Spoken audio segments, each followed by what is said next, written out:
Good evening. Welcome to Drinking with Andrew. You'll be glad to hear that there is no Colin podcast going on this channel. Instead, there'll be much drinking of cider. Let's cue the intro, shall we, while we wait for people to join us.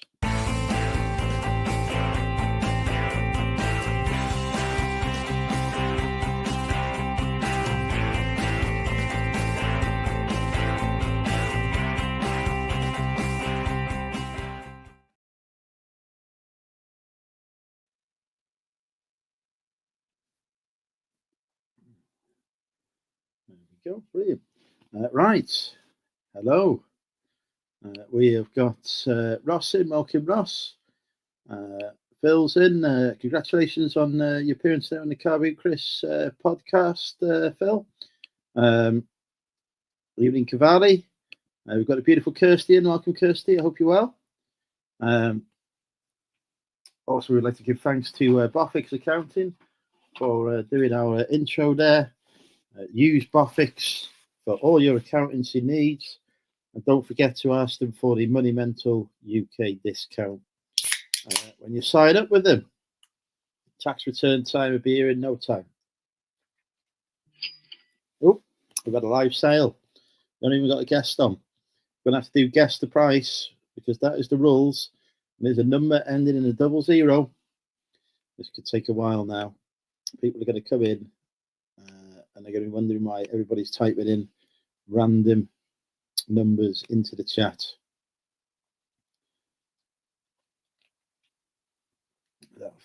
Yeah. £10, £20, nope. £12, nope. £40, nope. £30, nope. Not 50.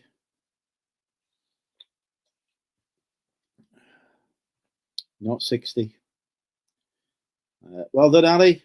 Congratulations. You win the picture of the chopper. It was indeed £15 for a leather vest. It cost me £1 from a wholesaler. In fact, it cost me about 90p from a wholesaler. So congratulations, Ali. Picture of chopper coming in.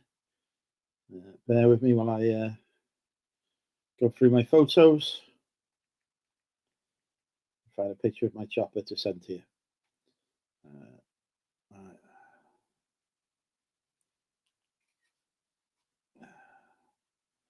Here we go. Photos. Send. There we go. You've won my chopper. It's a pretty expensive one, that one. Evening, Richard. Just sent your girlfriend the picture of me chopper. It's out for press today, yes, because that is the cheapest cider in Tesco. No other reason. And I have not been to England to import any cider, so I'm having to drink overpriced cider in Wales instead. It's very annoying. Yeah, Kirsty, I'd only buy stuff if you could go and see it yourself. Personally, yeah, it's a very expensive chopper.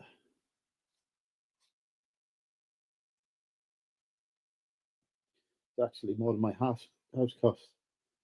Whereas we definitely do not need to continue the conversation. Like I swear, it's going for the Guinness Book of Records entry there. But well done to Phil for coming on and talking about his passion there.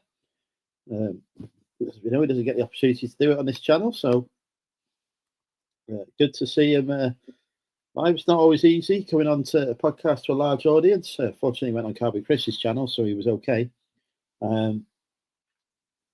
Just joking, but yeah, I'm waiting for Phil to appear in the national press as a result of his podcast appearance. If it follows the trajectory that mine did, there'll be a newspaper article in the Sun by tomorrow. The link is in the chat if anyone wants to come on.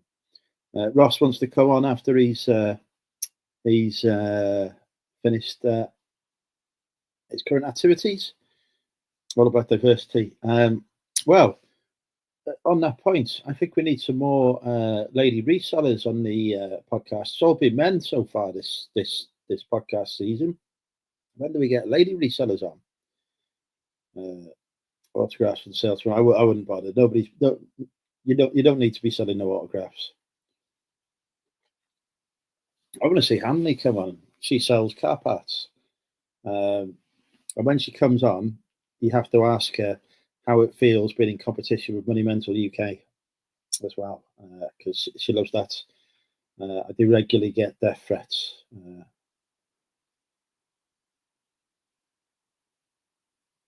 Actually, didn't get a death threat today. Just read it, so I'm okay. Some listing. I'll probably do my listing live later on after a few cans. Hannah's on the Tech and Sports podcast. Yes, she is a regular guest on Tech Podcasts. She did one that was released on YouTube today. If you're in the Tech and Sports group, you get them a bit earlier because they're released on the Patreon.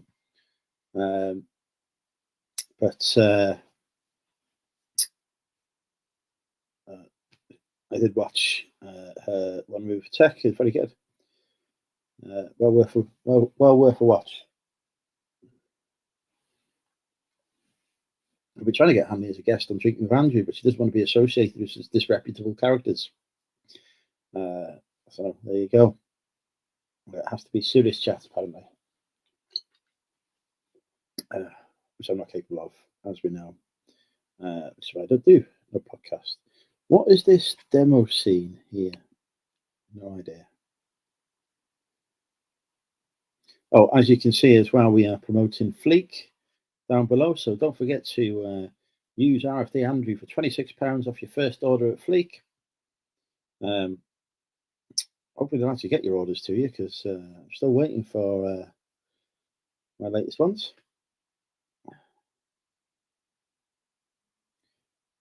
£70 next to yeah, it's all about what you sell, dyslexic entrepreneur.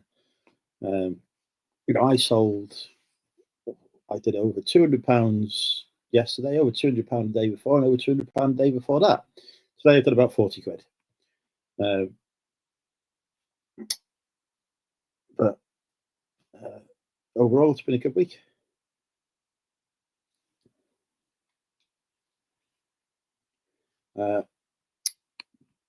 Unfortunately, Phil is banned from talking about coins on this channel, or magnets, or lasers. And he is also banned from exposing his Minnie Mouse's underwear as well after recent events. We have to keep the channel professional. Evening, Chris Tyler. What about death threats last week? Oh, yes. No, still alive, is he then? Hey, crazy guy. Hang on. We've got the first few podcast guests on the Chris channel. Oh, my God. I decided to get with the Oh, it joined the theme. Excellent. That was the most sober I've ever seen you. I only had a glass or two of wine by then. It's quite sobering. But I saw Tesco's were doing this Dowell cider stuff. £3.50 for 4 tins, Andrew. £3.50 in England. It ain't that price over there, I can tell you that. No, I bet it isn't. I could not say no to that. They also had those stupid tins at about this size, £1.60 each. But I did the math. Well, I looked at the labels because the math does it for you now, doesn't it? And said those are cheaper. It said, "Oh, okay." Yeah, Chris didn't sound very well on this podcast, bless him. No, he's still suffering. He's been suffering all week. I know he's been ill. I didn't realise he was still ill, but yeah, I hope you fully recover soon, Chris. I mean that genuinely. And you know, it was concerning. I have escaped the lurgy so far. Well, we don't want any of it round here. No, he's not far away from me. So if he's bringing plagues here, no, I'm not happy. So more locusts. I want locusts.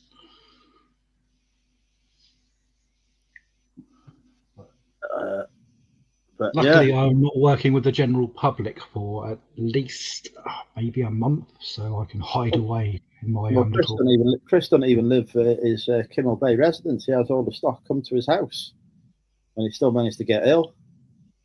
He keeps Belle locked up in a loft. She's not allowed to. Actually, I believe she's allowed to go to the conservatory now. Only to work. Yeah, only if she's working. But cyanitis, it looked rough. I do hope you get better soon, mate. I remember what it was like when I had the shingles. Jesus Christ, I thought I was going to die. And we're nearly at the stage where my warehouse videos have reached my shingles incident. So you'll soon be seeing videos of me coming out going, I don't know what's wrong with me, but I feel like I'm dying. Then I'm going to get comments off it, people going, it's this and that. And I'll be like, this was months ago, mate. I'm well over it. My partner's had shingles about, I think it's 2-3 years ago. She was hospitalised by it. It's not a pleasant looking thing, I can tell you that. Awful experience. Very debilitating.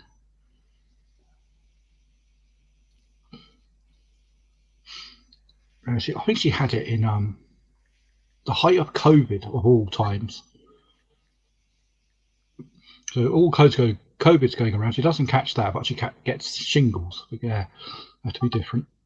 Speaking of beautiful ladies, we've got Rachel Fantastic here. Welcome, Rachel. Good to see you.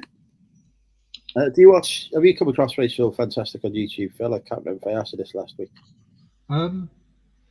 She looks familiar. I don't believe so, though. You should give her a watch. She does videos. She sells her car boots. She also, I was watching, was it returns parcels that you had, Rachel, that you did a video on? I think I was watching that the other week. I very rarely watch YouTube, but there's a guest for you, Chris. Right, as I was talking about getting some lady resellers on, Rachel on the podcast, sorted. There you go.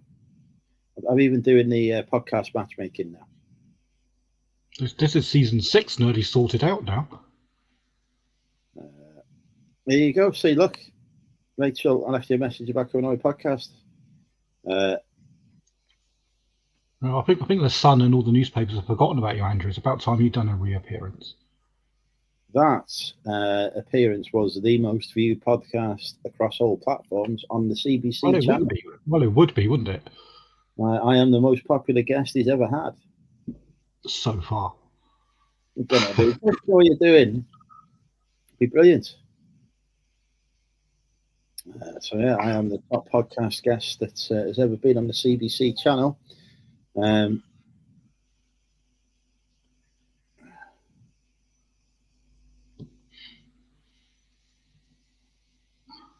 How has your reselling week been, Andrew? Has it been fair to middling or bloody good?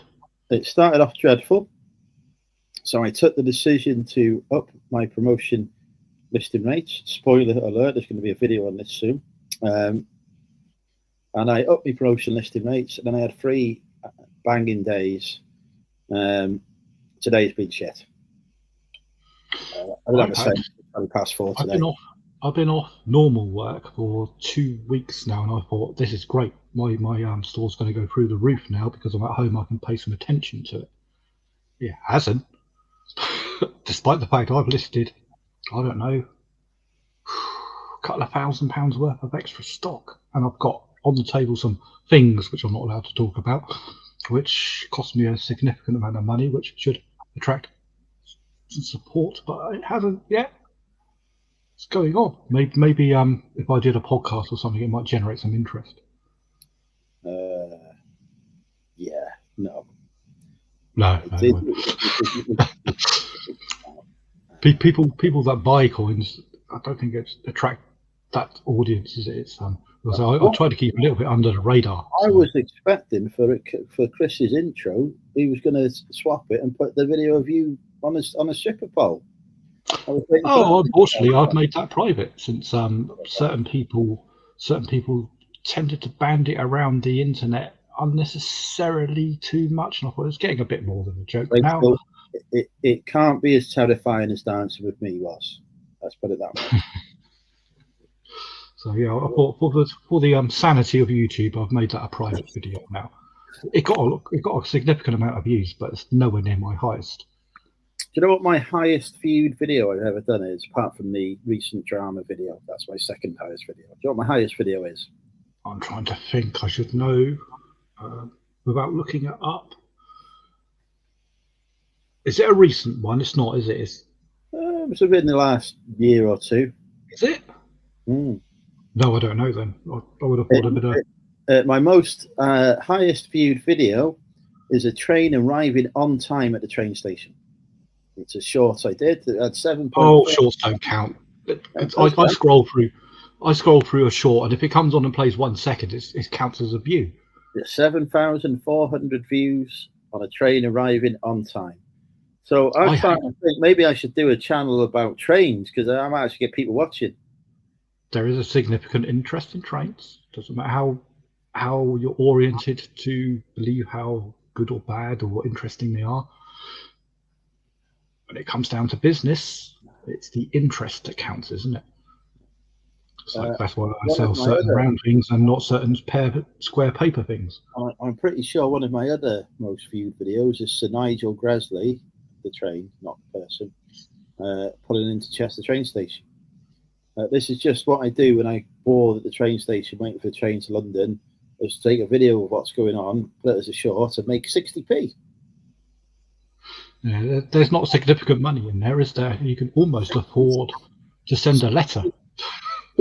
6 pence, my most viewed video, maybe. Another 21p, you can send a letter. There we go. I would watch that, Rachel. I would watch you eat anything, to be honest. But a new Kit Kat flavour, perfect. Bit of ASMR with Rachel, fantastic. You gotta get the you got to do what Phil does when he got a pack of crisps and make an awful sound. You got to eat it really noisily and crunch it by the microphone. I think my best performing video of all time was about 10, 12, maybe not that many years ago. 8 years ago, of a certain big metally thing where a big light comes out and burns stuff, which I'm not allowed to mention. There's a guy who does train spotting who's gone viral called Francis. There you go. I'd have to learn about trains, but I'm sure I can do it. I've learned about reselling, haven't I? Loads of people are fascinated by it. Exactly. Mr. Barrister John, I'm not going to try and say this again. John's arrived. Evening, John. There we go. It's either do videos about trains or do videos about John Shepherd. Both of them are going to get views, so that's the choice. Yeah, okay. Probably more interesting. Second best video of the year is my business is failing one, and then my follow-up video this week is bombed. People, I thought me going up a ladder. Your big about going up ladders, you never went up a ladder on camera, apart from POV of the roof. I showed the view from up the ladder. I was ready to be in the comments section there, because obviously I have to do a hell of a lot of health and safety training at work, and I was about to tell you about the 3 points of contact rule, and do this and do that, and don't carry stock up ladders, and it's to get somewhere, not to carry stuff with, and all sorts. But no, you gave me no opportunity. My most viewed video is almost at 400k. It's just a simple gaming video. Very good. Yeah, I used to do a couple of gaming videos 10, 12 years ago, just for my local community. I don't game anymore, but I used to do some simple gaming. I used to get not a 400k, but a K a time. Considering I only had 26 followers, it's quite good. This is a new name on me. Welcome, Sophie P93. Apologies if I've seen you before. I don't think I have, but I could very well be wrong. Got some new subscribers. How's everyone's sales been this week? Been up and down. I'm on the roller coaster. The highs are high, the lows are low. I'm struggling to get to £100 a day at the moment. It's really, really bad. Stu, I'm not giving the people what they want, because that would involve me either dead or in hospital. And unable to edit the video. How do you get stock upstairs without carrying it then? Not following the question, Chris. Sorry. It depends on health and safety. Okay. You would use a platform. Oh, welcome, Sophie. On this stream, basically, I drink cider and Phil bores me. Yeah. We try and get other guests. I also drink cider, and I bore Andrew. Yeah. Unless I talk about Star Wars. We try and get other guests to come on, but to be honest, they usually got better things to do with their time. But me and Phil, we sit and have a chat. We have a few cans, and then we get. Well, to be fair, there's quite a few guests on for a considerable amount of time last week. We've got Sam Kerner trying to join us again. Sam, ain't happening.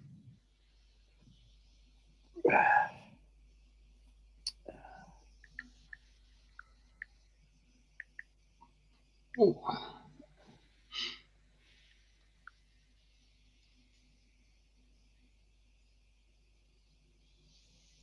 Are you waiting in anticipation for the new Andor series then? I know you're not a fan of Andor. No. I'm looking forward to it. I quite like that series. I did watch, what was the film called? Was it 65? Have you seen 65? Based 65 million years ago. The one with Adam Driver in as the leading man. Not a clue who the hell was in it. I should do, because there's only 2 members of cast. Well, Adam Driver, he was in. He was Solo's. It was shit. Yeah, it wasn't a great film. Not a great film. It was an understatement of the year. It was shit. I watched Megalopolis the other week, which is also in, and yeah, that was just like, I can see why nobody wanted to make it. They should have stuck with Godfather. Apparently, you are now Spotify famous.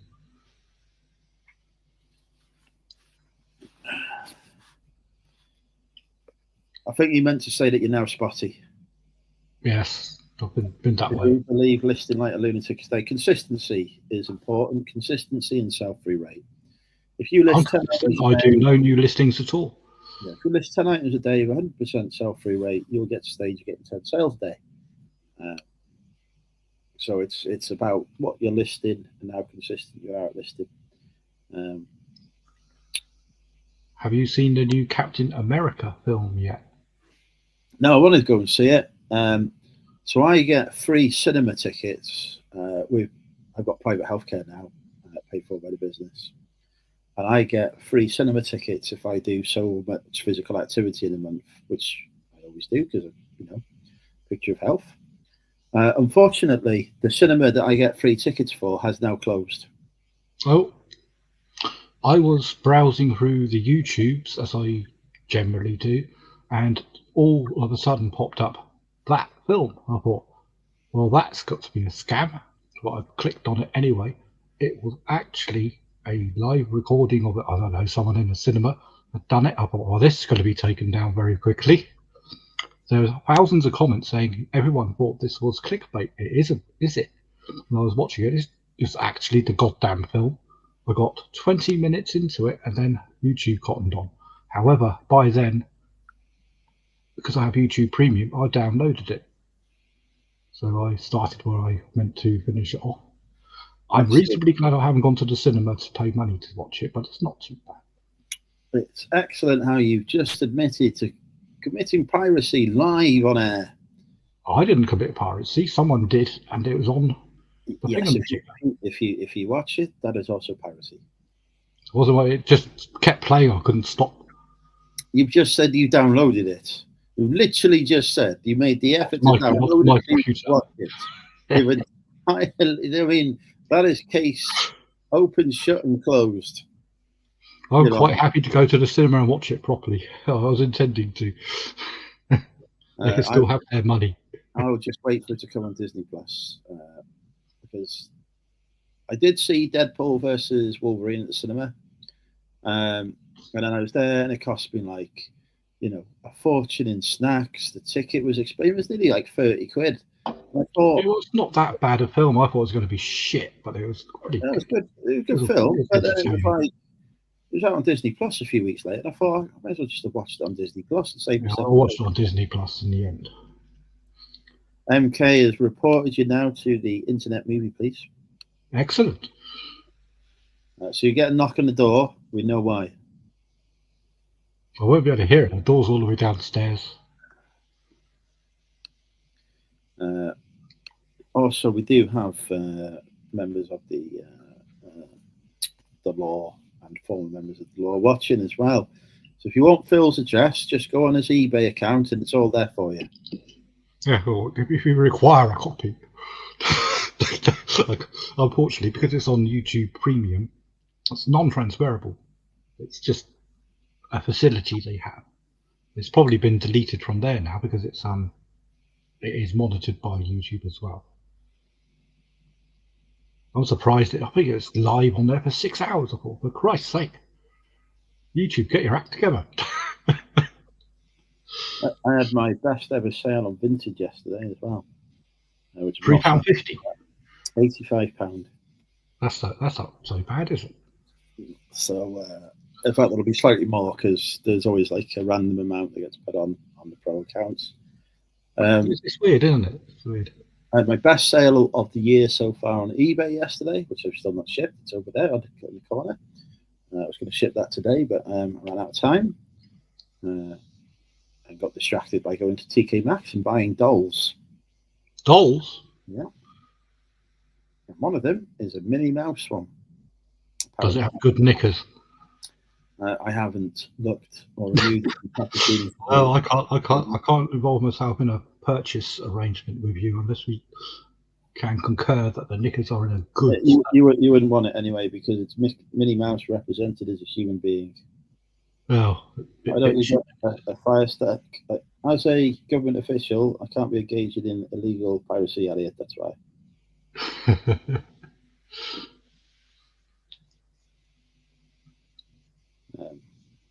Yeah, you wouldn't like it. I think it's supposed to be Minnie as a human being or something. I'm not sure.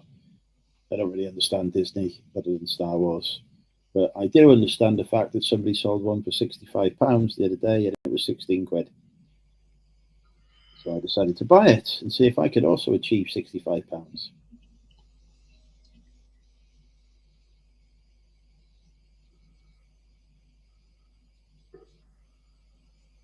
Mr. Diggs is in. Welcome, Mr. Diggs.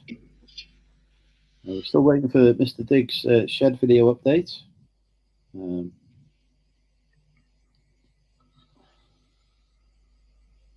that'll be out soon.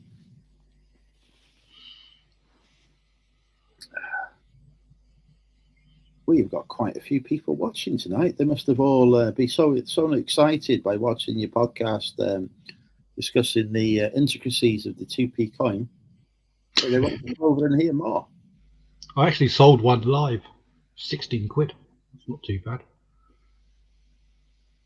I don't think it was a viewer, but it's still a considerable markup for a 2p. You never know. Tommy Trades may have fancied himself a bit of coin action. He has some coins for sale, I believe, which he asked me advice on. Unfortunately, it's not my wheelhouse, but he might get a tenner or two. Yeah, he made the mistake of asking you about coins. That was always dangerous. I haven't logged into the Carbu Chris Discord much this week. I've been very busy saving the world. From dangers we don't even know about. I have missed a lot of conversation. I did see Carbu Chris's conversation about his potential future plans, but I've not really seen much else.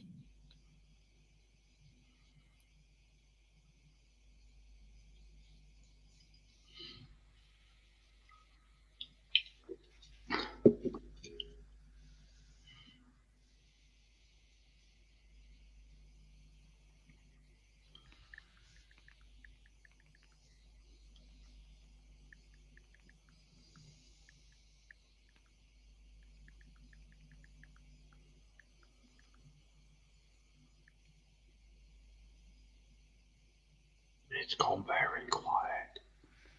I've just noticed that I've been tagged in conversations 2 days ago on Discord. Oh, so it's going to be another notification I see on Discord and go, what the hell was that about? Discord doesn't seem to tell me when stuff is going on. Probably because I've got all of Discord on mute. Because it goes off far too much with inane conversation.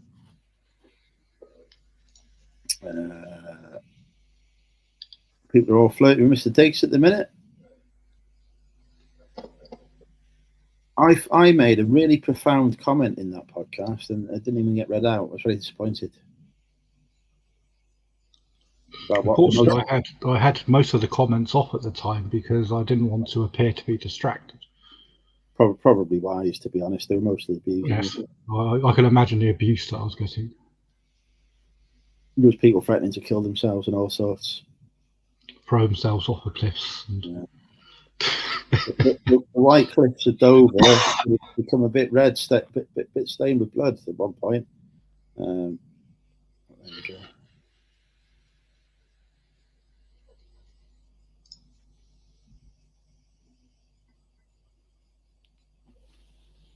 Oh, my sister has just messaged me.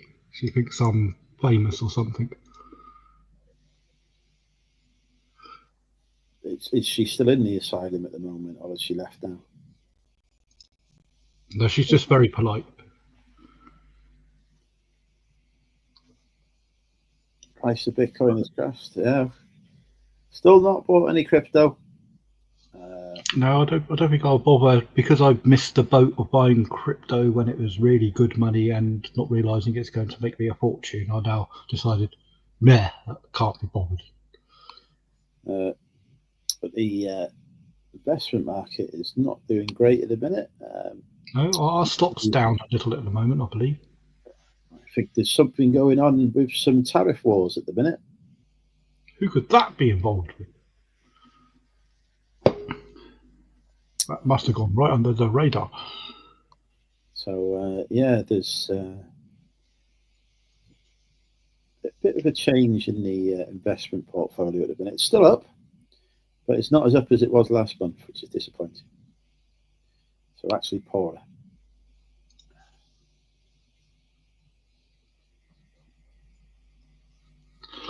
You have to excuse me 1 second while I just answer my sister, or she'll think I'm ignoring her.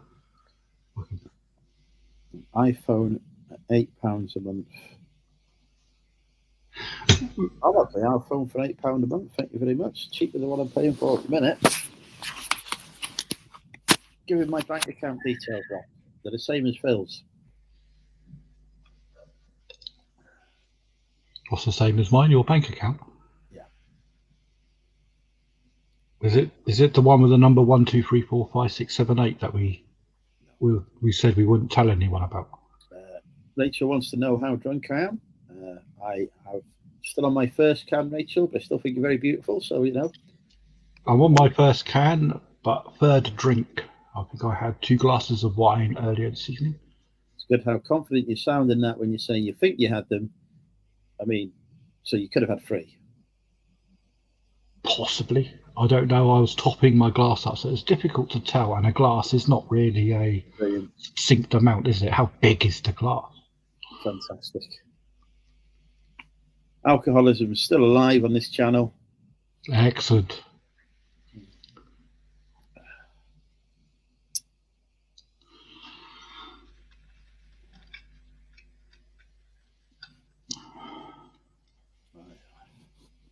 Yeah, I'll reply to that. This is pretty good shit, isn't it? You're impressed with my Stafford Press? Yeah, that's what I was drinking in Hitchin, was the Stafford Press. Yeah, I do drink it regularly in pubs if it's available, but usually it's not available in tins down south at a reasonable enough cost. But £3.50 for 4 is a reasonable enough cost. It's got a nice little kick to it that I like. It is £4 for 4 in Tesco's here. That's still not that bad. It's extortionate. I used to pay 49 pence for a can of Aldi cider. That's £1 now. I can't think what Lidl's cider. Lidl's. I was going to have to buy Lidl's if I couldn't find any good stuff. It's only about, I don't know, £2.50 here. It's all right, but it's not Stoles.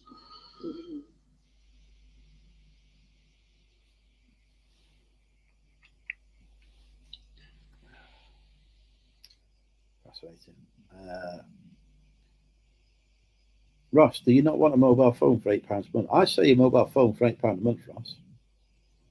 Pepsi Max. We need to have a different kind of high car for fun. We can't be having the Pepsi Max. We need to get the cider out. No, it's not even got any sugar in it. Is that not what the Max is then? I don't know. I don't drink Pepsi. No, the Max is the Max on flavour because we've forgotten to put the sugar in it. We put chemicals in it to make it taste sweet. I'm not a fan of Coke, I must admit. I'll only drink regular Coke if it's a cola drink. I just don't like any of the other brands or flavours. Which is annoying because regular Coke has got about 3 trillion tons of sugar in it. I prefer lemonade. Zeroed. Lemonade. Yeah, I enjoy some lemonade. And that lemonade is, as we know, a health drink. Indeed, it's got lemons and everything in it. If you want to lose weight, drink lemonade. That is guaranteed to succeed. You can eat as many chips as you want, burgers, etc., as long as you have a lemonade with it. That's what works for me every Friday night. I'll give that a go next week. Maybe without the lemonade. Burger and chips with some lemonade, health food. It's made me the man I am today. Deal of the week for me was on my McDonald's app. It says you can have a Big Mac with fries for £2.99. So, I mean, okay. It's basically like I'll do that. It's equivalent of eating a Freddo, isn't it? It's not to fill you up. It was okay for £2.99. It would have cost a darn sight more than that if I didn't, but I was passing it anyway. I thought, wow, why not? I've tried the chicken Big Mac. It's not good. It's shit. It is. If you actually buy I don't know what they call it. Their chicken cheapo burger thing that they do on their savers menu. If you get 2 of them and put them together, it's half the price and tastes twice as good. I have no idea what chicken pate they put into their Big Mac-y things, but they were dire. Those chicken Big Mac. Honestly, it was worse than the chicken sandwich. The chicken sandwich is all right. Yeah, I say their chicken sandwich is nice. People are they 149, 180, whatever. They're all right. Yeah, I thought I'd try out this chicken Big Mac. I thought this is supposed to be a step up, isn't it? You know, that's why it's the Big Mac. Yes, it isn't. And it's just like this. It was awful. I was like, what? It's like when you stumble off a curb, isn't it? They've taken a good burger and ruined it by making it more expensive and bigger. And Rachel, is true. We're on the same wavelength here. Salad and a burger cancels out the fat. Very true. If you put lettuce in your burger, effectively, that's just like eating lettuce. Yeah. Don't worry about it.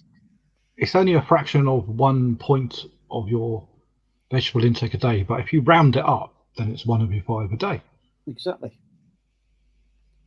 And surely bread is another 1 of your 5 a day. That's made of vegetables. Not only that, right? But what the cows eat. Who knows these days? They're vegetarians, aren't they? They don't eat meat. So if you're eating they're not supposed to, unless you feed them the brain stems of other fucking animals and get mad cow disease. Yeah, well, So there is eating vegetables, grass, whatever, right? So if you're eating a beef burger, you're eating another 1 of your 5 a day. You indeed are. So a beef burger with lettuce, bread, and a burger in it, that's 3 of your 5 a day done straight away. If you feed that cow with some tomatoes and some other fruits and vegetables, along with the grass and everything else that they normally eat, you could be easily up to your 5 a day. This is exactly why McDonald's makes so much money, because they're making the nation healthier. If you've got cheese on it, you get some dairy product into you as well, which is cheese is a vegetable, as we know. Indeed. That's it. That's your sixth vegetable there, right away. Six of your 5 a day, just from eating the burger, the chips, another vegetable. 7 of your 5 a day. Cheese is made from milk. Milk comes from cows, and as you previously explained, yeah. This is it. We should be going on diet shows and throwing it all out for people, shouldn't we? We go all out and just order an orange juice with it as well. Why not?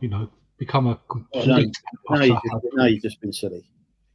Yeah, I know, but some people like to go that extra. Healthy, and you're getting people. Do you know how much sugar there is in one of those? We're trying to get people to eat healthily here. Oh, this is true. This orange juice, the amount of glucose and these natural sugars. So you're going off track now.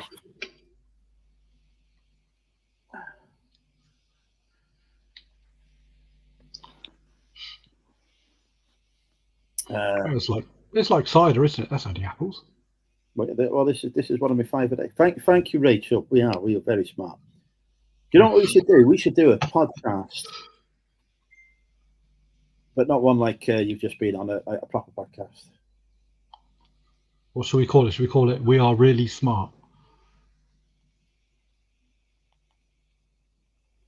Well, I think we should call it healthy eating with Phil and Andrew. I'll get a following. We'll start off with. We can start off with a video of us staggering through Hitchin at 3 o'clock in the morning, completely out of our heads. That should show the physique that we have. Yeah, we show you the physique and how long you can stay up and still be perfectly legitimately a good part of the society. 1 million subscribers in a day. Start off, open up a can of cider, eating a steak or some other health food like that that's made from healthy animals like cows. Not expensive. You need your minerals, so you got to have a load of salt on it. You know what I mean? Yeah. A bit of sodium. Tomatoes can cause cows to become very sick. We're not feeding the cows, Jude. Don't worry. I don't care how the cows feel as long as they taste nice. We ain't feeding the cows. Somebody else is in charge of that. We're okay here. But there ain't no cows being harmed. They're making this show, apart from the steak that I just had. There's probably a cow harmed to make that, but that wasn't harmed by me.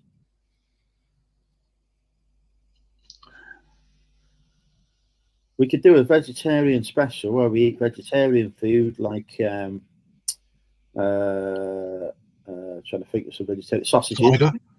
Cider. Sausages or chicken. I know lots of vegetarians who eat chicken. Doner meat. I've seen so many vegetarians at 3 o'clock in the morning having a doner kebab. So to be fair, there's not much meat content in a doner, or if there is, it's very dubious.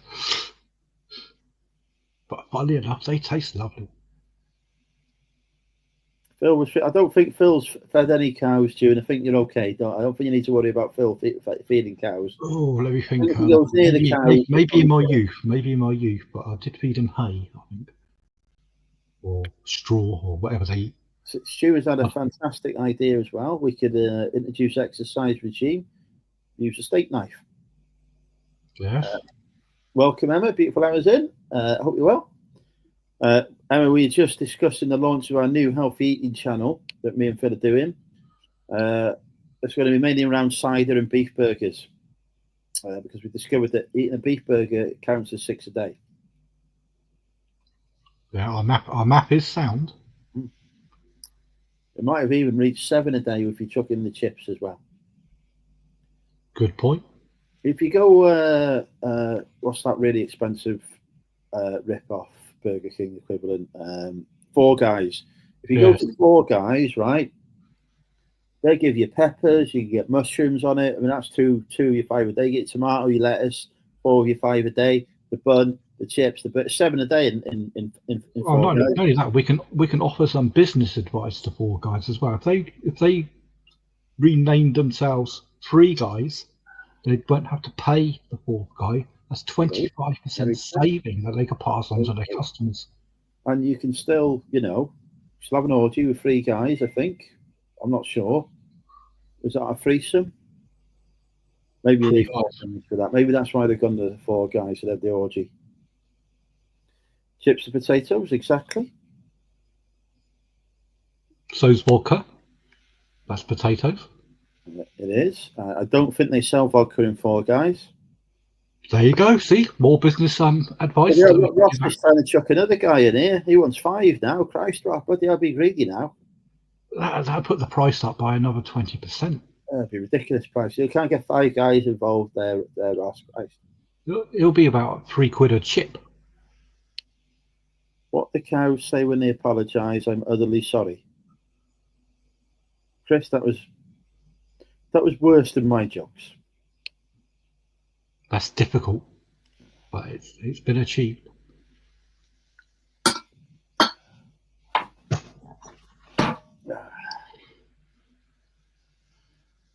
Right, hang on. I've got to send think of a worse joke. I can't. I promised Emma that I would send her a message, so I'm going to send her a message now. As I promised to do so when I spoke to her this morning.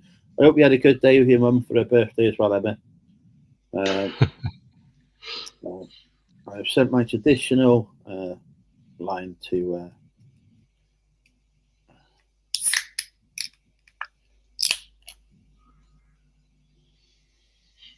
Right, I shall be back momentarily. Oh yeah! Don't rhyme me, Ross. Don't rhyme me, Christ. I've forgotten about that. There we go. Do you feel appropriately seduced now as well, Emma? I should have come here for Alfie advice for starting losing weight 7 weeks with £20. Very impressive. Emma, we can do better than that.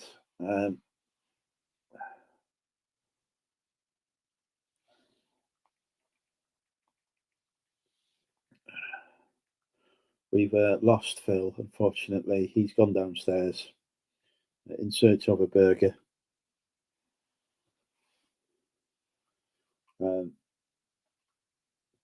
Hopefully when Phil returns, he will fetch back some more health food.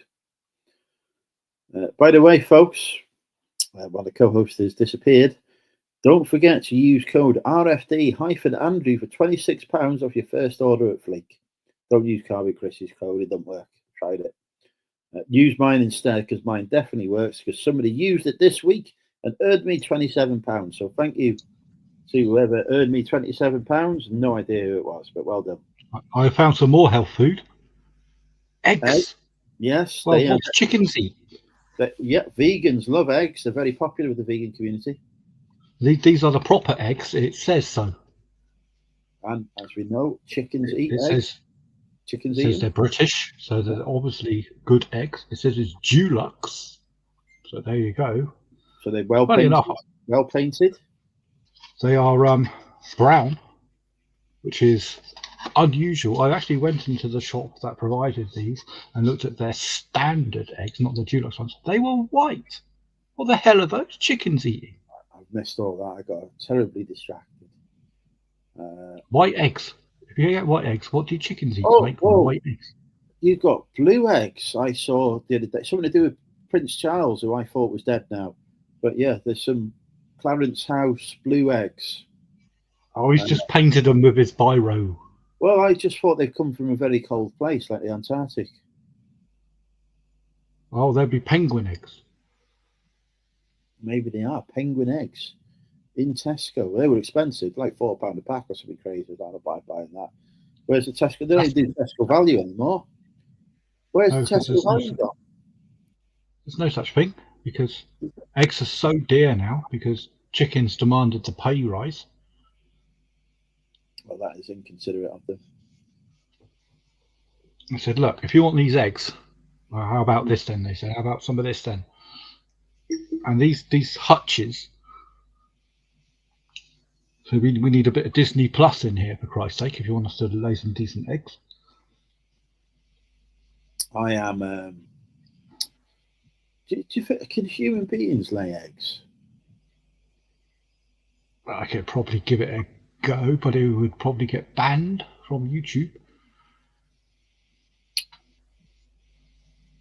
What do you reckon? imagine I'd have to hard boil it first.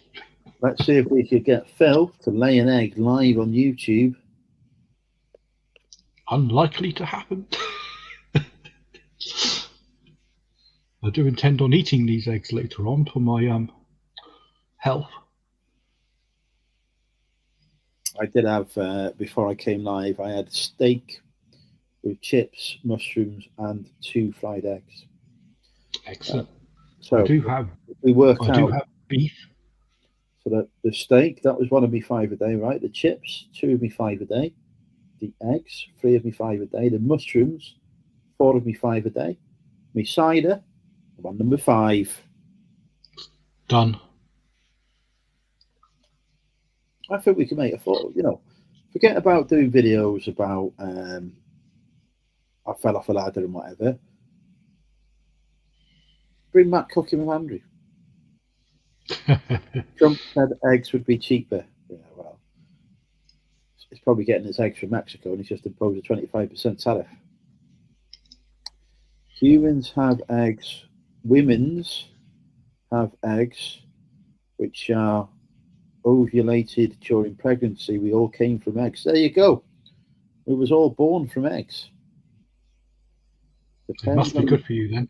Depends on the breed of hen, whether white eggs or other colours. Also, stress in the hen can cause changes in colour of shell. Is that why they go blue? Because they get very stressed?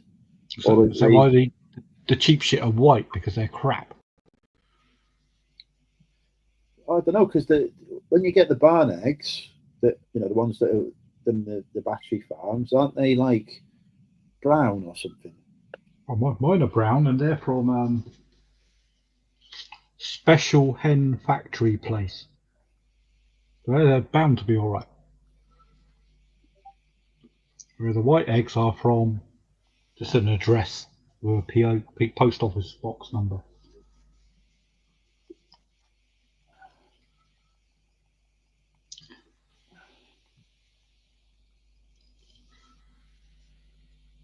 Can you send eggs in the post? I would imagine if you pack them with a lot of bubble wrap. Or do you mean legally? Well, you know how you can't take eggs from certain, you can't remove eggs from birds' nests, can you? Because they get very angry. I think it's because it's illegal, not because they get angry. Have you tried removing an egg from a bird's nest? The birds get very angry, I can tell you. If it's an ill eagle, it will definitely be very angry. They see the seagulls around here, they're vicious. Well, they don't need to have any egg issues to be vicious, these seagulls. They're the size of pterodactyls. It's like being back in Jurassic times. You get, dinosaur seagulls coming at you. It's horrible. I do have a health tip for you. If you are on a large deserted beach and there's just you and a lot of seagulls, do not wind up the seagulls because they will win. Oh, they will attack. Oh, they will. it's quite an experience. Don't walk down there with your fish and chips because your fish and chips. No. I walked on a Cornish beach with the delicacy that you expect to be walking down the beach in Cornwall with.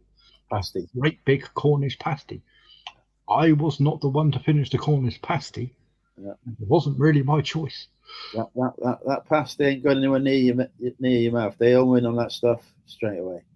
I made the mistake of thinking I'll have my fish and chips on Condon Pier the other week. Oh God, I don't think any of it entered my mouth. No, you will watch your fish and chips be eaten. It cost me nearly £9. I didn't even get to have a chip. I was like, I was devastated. There are some places in Cornwall that I've worked and in my freer time gone down to get some chips. The size of the seagulls there, oh hell. You hear stupid stories in the press of them taking off a small dog or something. Yeah, whatever. You look at the size of these seagulls and you think, yeah, that can happen. You don't argue with. They go around in proper gangs and hoods and things. They'll stand in front of you and pull a blade on you. You go, look, we ain't gonna peck you, but those chips, Put them on the floor. Oh, honestly, professional thieves should learn a lot from seagulls.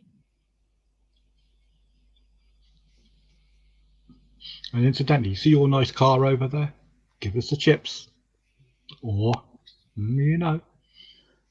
our dive bomber squadron across the top of that building are watching. Me, who as a former Land Rover owner never washed the car, regularly wash the MG now because the seagulls like to use it to deposit their remnants of their stolen fish and chips on it. Which is usually quite toxic to car paint at that point. Yeah. Also, there's lots of sand that gets blown as well because I'm very close to the beach. Fortunately, I don't have an exhaust for it to block. This is good. Because I drive electric, because I am saving the planet one journey at a time. By traveling to places electrically and buying stuff there and bringing it back home and selling it to people for a profit. Saving them the money. In fact, I think we should set a challenge tonight for every subscriber to buy something from the Money Mental Emporium. Every viewer, I should say, actually, because probably got some viewers who are not subscribed. Yes, this is always that is your challenge, folks. Visit the Money Mental Emporium store on eBay and buy something for full asking price. They do no offers. And if you do that, you will get the prize of having whatever you bought sent to you in the post. What a fantastic giveaway that is. I've never seen sourced responsibly by an EV driver. Yeah, exactly, yeah. You too can save the planet by buying from my store rather than somebody who drives it. Some of it will probably have been bought in the van, but we won't mention that. All of it has been bought in an electric vehicle, except for the things that weren't. Yes, they're on a different, big platform. All he wants to do is go to the beach. He don't want to go anywhere else. He refuses. He drags his heels, try to take anywhere else. He wants to go on the beach. And for the tiny dog, he's got a lot of strength. Like a lot of strength. He's very impressive.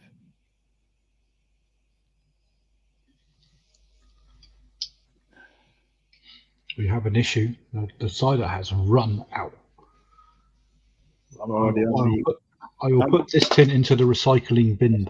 See, yet again, I am out drinking it because I've already reached the next can some time ago. Do you forget I've been in Chris's green room where they serve cider and sweeties? Ain't nothing. I've been in this green room. Ain't nothing served there. Oh, don't even get a Percy Pig off it. I had to turn the champagne down. It was too bubbly.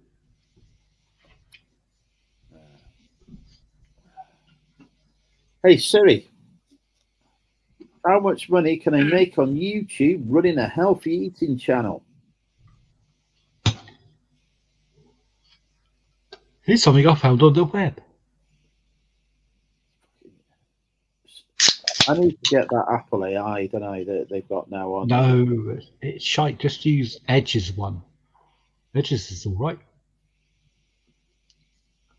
I was quite impressed with it. Either that or buy that Chat GPT thing. That's pretty cracking when it's on the case. I Google Gemini I use. Don't like Chat GPT. We had a falling out. Google Gemini I'm all about. Not even They're pretty much from the same thing, aren't they? I reckon.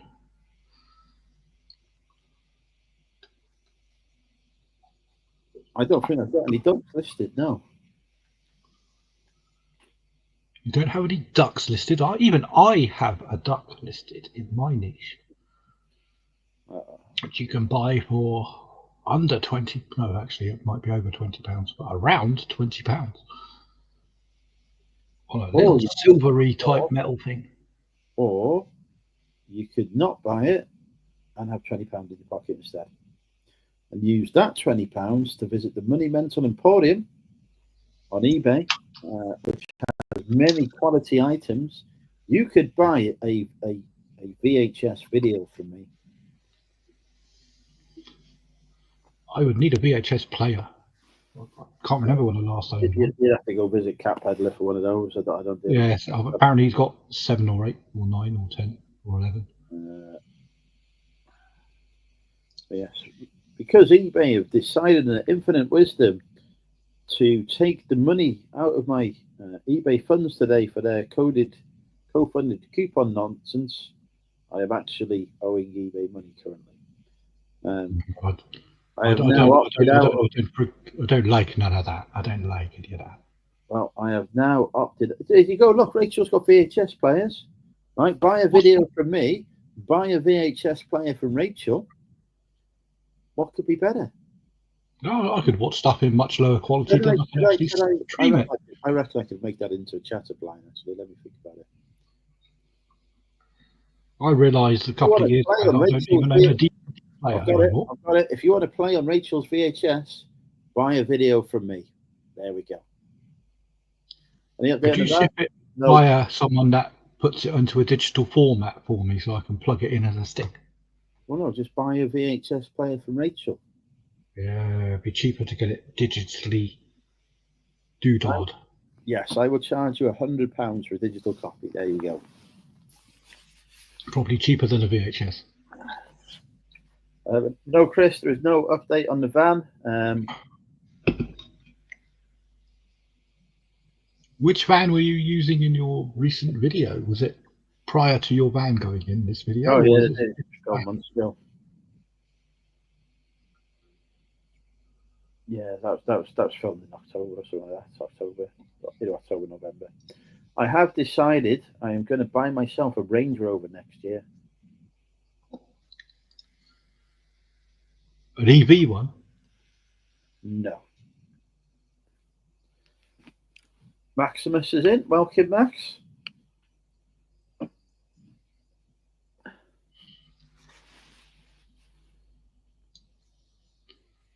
I remember Max when he was called a different thing. Yes. He very much confused me by changing his name because I was trying to find his channel the other day to watch something on, and it wasn't Maximus. I was like, well, where's Maximus gone? I couldn't keep up.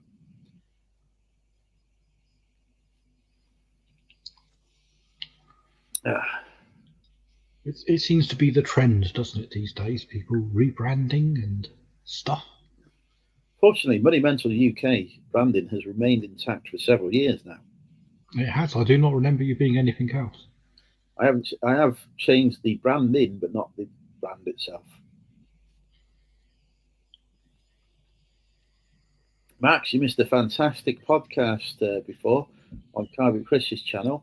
Carpet Chris going for the Guinness Book of Records entry for most boring podcast ever. Phil was his guest. It was incredibly boring. Luckily for you, it has now been uploaded to Spotify, so you could watch it at your leisure. There you go. Get yourself on... or listen to it at your leisure.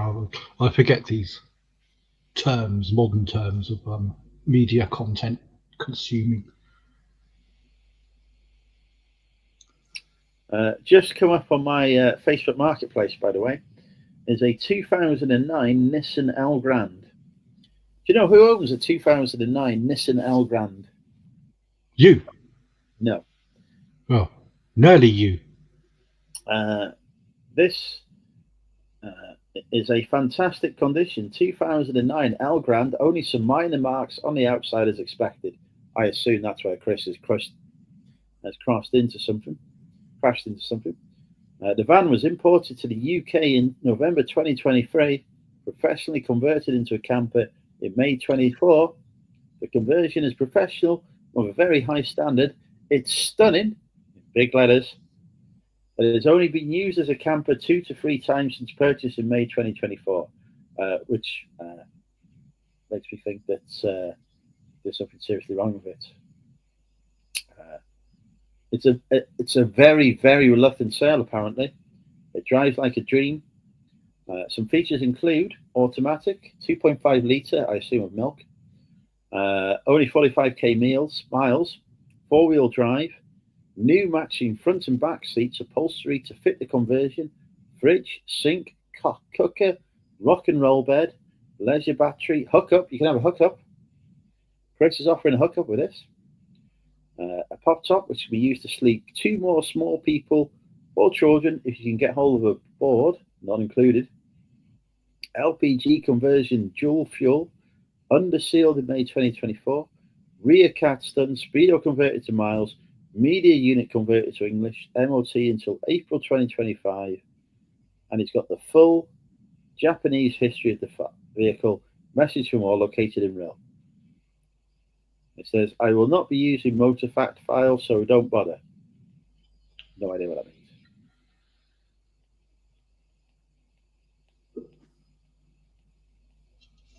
Would you like to buy this vehicle? What's the bargain price? £19,995.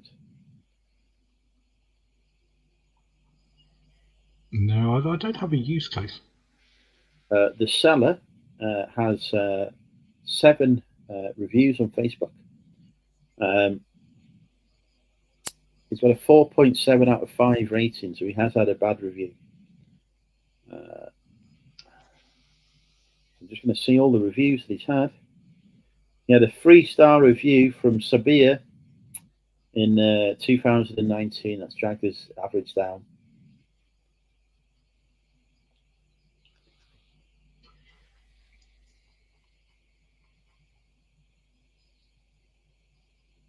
Well, Sean, that just won't do, is it? Sean comes in, what, an hour late? Yeah, we've actually now finished. This is a rerun. The seller also has a bundle lot times 10 of large cinema movie film promo posters. You can buy Fast and Furious. You can use those as sheets or blankets in your van. You can buy 4. You can buy Mission Impossible. You can buy a film I've never seen. But look at the picture there. We've got his head in the picture. Excellent. It's better than a foot. We've got women talking. We've got The Exorcist. We've got John Wick. We've got Transformers. I don't know why Big Steve hasn't bought that one, actually.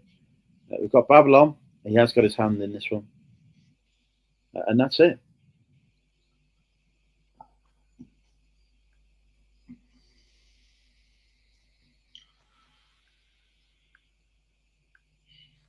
How weird that that's come up on my Facebook.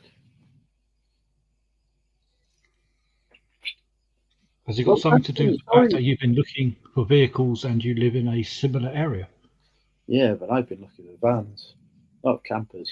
Yeah, they don't know that. They might think, well, maybe this Andrew chap might fancy. Pat said, sorry, Pat, I didn't see you come in. Apologies. Good evening, Pat. Who else have I missed? Who else is in the chat that I haven't said hello to? Sean. Sean. Welcome, Sean. I've not paid any attention to the chat yet. Again, I got myself heavily distracted.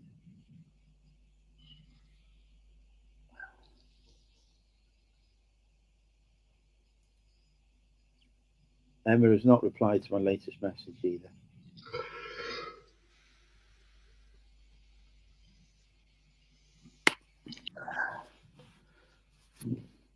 Look at that. He's only saying hello to you. He's not saying hello to me. No, he doesn't like you. Understandable. He PM'd me and said, that bloody Andrew chap, he said. Busy flirting with June. Who else? I can't work out. I've just right. That's it. I can scroll upwards now on this. Chris Tyler's in. Flirting with Pat. There's loads of Chris anyway. I did notice a comment you put on a American resellers video regarding a pretty secret project of ours. Who, me? Regarding a certain helicopter with two rotary. Yes. The Chinooks. I thought, my God, shh, secret. That's a secret.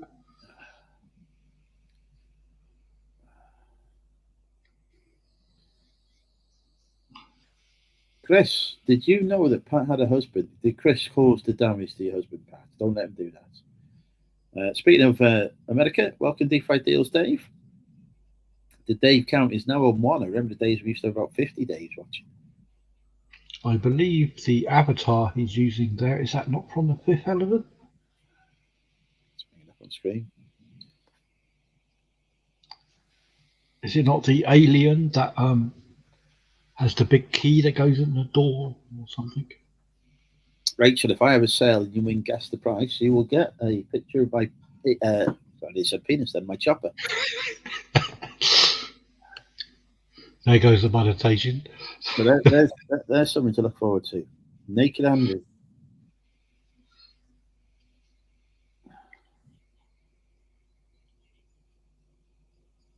Pat's got a nurse's uniform. I didn't know that.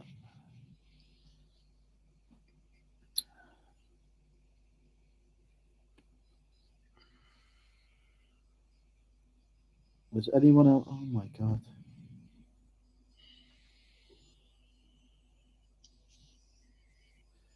Honest to God.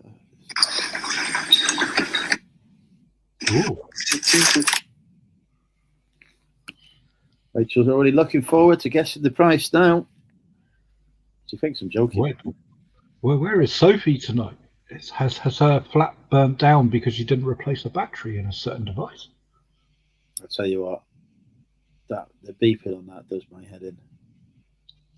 Even on her live the other night, she couldn't hear it, and everyone was just saying, "What the hell is that?" I still have to find myself a nice battery and send it to her, and maybe a ladder and your video on how to use them, so that it can be installed. I successfully used the ladder safely. Sophie is living in a lockup now. Probably true. Or her van. Yes, which she was converted to a camper, which I haven't actually found out if she's successfully converted it to a camper or not yet, because it has been... I'm convinced she hasn't yet. Could be a work in progress. I actually have carpet now in my bedroom. My God. I can now invite willing victims over. Do you have a bed there? I'm lying on it right now. Ah. I've got a new headboard on order as well, because this one is broken. Did you not buy the one from Emsden? No. Yeah, all you have to do is collection only. All you have to do is drive all the way down to Southampton. You can pick one up for £99. I spent £200 on one from the local bed store, which they are bringing to me and fitting to my bed for me. Because I was like, I have no idea how to fit this thing. You're going to have to do it for me. You unscrew 2 things at the back and it slots on and you tie that up. Yeah, I ain't doing all that. It's a lot cheaper than the money. I'm not giving them money to do it. They're doing it for free. Oh, well, that's okay. Do I look like a man who spends money? No. Unless it's on stock. Yes, bring your granddaughter, Pat. She's welcome here. Job done. We've now gone up to 277 views on my ladders video. And it's doing better than the Boom Vintage Wholesale. It's doing better than becoming the new Del Boy. Doing better than my Saving the Planet. But it is not doing as well as any of the other warehouse videos. Maybe have a good bit of funky background music and pop a $5 to Tommy to put some of his video editing expertise and funkiness into it. And a bit are you doubting my video editing expertise, where I just splice a series of clips together and then put it live?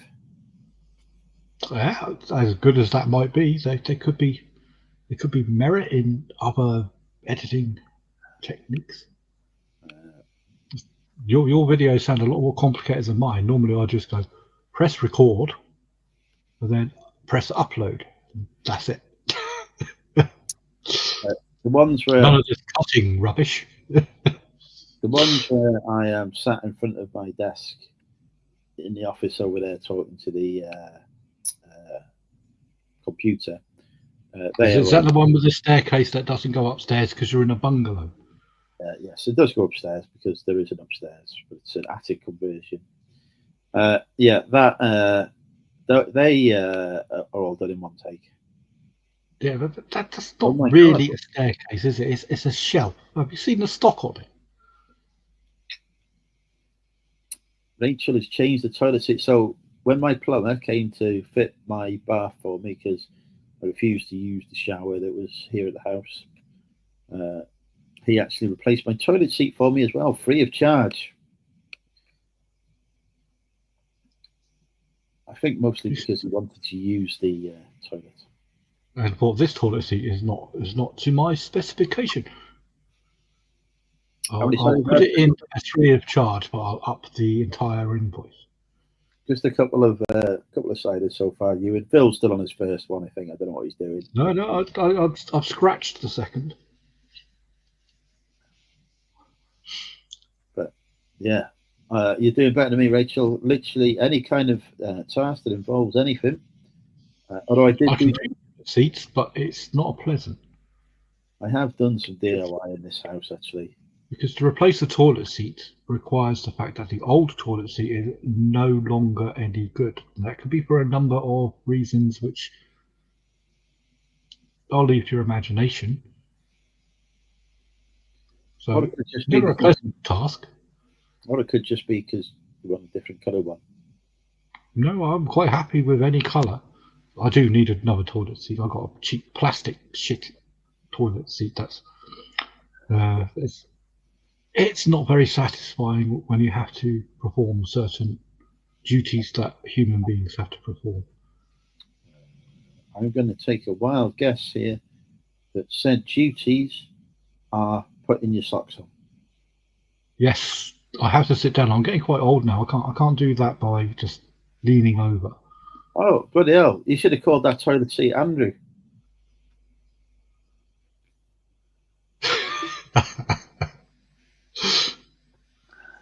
That is not good, is it? No, you do not want to be in a vulnerable position to get your bum pinched. Yeah, when you're putting your socks on, you need a comfortable seat to do it on. Indeed. I may invest in one myself very shortly, I think, because also I think whose video was it? Big Al, and he was shaking the toilet seat in one of his flats that he was preparing for its new. He said, "Oh, but Jesus!" He said, "I'm shaking the toilet seat here. Do you see it moving like that? I do not like that." Oh God! No, it's not work. You should have done that accent on Garby Chris's channel. You might have got someone tuned in. Either that or going to get Big Al come round and punch me in the face. Sean, leave Rachel alone.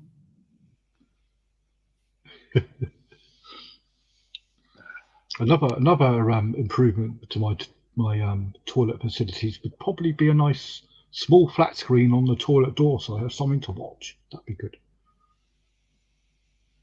You not just do what I do, sit and watch your phone. Yes, I do, but I generally then put my phone down, finish my business, and then walk in a haze back to where I was before and realise that the telephone device I had is still where I left it. Well, fortunately, you don't live in a mansion, so you can make the 2 steps back to get it. Yeah, with my fading memory these days, it could be anywhere. I have to press a button on my watch that rings my phone for me so I can hear it. And go, oh.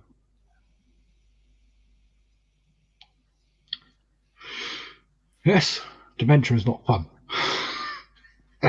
That's not dementia, that's being pissed. No, it's long before that. Being pissed with dementia probably helps. I remember a lot more when I've had a few drinks than I do when I'm not. The amount of times I stand, literally just stand, and I think, what the hell have I got up for? Sean is asking us how our Friday is, and for some reason has given us a kiss each. Excellent. Well, obviously, there's 2 of us. Do the math. Well, that's why I said 3 kisses, then who would the other kiss for? Or would be favouritism? Well, how is your Friday with a kiss? Well, mine or Sean's? Yeah, obviously fucking yours. He's asked us, isn't he? It's fine. Oh, hang on.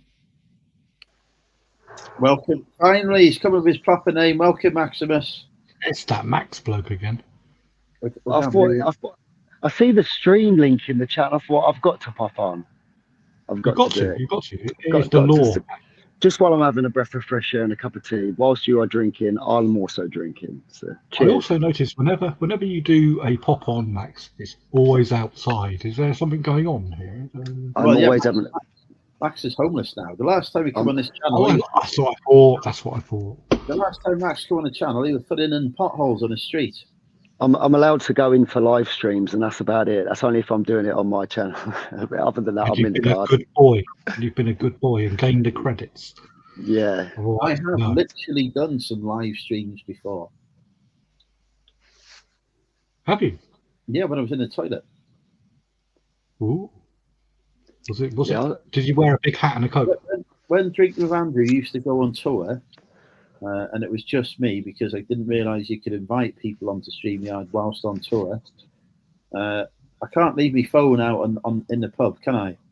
So I used to have to take the phone into the toilet with me. And then literally there was a live stream on the live stream. Fair play. Yeah. Fair play. We'll leave it there. It's risky behaviour, man. The thing is, it could be easily done. Could backfire, mate. Imagine if the camera's facing the other way. You know what I mean? Showing off them skid marks in them boxes. The camera facing forwards is bad enough. If it faced the wrong way, I'd probably not still be single. What's the deal with I don't want to get you demonetised or anything. Are you allowed to smoke on screen? You're not, are you, really? Of course you are. Well, do whatever you want. Max, we were demonetised as soon as Phil showed his face. Yeah, exactly. It's I didn't want to just do it and just get in trouble. This thing, I'm sure that's in the same law bracket. Yeah, same as that. Exactly. It's not like we're touting this as an educational channel or anything. No disrespect to Andrew. There's a question for you in the chat, Phil. Yes, sometimes I finish my business and some of the really nice, good-looking posts that come up, I do have to spend some quiet time thinking, well, may as well stay here. I've warmed the seat up after all. What have you done to me, Kitty? You little bitch. Rachel is saying how hot I am. Thank you, Rachel. It's just marked me. We will put a disclaimer, though, that using tobacco products is very bad for your health. It is very bad for your health. So is having cats. Has your cat just viciously attacked you? It just put a flipping gash in me jacket. I got this for Christmas from my old dear, and I went to go give her a cuddle, and it's just gone and just literally like put a nice big, see that from there to there, and all the fabrics coming, and it's got all the cotton and the fabrics here. Oh, we've got another fag Ash Lil coming out. Max, you think that is bad? I was woken up at 4 o'clock this morning to the sound of and the cat had done a lovely big puke right in front of the bedroom door, which opens inwards, which means I was trapped unless I cleaned it up. Is that a hairball? Was it? No, she just does it to wind me up because it's the hairballs that get me. This horrible sound. So my cat very much enjoys drawing blood from me, gashing me, attacking me, despite the fact that I bring her all the food. To be fair, I would do the same if I was your cat as well. Yeah, I don't blame the cat. I'm not putting the cat down in any way whatsoever. The cat has got every right. Well, you might understand his point of view. You might have to put the cat down at some point, to be fair. Not in a euphemistic sense. The cat can die whenever it likes. It tries to escalate my demise quite rapidly on many occasions. Yeah, but that's just because it's sensible. Yes, it does try to trip me up, and it ensures that I still have a good blood flow on a daily occurrence to make sure. Keeps you on your toes. Oh, it attacks them as well. It attacks my toes. Nothing is safe. Ross, I haven't had a sale. You can't guess the price. I've had no sale. So Andrew, is it your van that's playing up, or is it you buying a van? I remember I see a video not that long ago of you talking about the van. It could be both. It could be both. It's both. One's going, you're getting a new one. I've got one that has that successfully passed its MOT and then decided to die as it was leaving the garage. No way. And it's been there ever since, and it passed 2 months and a week ago. I heard that. So Sarah just farted really loud. I don't know if anyone picked that up in the microphone, but you're lucky I've got headphones on, because I could hear that through these headphones. Yeah. I thought that was Phil. You thought it was Phil. I hate vans, honestly. I just, the thing is, it's like I look at mechanics, and I've got nothing against them personally, but because I know nothing about motors and that, and I've spent so many thousands on vehicles just trying to keep them on the road, I hate them. I really don't like vehicles and motors and MOTs and garages and buying cars. I don't ever want to own a car. I just want to have a car that's reliable. That's all I want. It's just. I would like a chauffeur, and I would like them to provide their own vehicle and be reliable. Yeah. I just want to sit in the back of a limousine and be driven. just be driven around. I'm the only driver in the household. I think Mason will be driving, obviously, before Sarah ever does. But I think that's probably a reason why I don't like it so much. I'd love to be driven around, but at the same time, Andrew, how many times have you been passenger? I'm not a good passenger nowadays, because I've driven so many times. I don't like being the passenger. I'm like, maybe if I was in the back and I couldn't see out, right, and it was like a limo or something. In the back of a limo, the mini bar would be open. I'd be rocking and rolling. Yeah. I wouldn't be worried about what's going in the front. I'd be sat there with my honeys in the back. We say honeys. The honeys. Oh, goodness, sub. You know, we'd be rocking and rolling. We'd be partying. I'd rock up with a car boot in my Rolls Royce. And your shades, yeah. And your backwards, very expensive baseball. I have always wanted to buy a Rolls Royce, like one of the dead old ones that are selling for about 50p, just so I can turn up at the car boot in a Rolls Royce. Mate, do it. The thing is, I don't think there's even the oldest ones and the most thing is, I don't think you'd ever get one for 50p, mate. But even if you end up with a Robin Reliant, just get a Rolls Royce badge and get that on there. A Rolls Royce has the what's it called? The silver lady, whatever it is. Yeah, with wings and that. And I can't remember what there's a name for it, but yeah, stick one of them on the old Robin Reliant, mate. That is good. They're probably better. That'd be even better. Rolling up to a boot sale in a Robin Reliant with a fucking Rolls. Oh, mate. Sorry, swearing. I don't know if you're allowed to swear either. Right, I get told off for swearing. Oh, we swear. It's okay. We can swear. Have you been reading the chat, Andrew? There's some very interesting shit going on. If Phil feed, it would eat the carpet. What does that mean? If I feed? I don't know, Chris. And how many cats do you have, Phil? I have one at the moment. I have had 26 before. Imagine that, Max. 26 cats. Rachel, I have got some fantastic ideas of what we could do with some honey. Always happy to share them. I had two. I had quite a large amount of cats, as it were, and two of the queens. Are they queens? The female cats. They both birthed within a week of each other with a splattering of kittens. So we had a carpet of kittens. It was mad. It was interesting. I took a video of it. I think it's one of the well-performing videos that I have on my channel. I couldn't believe when I found out a few years back that cats can have, within one litter, they can have multiple dads or fathers within that litter. Yeah. And I never knew that. It wasn't until sort of every cat that was born that Kitty had, the one that just attacked me, she'd like 14, 15 now coming up.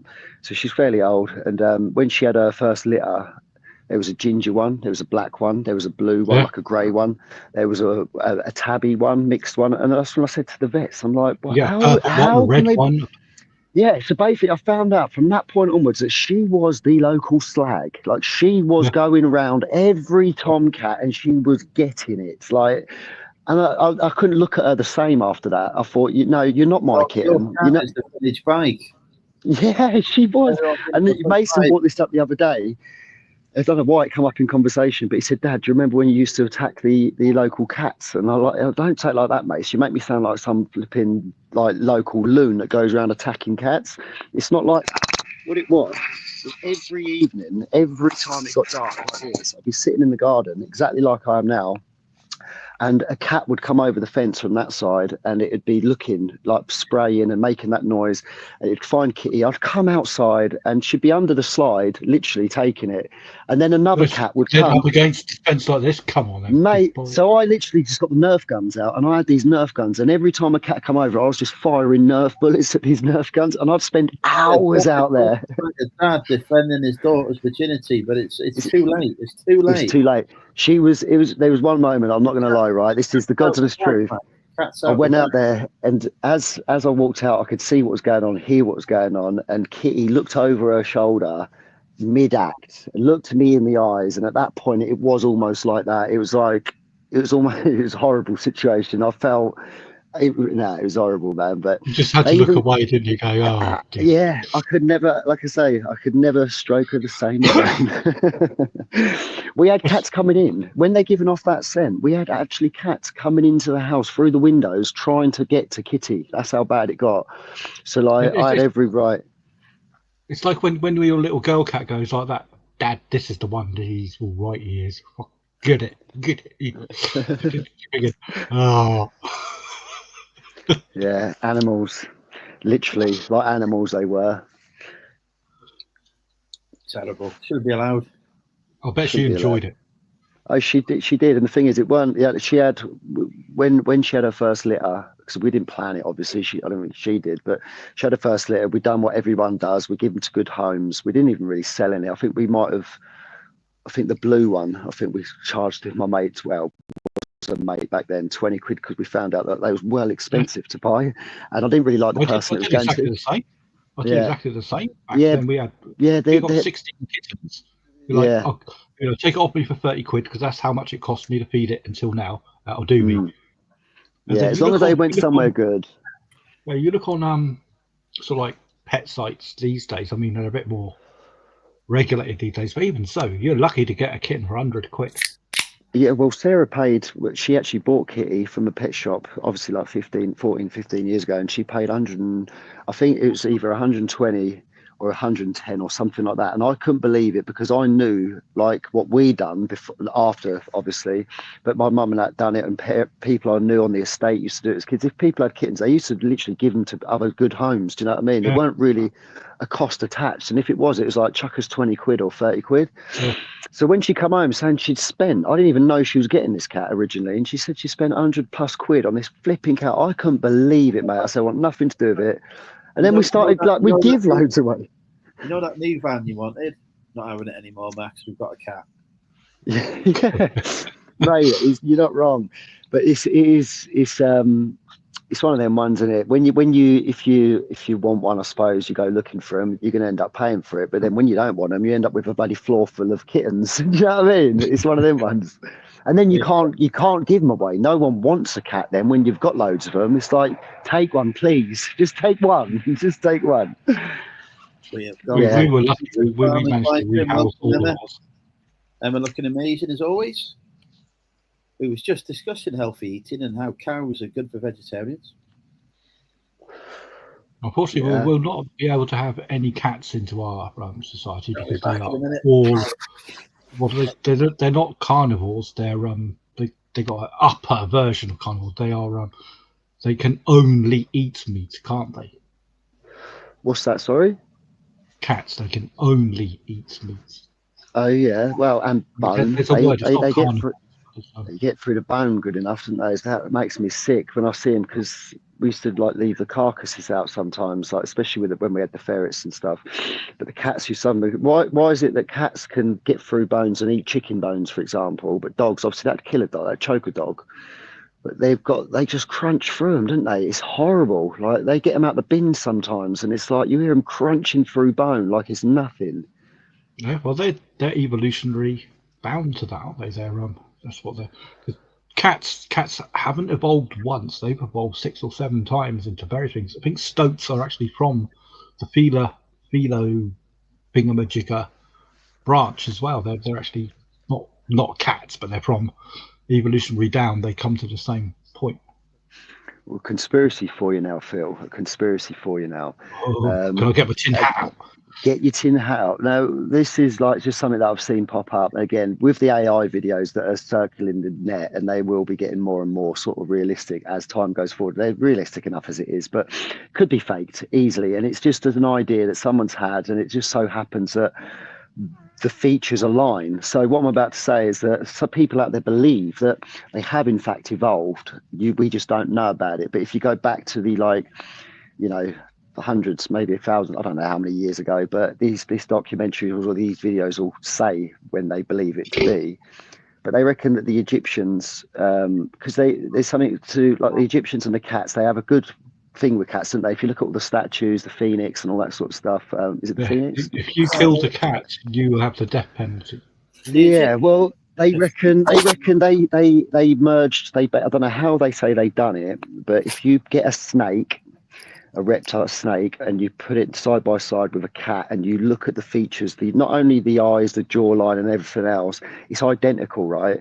But also the cat is the only other animal other than a reptile that has slit eyes. The cat doesn't share the same eyes as a tiger, which is classed as a cat, or a lion that's classed as a cat. A cat, the small house cats that we know that can get quite big, but they're not like, the large cats that we know. Why is it that they've got different eyes when we think that they are the same sort of species as a lion, as a cat, as a panther? Just because you've got the same sort of species doesn't mean everything is exactly the same. No, it's true. It is inbreeding. Yeah, could be. Same way that people from Norwich have got webbed feet. And two bumholes, apparently. Two bumholes? Yeah. That explains the awesome iOS already. Yeah, no, but if you do have a little search, right, when you see then you see them side by side and they sort of overlap the images, and you see a cat, when a cat goes and a snake does the same thing, right? It's very believable. Like they might have used some magic or some sort of evolution of some sort. I can't explain it for you. Can you? Please do, Phil. Yes. Eyes are not a single point evolutionary point back then. Eyes actually evolved in living things through multiple different ways. The slitty thing, that is down to the fact that these are predators that don't chase prey like, say, dogs would. They need to range find where their prey is exactly so they can ambush it. Cats and snakes have exactly the same ambush profile, if you like. Yeah. So when a cat sees a mouse, it needs to know exactly to the millimeter where it is, and the shape of its iris allows it to calculate the distance because of the stereo vision that it gives it. It has deficits in other forms of its vision, but that's the part of it that it needs to eat and live. Snakes need to do the same. Snakes can't run and chase stuff. They need to one hit. There is that someone's taken an interesting subject, hunting, and made it boring. I'm good at that. Hey, no. I like what you're saying, Phil, right? But at the same time, all I'm thinking is, yes, they have the same traits. That's because they are the same thing. No, they've just. I don't believe that, but at the same time, it's like no. It's an interesting situation. However, go on. Watch videos. Put into your little YouTube conspiracy video finderer, and put in there cat versus snake. See how many times snakes win. Yeah, they don't because they don't win. No. Oh, don't they? I was going to say they do because they're the original form. I was ain't going to bloody win. A cat can run faster. No, but cats' reactions are far faster. You watch a cat sort of like pat a snake on the head, and their owners are going batshit, thinking, "Leave it alone. You're going to die. It's a poison snake." Do you know what? I have actually seen. I've seen that. 1 trillion miles an hour, and the cat will go back faster. And the cat will go upwards. Yeah. Hold right there. I can take you. Yeah, it's the same with like cat and dog. The cat will always come out on top. It will, unless the dog really like gets hold of it. But if the cat's got a position of high, that's only size, isn't it? I mean, you put a lion against a dog, or a tiger against a dog, again, it's size. Yeah. The tiger will eat a dog and probably won't chew it. I reckon I could take the lion in a fight. I reckon you put me in the lion stage, one on one. Do you know what? I don't not believe you, Andrew. And the thing is, I'd like to believe that anyone given that experience, I think in that situation, if you ain't got what it takes, I think you'd have to dig deep. You'd have to, even if it was lodging your elbow in its mouth just to get a few minutes grace. Do you know what I mean? Just fucking, I think we'd all have to dig deep and get through it. We've all agreed that the eyes are important to these predators. You jab it in the eye, it can't. Yeah. It's got sharp teeth, but it's got to know where to bite. Andrew, do it. When you get to, what's your next milestone on your subscribers? When I get to 3K, I will jump in the line. Fight a lion, yeah. Jump in the lines then, man. I get, how hard can it beat a lion? You know, they look soft as shit to me. You go in the zoo, they're not doing anything. They're mostly just sleeping. Yeah. I shall be back momentarily. I reckon I could take a lion, no problem. Yeah, man, I think you could. Depends what day of the week is, what mood we're in, and if you're ready for it, it's whether it catches you off guard. Imagine not knowing if you're out in the fucking wilderness or whatever, and then all of a sudden, this is my colleague, right? You think that things don't happen with like exotic lions, and what I'm about to say is completely different. But I never in a million years would expect to wake up in my bedroom and have a bat of this size on my bed, right? My colleague the other day tells me this story that the first time he had to phone the doctors, he's a lot younger than me, and this is the guy that comes in like a couple of days a week and that, and just does a bit here and there. Lovely lad. And he said, yeah, he had to phone the doctors. First time he ever phoned them, he was completely shitting himself because he woke up one night and he said there was this bat in his bedroom. The window was wide open where he left it open. And I said to him, what was you on? Because he'd been known for doing bits and bobs back in the day and all that sort of stuff. But he's like, no, genuinely, he goes, I hadn't even started that stuff yet.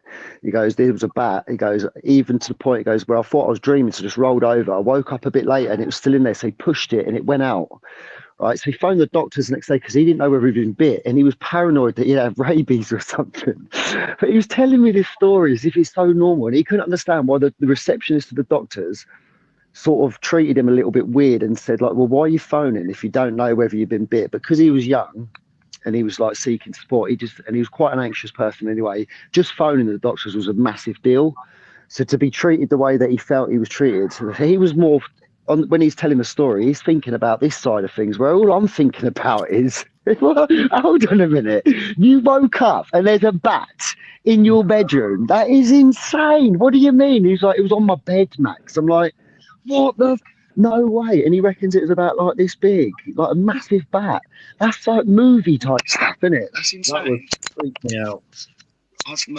I've never opened my window again. That reminds me of when I had to ring the police because there was a kangaroo loose.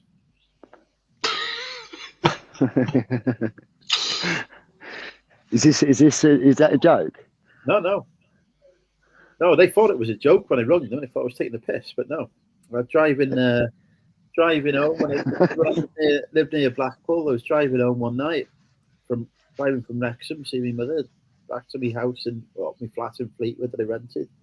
I go and driving down and I saw this fucking pair of eyes literally bouncing towards me in the middle of the fucking road. What the fuck's going on? I had to stop because there's something in front of me. There's a fucking kangaroo. No way. There was a petting zoo just round the corner. Farmer Park Animal World, it was called. And the fucking kangaroo had escaped from it. Because what the kangaroos do, they jump the fence. It's there bouncing down the road. And I was like, well, fucking hell, there's a kangaroo loose. And I thought, it's like being on Attenborough's channel, isn't it?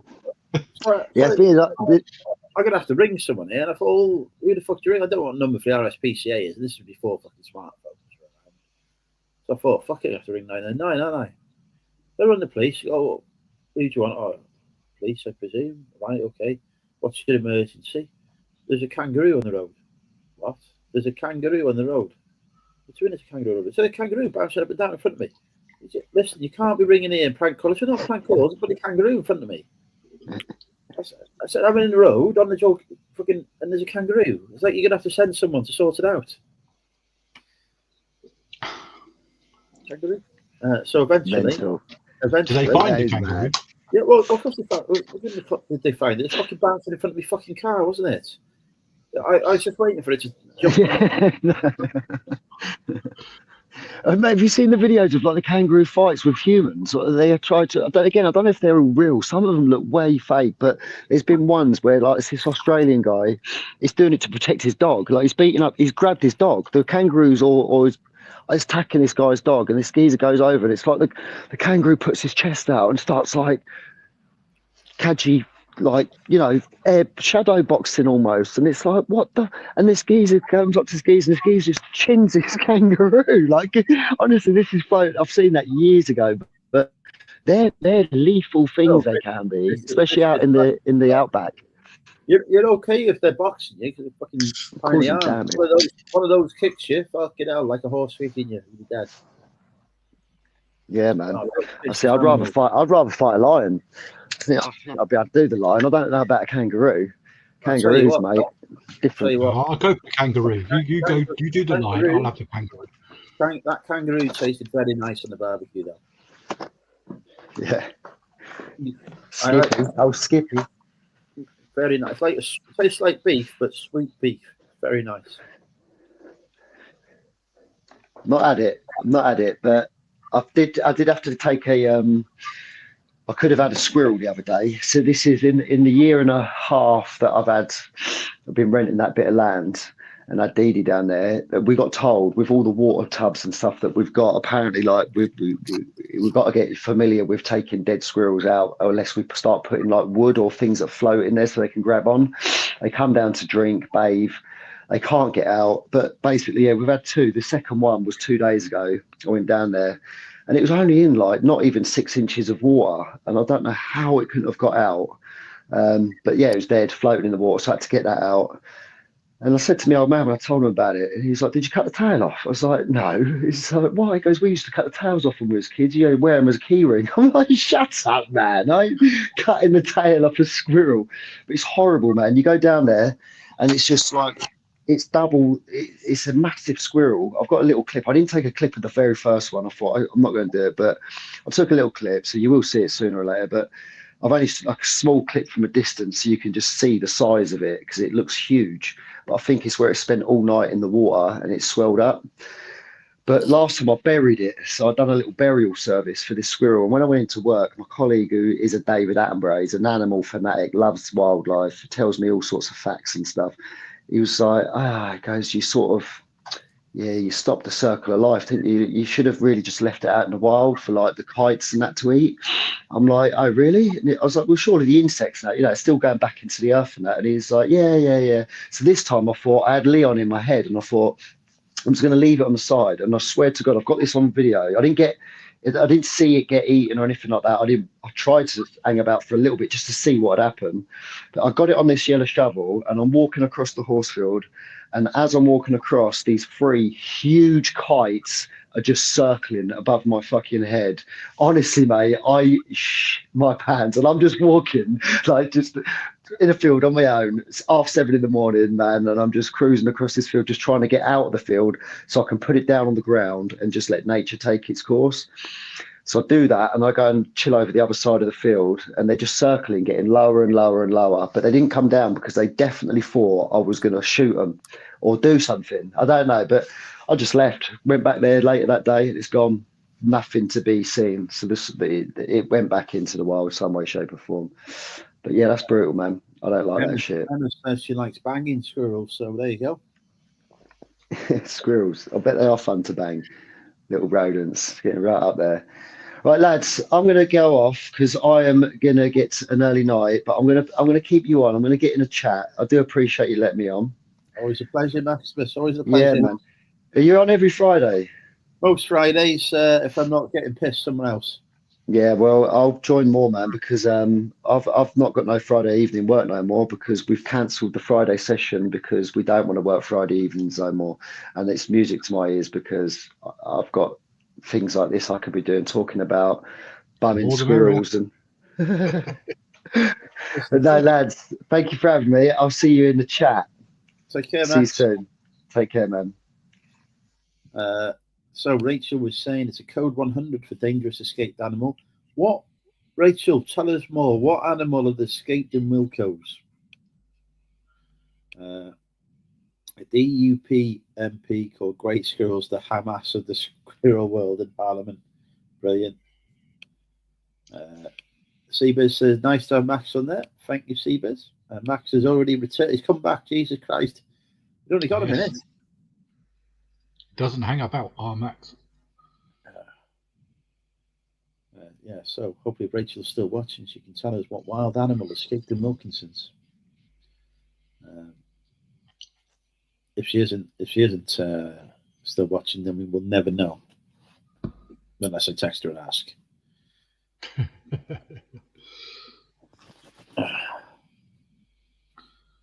Have you been attacked by any wild animals? Not in Wilco, but I was scared a lion was going to eat me. Codes were from Chessington. So there wasn't an escaped animal. I'm confused. Kind of escaped, but I don't know.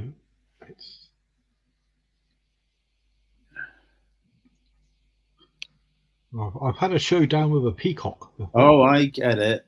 So a code 100 is the code in Chessington for an escaped animal. And you heard a code 100 in Wilco's and thought there was an escaped animal in Wilco's. I understand. Yes. Phil doesn't understand. That was his confusion. I perfectly understand. There are loads of codes in tannoys in various supermarket stores that mean a variety of things. And when you hear some of them, okay, that's good. I'll get the code out. I think they've been congratulated in understanding what Rachel was trying to say there.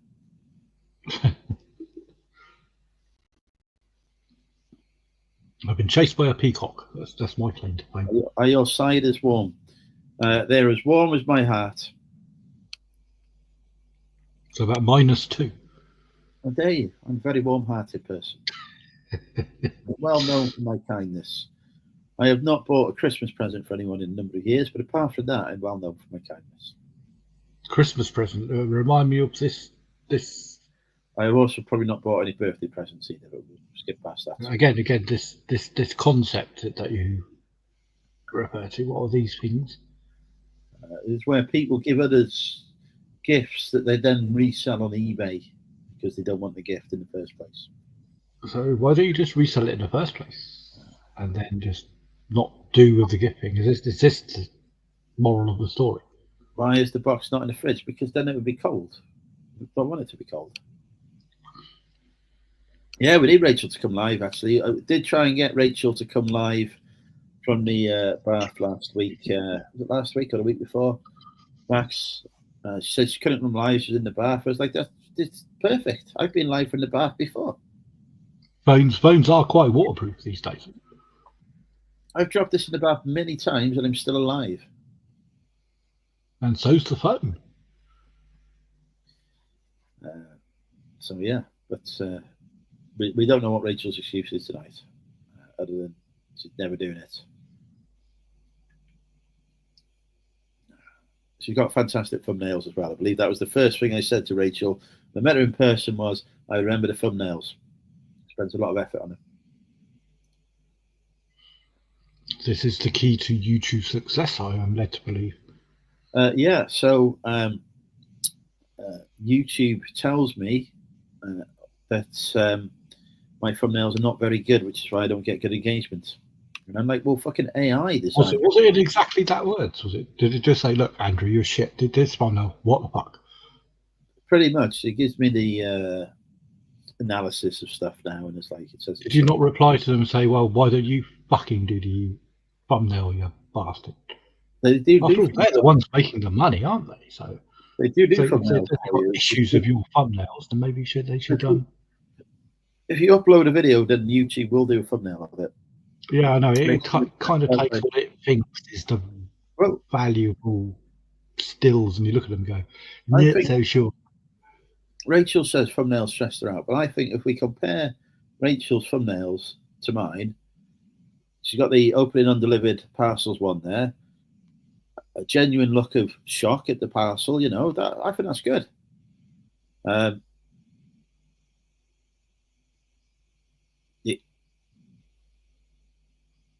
She's even managed to get an animal. Oh, hang on. Because I'm on premium, it automatically plays the fucking videos, so I can't. Here we go. She's got an animal involved in this one, which goes with the theme. She's done a video about you. It's called Strange Behaviour. Excellent. I should do well. I do like the low cut tops. That does well for me. I click on those ones.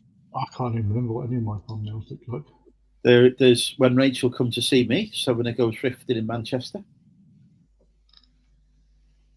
Oh yeah, the thumbnail for that one was impressive, and I got 12k views for that. That was remarkable video.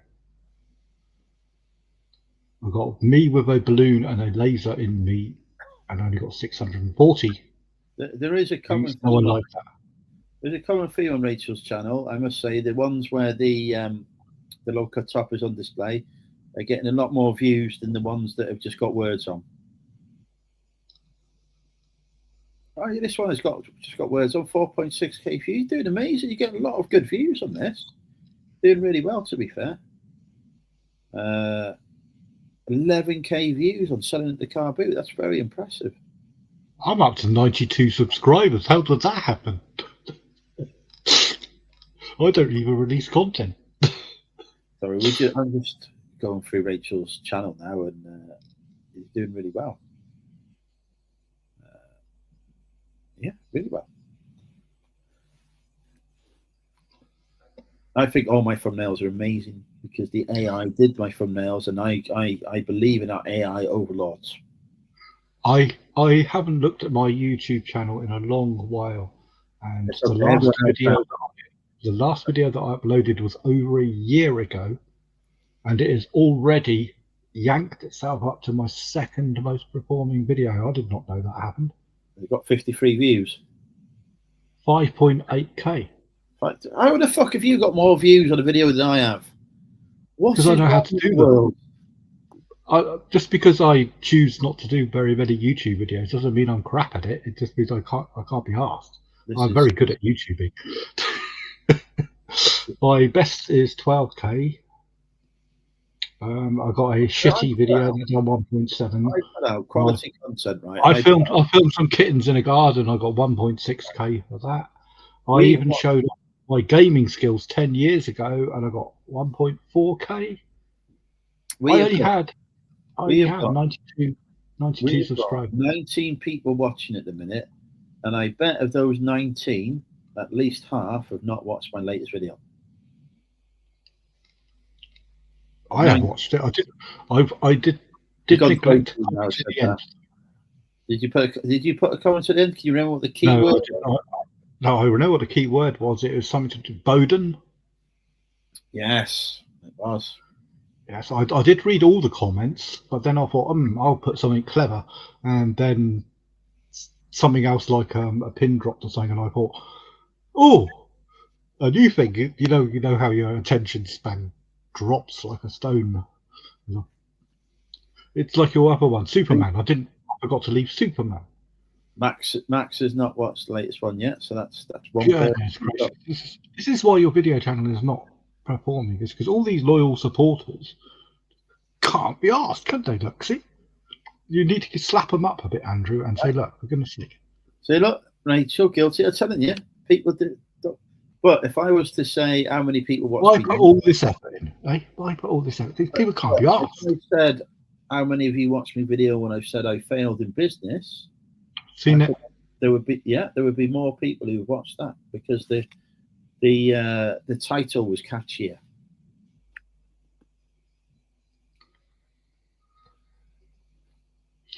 This is going to annoy you. Rachel is saving me for bedtime viewing. My latest video, which is still scoring quite well, is nearly up to 6k now. Well, what do you think it was about? It's not coins. Lasers. No, lasers is my top one. Magnets. No, I have no Maclet videos. It's Minnie Mouse. Jesus Christ. All I did is I went round my flat and I just literally put on screen every single Minnie Mouse that I could see, and I put a YouTube ditty musicy thing going diddly diddly, you know, these horrible shitty stupid music tracks. Yeah, and I just pressed publish. It got 6K views.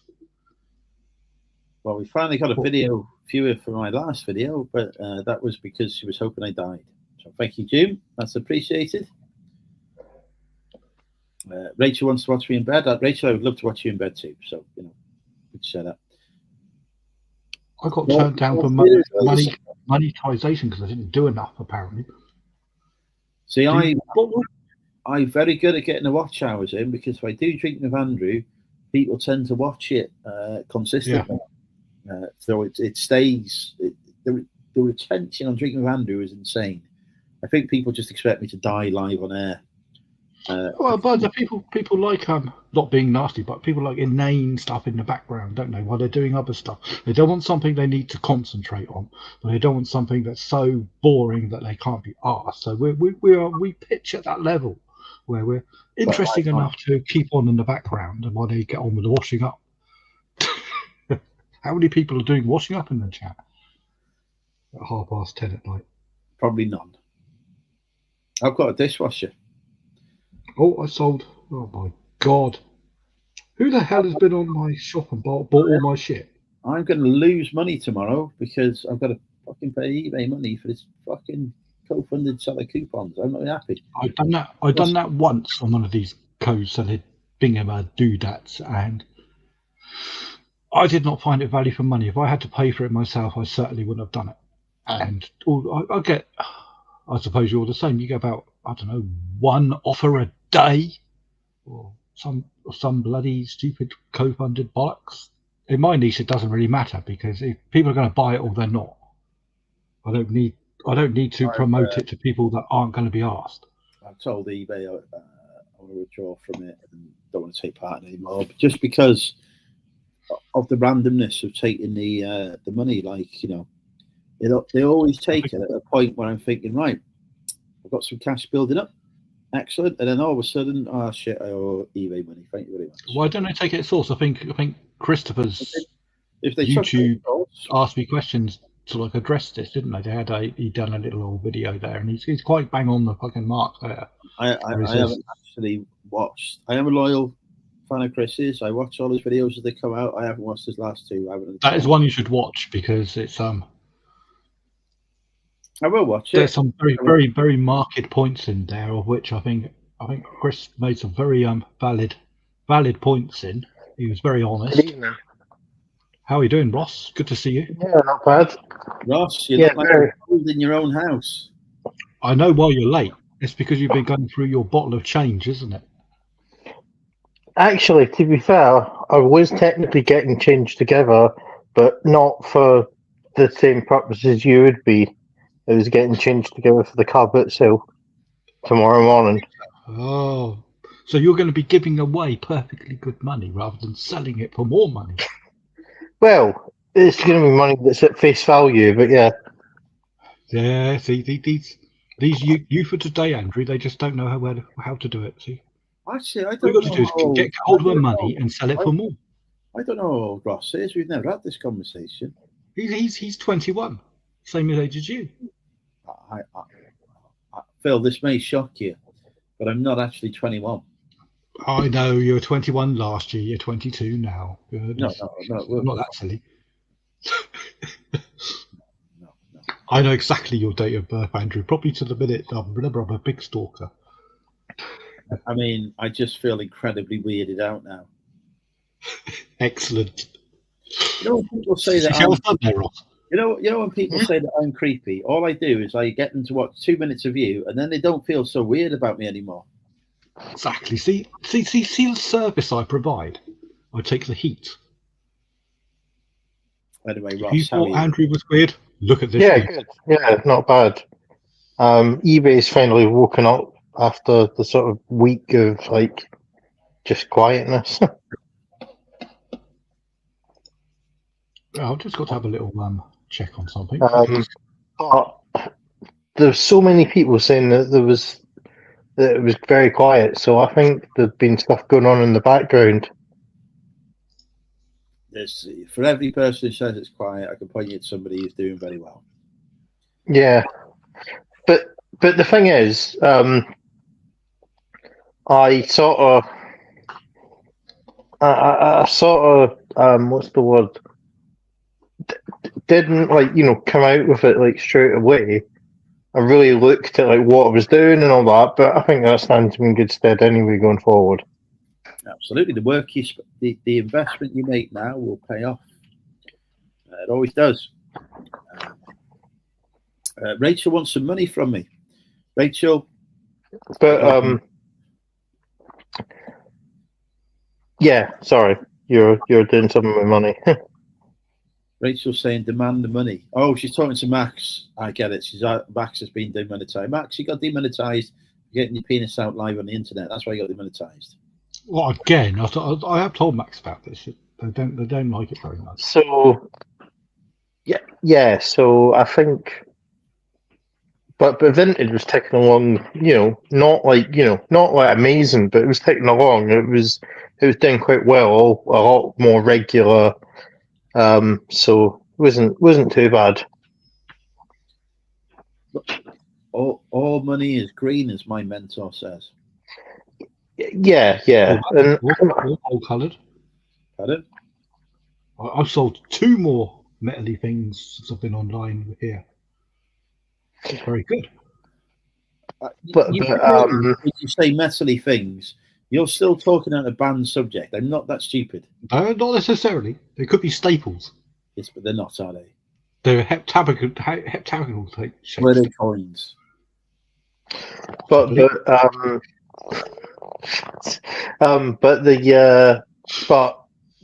thing is, it probably was something to do with the fact that I took some time off sourcing because of personal stuff and that. I was still listing. I had stuff scheduled and a lot of similar, but it's probably because there's been a bit of a gap in sourcing, so it probably had like less good stuff going up. Here's the thing about scheduled listings. Say that you did 10 listings today and scheduled them to go live a week today. Mm. From eBay's perspective, they've gone live today. It doesn't understand from the I don't. That they have gone live. I never do that. If I've got something to sell, I'll sell it now. It goes live now. Simple. You better just have like a draft then, and then just making it live from your draft. Fuck draft. Okay, I'll do that then. Yeah, so that's why I have a draft bank. I put this stuff for the draft bank. I never schedule stuff because eBay's just regarding that as being made live today, even though it hasn't been. It seems to regard that as being live today. Don't give you the traffic boost you would expect. Neil's in on his channel. If you've got a draft, it's not live, so. Yeah. That is probably what that. Hey Neil, that is probably what happened then. But then also, I think as well, if I was putting like new listings up and I knew they were good, I was only promoting them at 2%.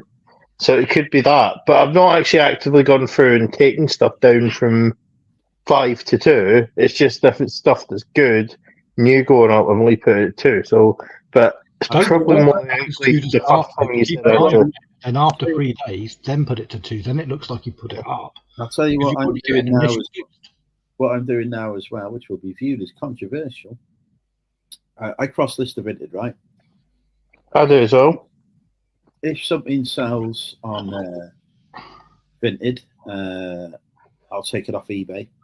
If it sells on Vinted, I just leave it on the Vinted. And if somebody buys it on a Vinted a week or so later, I cancel it as a problem with the label. Because I can't be asked putting the effort into taking it off the Vinted when I know that there's no consequences for me just saying there was a problem with the label when I tried to print it and I couldn't send it. Yeah. I mean, I think you got a negative feedback or something on Vinted, but feedback doesn't really matter on Vinted. No, not if you cancel it as a problem with the label. You get no feedback. Can't leave feedback at all. No, okay. Well, that's all right then. I mean, may very well do that. Yeah, because that's out of your hands. It's not your fault that the buyer selected a label that you couldn't use. It's vintage fault. Yeah. Well, I did sort of worry about that today because I saw this metal like dragon ornament thing. It was like this cool dragon with a microphone, but it was like heavy thing. But they could Royal Mail invent it, so I went to the post office. Thankfully, it was just under 1K, and I was able to actually literally give it to the postman just as he was collecting from the place. But I did say, like, to the buyer, like, this feels very heavy, so you might have selected the wrong label. I had my first ever collection on Vinted, but not where the buyer comes to collect it, but where the courier comes to collect it. Because I sold a playpen, and on Vinted. Yeah, I sold a playpen on Vinted, and it was I had a choice of a 10 kilo or 15 kilo label. So I just went with a 15 kilo because I'm fucking ass wet playing it. And Yodel came and picked it up. It was really good actually. Because I was like, this thing would not go into the Yodel store. They'll just say no to me. I was thinking I had to say this to the depot. Then when I went to print it out, it said, "Oh, it's collect from home." Like, oh, yes. How did you have that? Is it just because it was set very large? That category on Vinted only has a choice of 10 kilo or 15 kilo. Nice. So that's like what children's playground equipment. Yeah. Which was great because I made a 15 quid profit on it. It cost me 20 quid. I sold it for 35. Happy. Yeah, see, I was thinking of trying, that sort of thing on Facebook Marketplace. But as we discussed last week, Nick says I had some work on it, but Facebook Marketplace is full of nutters.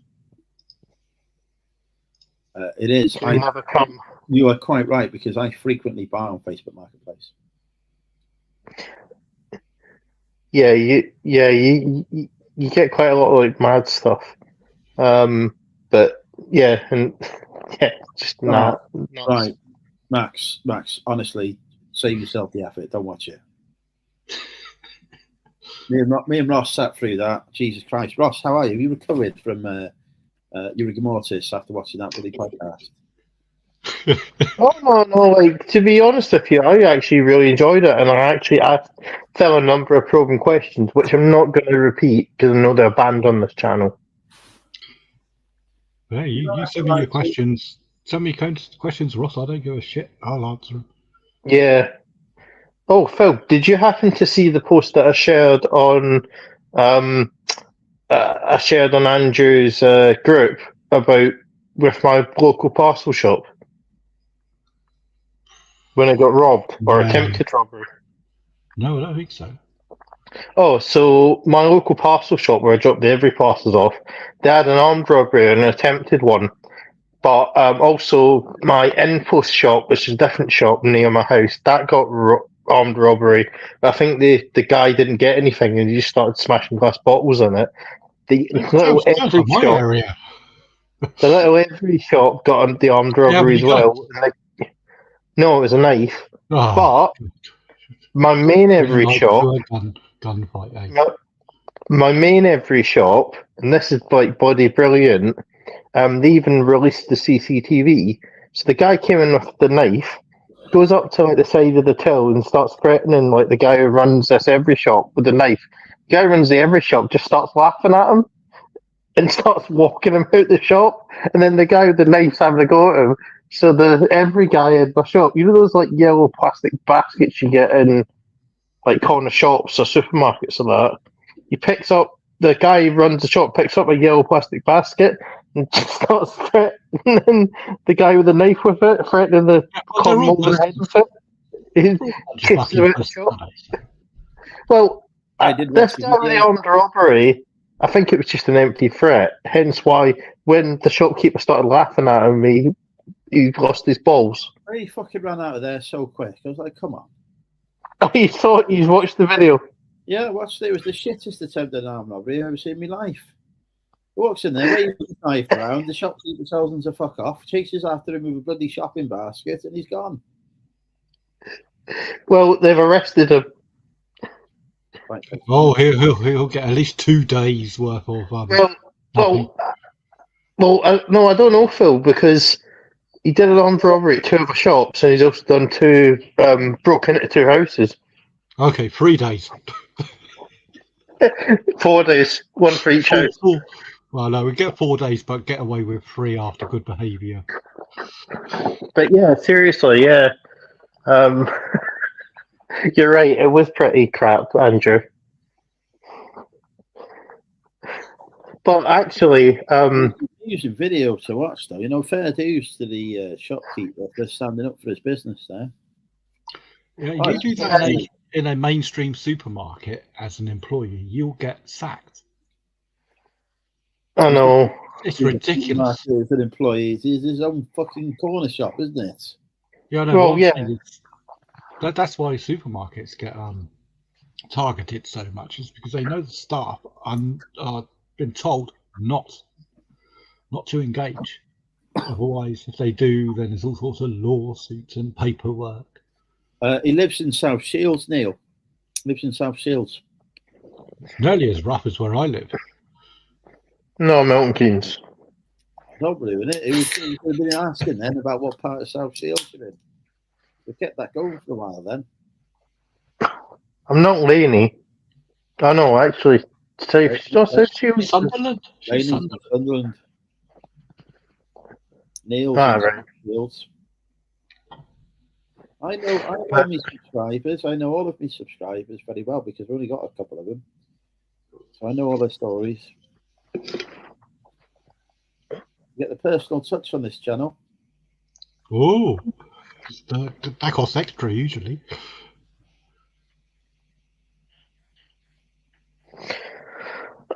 So that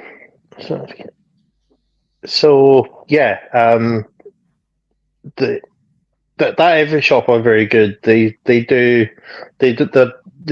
never actually bothered by how many parcels they bring in. They let people bring in stuff. They've literally let me take Dyson in there before, which was absolutely huge and massive. So they're good. They get it, and also they like me now because I've got label printer. I don't use their machines, so like extremely easy. And quite often when we go in there, they just give us the computer and we scan it ourselves. I have also been accused of being extremely easy. Oh. By who? Usually other human beings.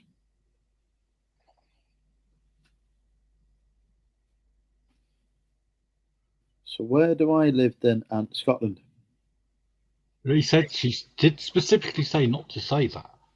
Well, how am I not supposed to say that? Well, she asks where she lives. I say where she lives, and then how am I not supposed to say that? So it's very difficult for me to achieve. You need to read the entire sentence before the full stop. I mean, the town I live. Well, surely, June, you know where you live. I don't need to tell you the town that you live in because you already know this. Maybe she does. Maybe she's outside and she's lost. Well, she's fucking. You could be doing a public service by telling Julie where she lives so she knows how to get home. It's okay, Phil. You can tell her. I don't know. Scotland. Do you live in Scotland? Julie lives. It's not Aberdeen, but it's not far away from Aberdeen. Somewhere in that area. Oh, okay. I can guess. Quite a few places.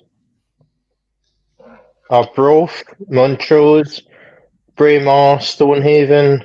Yes, Stonehenge. Stonehenge, that was the one. Stonehaven. Stonehenge. Stonehenge.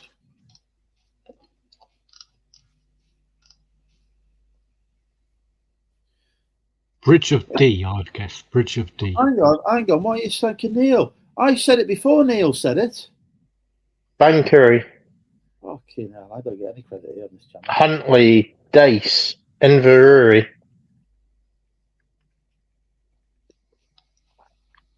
Forres, Fraserburgh, Peterhead. Inverurie. Inch. Inverness. She lives in Inverness. There we go. Problem solved. Oh, Inverness. Inverness isn't actually near Aberdeen. Like, it's in that part of the country, but Inverness is like 100 miles away from Aberdeen. Hey, if you were in America now, that would be nearby. Inverness, the capital city of the Highlands. I've been to Inverness many times. Yeah, I've been to Inverness. It's brilliant. I love the place. It's such a nice city. And it's got an airport. Yep, that's got to be the nicest airport to go through in the UK. So stress free. Have you not been to Wrexham Airport? Wrexham's got an airport? Of course it has. It's a very cosmopolitan city. Is that why you moved away? You've heard of aerodromes. There's a field called Cherk, where there's a car boot. No. And also there is an airfield thing there. Wrexham Airport. Yeah, I've got a lot of stock from there. You can't land a jumbo jet or indeed any kind of jet there. Mostly just Cessnas, but you know, still get about on that. Well, is that for contraband then? I can't even fucking go for this. Isn't Wrexham Airport called the Brian? We don't acknowledge his existence, Neil, on this channel. We know that. Does your work have an office in Turret? Jesus Christ, fucking hell, just floating. I missed that tonight. Yeah, nobody flirting with me. They're all flirting with each other. Who's going to tell me how beautiful I am? Ross, tell me how beautiful I am. Yes, you're a very beautiful man. Thank you, Ross. There we go. Me and Ross are now going to have this bum sex. Who is Lustful Sally? Who is who? Lustful Sally. Yeah, Banda. Oh, I was going to say there's a. It's not a her. It's a bloke. Oh. There's authentication on. I can see who it is.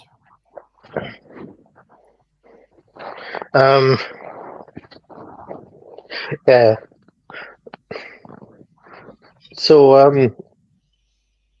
So you're still in the tech and sports. Are you going to join the new group? I am in the new group. I'm just waiting for my affiliate links before I start promoting it. I've been very clear that I need the affiliate links because obviously the world's greatest affiliator. I can't be promoting nothing with no affiliate links. But yeah, I mean, it was my friends Kaylee, Chris, and Benji are in it. So Kaylee texted, "Are you going to join?" And I said, "Absolutely, more than happy to." Interested to see where it goes, and I will be there. I also have offered to be the ladies' clothing seller coach. Wow. Especially the underwear. I got the reaction to that was lots of laughing at face emojis. So I assume that means I've been successful in my application for the role. Yeah, well, of course it does. Yeah. From what I understand from content and stuff like this on the video, the more interaction there is, the better it is, isn't it? I can talk all day long about selling bold end dresses. Because I have sold, especially to Superman. I sold this year. I have sold 3 pieces of lady, possibly more than 3 pieces of lady clothing. And I do not know nothing about ladies' clothing, and yet I can still sell it. That's how good I am. You do. You've worn it before live. I watched you getting into a ladies' thing. Well, yes, back in the days when I don't know where those skirts have gone. I never actually got around to listing any of them. Neil, I wouldn't worry too much about that. He's not watching, and he was too busy pretending to be Ricky Lee earlier, so everything's fine. No, he's made me 25 quid on that video, Neil. I'm very happy with him. He's also done a video tonight. I don't know if you've seen it, Andrew. I will. Where he brought a fake beard off the internet and done a video pretending to be Ricky. Okay, and has that got many views? I'm not sure yet. Did you see Ricky's video where he was like parodying resellers, and there wasn't anyone in particular, but it was really funny? Is that the one where he got abuse from people because they thought he was parodying someone who didn't actually exist? Yeah. Yeah, with Rick, the problem for me with Ricky is it's just too much videos to watch. I can't keep up with all of them. I enjoy the ones I watch. I don't have time to watch all of them because he's doing a video every 5 fucking minutes at the minute. It's insane. But I do like content. He is a good guy, but I think Nick's tried to get him to go to meetups. John, he's not a meetup kind of guy, but he's doing his own thing. Good luck to him. Seems like a nice enough bloke. Yeah, Ricky, I've got a lot of time for it. But I do agree. There's a lot of content, but there again, he makes a lot of money from making that content. So why not? Oh, yeah, absolutely. Yeah. I'm the same as you, Andrew. I can't watch every single one of them, but I will tune into it because it is quite reasonable content. I find it's intelligent. It's when it goes off on a tangent sometimes. It's not my sort of content, but he produces enough content that I will watch quite a lot of it. Yeah. I kind of dip in and out of his channel. I go through stages like watching it regularly and then don't watch it for a while and then do it. But there is so many out there. Although I did like when so a YouTube video where there was an argument at a car boot and lots of people put comments in his video about the argument, basically judging the people because of their ethnicity. And Ricky answered back to him and then made a video calling him out. And I was like, good man, that's good. Because people were basically being racist. Yeah, to me, I don't watch content for the drama. If there's drama involved, if there's drama involved, yeah, whatever. But I won't follow a thread for it. Yeah, it wasn't particularly drama. It was more the fact that he was just, doing the right thing, doing the decent thing, in my view. But the drama wasn't created by him. It was some of the idiots to get on the internet. It's like my drama video. There's some bizarre comments on it. There's one going on about my choice of word, and it's like, fucking autistic, I think. You got a communication disability. I ain't going to come up with the fucking words you want me to come up with. I don't think you should need to explain it, Andrew. How did that summit video you did last year do? Because I know unfortunately you got abuse on that as well, didn't you?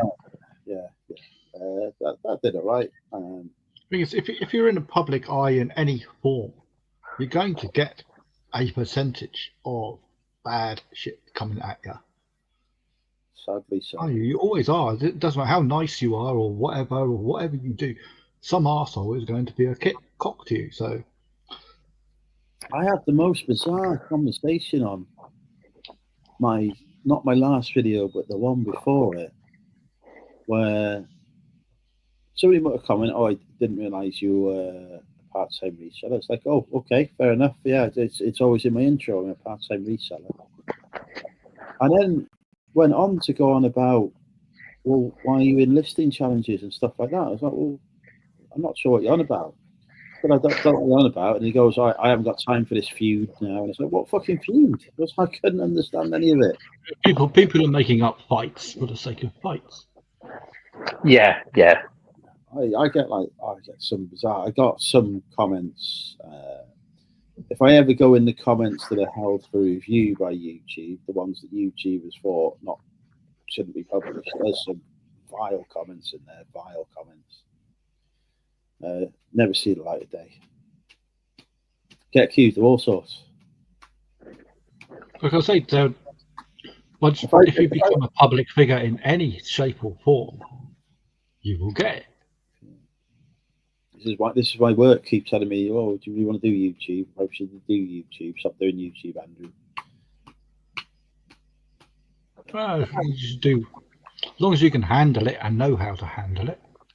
I'm well used to handling it. Don't worry, Phil. It gets handled regularly every night. Exactly.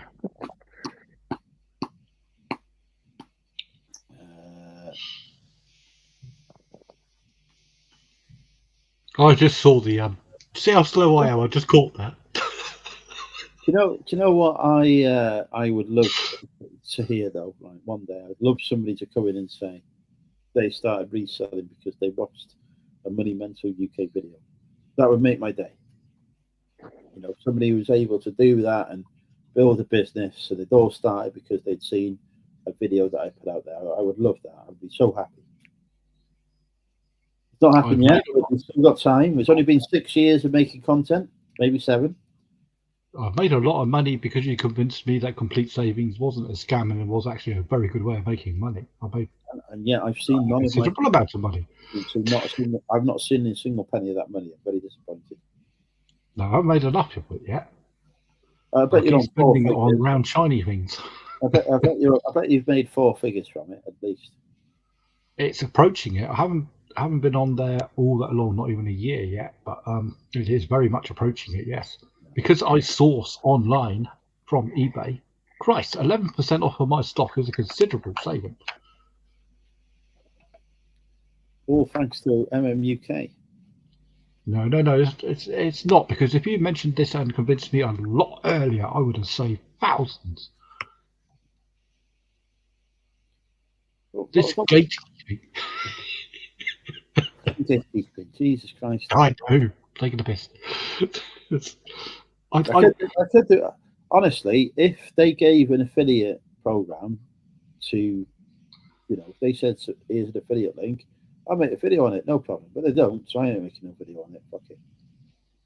It's a weird system. The way they sort of like try to introduce you to it, it always sounds like a scam. And the fact it isn't.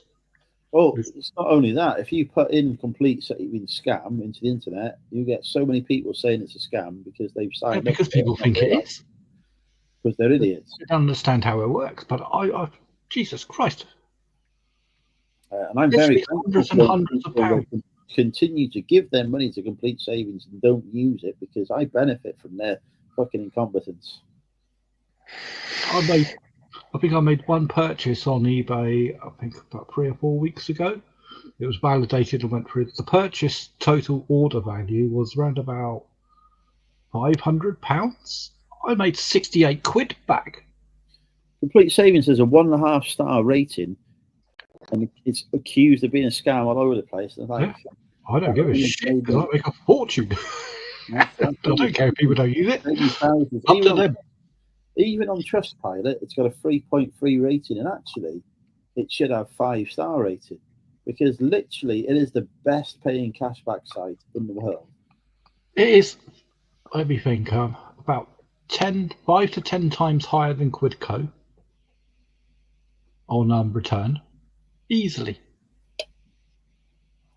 The best you'll ever see on Quidco for eBay is what, 2%, maybe the odd day at 3% or something. It's been at 11% on Complete Savings for virtually a month now. It's far too long. I keep trying to push purchases through there as fast as I can while I can get that 11%. But Jesus Christ, it is a game changer because it negates. Because I buy a lot from private sellers, and of course, private sellers are wanged on with their stupid buyer protection fees. I thought you were going to say something else there, Phil. I thought you were going to call private sellers. I swear, what you're allowed to use in America. No, private sellers are my lifeline because I buy a lot of stuff from them. Yeah. But because their prices are artificially had to go up because of buyer protection, and they've been virtually shouldered into having to have tracked shipping and stuff like this. So something I could buy and they say it cost me 85p to send this. How about that then? I'll go, yeah, that's good enough for me, mate. Yeah, you send that. Now they go, oh, if I don't put £2.70 tracked bloody 48 on it, I'm not going to see my money for 48 days, so I can't sell it. I can't buy it. It's unviable. So the amount of suppliers that I buy from on eBay these days has dropped considerably. Because people have been priced out of the market. Junie is saying how sexy I am. Thank you, Junie. I don't buy from private sellers on eBay anymore because every I don't mind. I do, it goes wrong. No, admittedly, I normally buy from private sellers that I've bought from before because I know what shit they've got. I know where they get it from, and they don't realise the value of it, and I do. even if it's like a dodgy-ish looking seller with 97.6% feedback, I won't buy hundreds of pounds off of them. But I know eBay well enough to know that I ain't going to lose, because if they don't come up with the goods, I'll get my money back. It would be an inconvenience because I won't be sourcing it from somewhere else, because I'll be expecting it to arrive from the seller. But I know one thing that eBay are very good at is they do protect their buyers, don't they? And I am a buyer, a very big buyer. Yeah, no, eBay is a safer place to buy things than Vinted. Yeah, I'm quite happy. I mean, whenever I do surveys, I always say to eBay, I trust you. Vinted is rife with scams. I've got an issue on Vinted. I've got an issue on Vinted at the minute, right? Where I sold a T-shirt to somebody, a vest, a football vest to somebody. They returned it because they decided it was fake. It's not fake, but anyway, I think they just basically changed their mind. They wanted to return it for free. When it come back, fucking in post, they've sent me the wrong parcel back. So I got a T-shirt back instead of the vest I was expecting. So I've now raised the case with Vinted. All I'm getting every day off Vinted is, can you take some pictures of the label? I've sent them fucking 15 pictures of the same thing. I can't send you any different pictures. Like, this is the fucking label. And you can clearly see it's not the right label on it. Like, every detail is wrong. I say, what do you want me to do? Fucking make up pictures for you? So I've had that, but they accepted the picture of the label because I bought a Rab coat from Vinted, and I got an envelope of it that size, just a small envelope. Like, well, that obviously isn't the coat. What they sent was a wet wipe. Jesus Christ. But Vinted, basically spent the transaction and ruled in my favour, thankfully. The other time I've had it where I've bought something off someone and got the parcel's been mixed up by InPost, both me and the seller got our money back. But no, it does happen in Vinted. That said, it also can work in your favour if you're a seller, because I've had it before where people have tried to return stuff, and you've made them pay for the return. There was one guy who wanted to make a return, was being a bit of a idiot about something, and I just made him pay for the return. But because he didn't want to pay for the return, he was annoyed and was trying to sort it with Vinted, and then he didn't send it back in time, so Vinted just gave me the money back. So I got to keep the money, and he never sent the item back. I probably shouldn't have paid for the label on this one, but I thought with him saying it's fake, Vinted might have rolled on that and said, "Oh well." Yeah, I think with that, you're probably better, because I've had it quite a few times before where I've bought stuff and it's been complete fakes, and 9 times out of 10, the person I bought it off of just pays the postage back because they don't want Vinted to come down on them like a ton of bricks. That said, Vinted, so if you go on Vinted tonight, it happens every night in the middle of the night. There'll be a load of really bad photos of really expensive things at too good to be true prices, and there'll be really fake mad names that are just a load of jumbled stuff, and they'll be in really random places in the UK, and you just report them, but the same people come and they're trying to scam again. It's the same people because the photos are exactly the same. But it's mad because if you're trying to sell stuff on Vinted, the AI goes mental at you, and you get stuff blocked and all that for really stupid stuff. But these scammers, they seem to be able to put up a load of fake stuff for a little while until they get reported. But it's their AI can't be that good then. This AI just keeps sending me messages going, "Oh, you can't list this, it's already on Vinted." I'm like, "Oh, it's fucking not." Oh, Rachel's going. Good night, Rachel. Thank you for joining us. Always a pleasure to have your company. Good night. I've not seen her YouTube channel. I'll have to give it a watch. She does some really good content.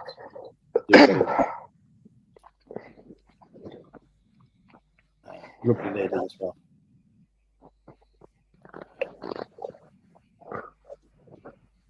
Yeah, I would definitely give it a watch. It's fantastic. Oh, I just sold another rounding. Oh, stop showing off. Some of us have got to fucking pay eBay money in the morning now because of this fucking Cody coupon bollocks. What we've lost.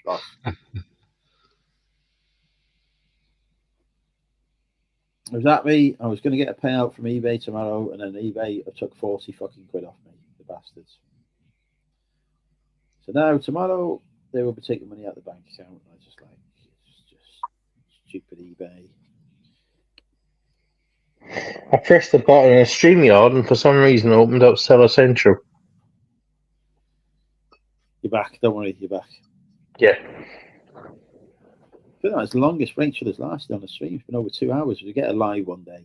We get a live. Yeah, it's dedication. Yeah, no, I'm on here despite having quite an early start tomorrow. I also have an early start tomorrow. What are you up to tomorrow? I will be getting up about 10 o'clock-ish to go sourcing. Oh, we've got another beautiful lady coming in. Welcome. Hello. Hello. Who's that very beautiful lady? Have you not watched my appearance yet, Neil? Jesus. Your what? Are you the coin collector?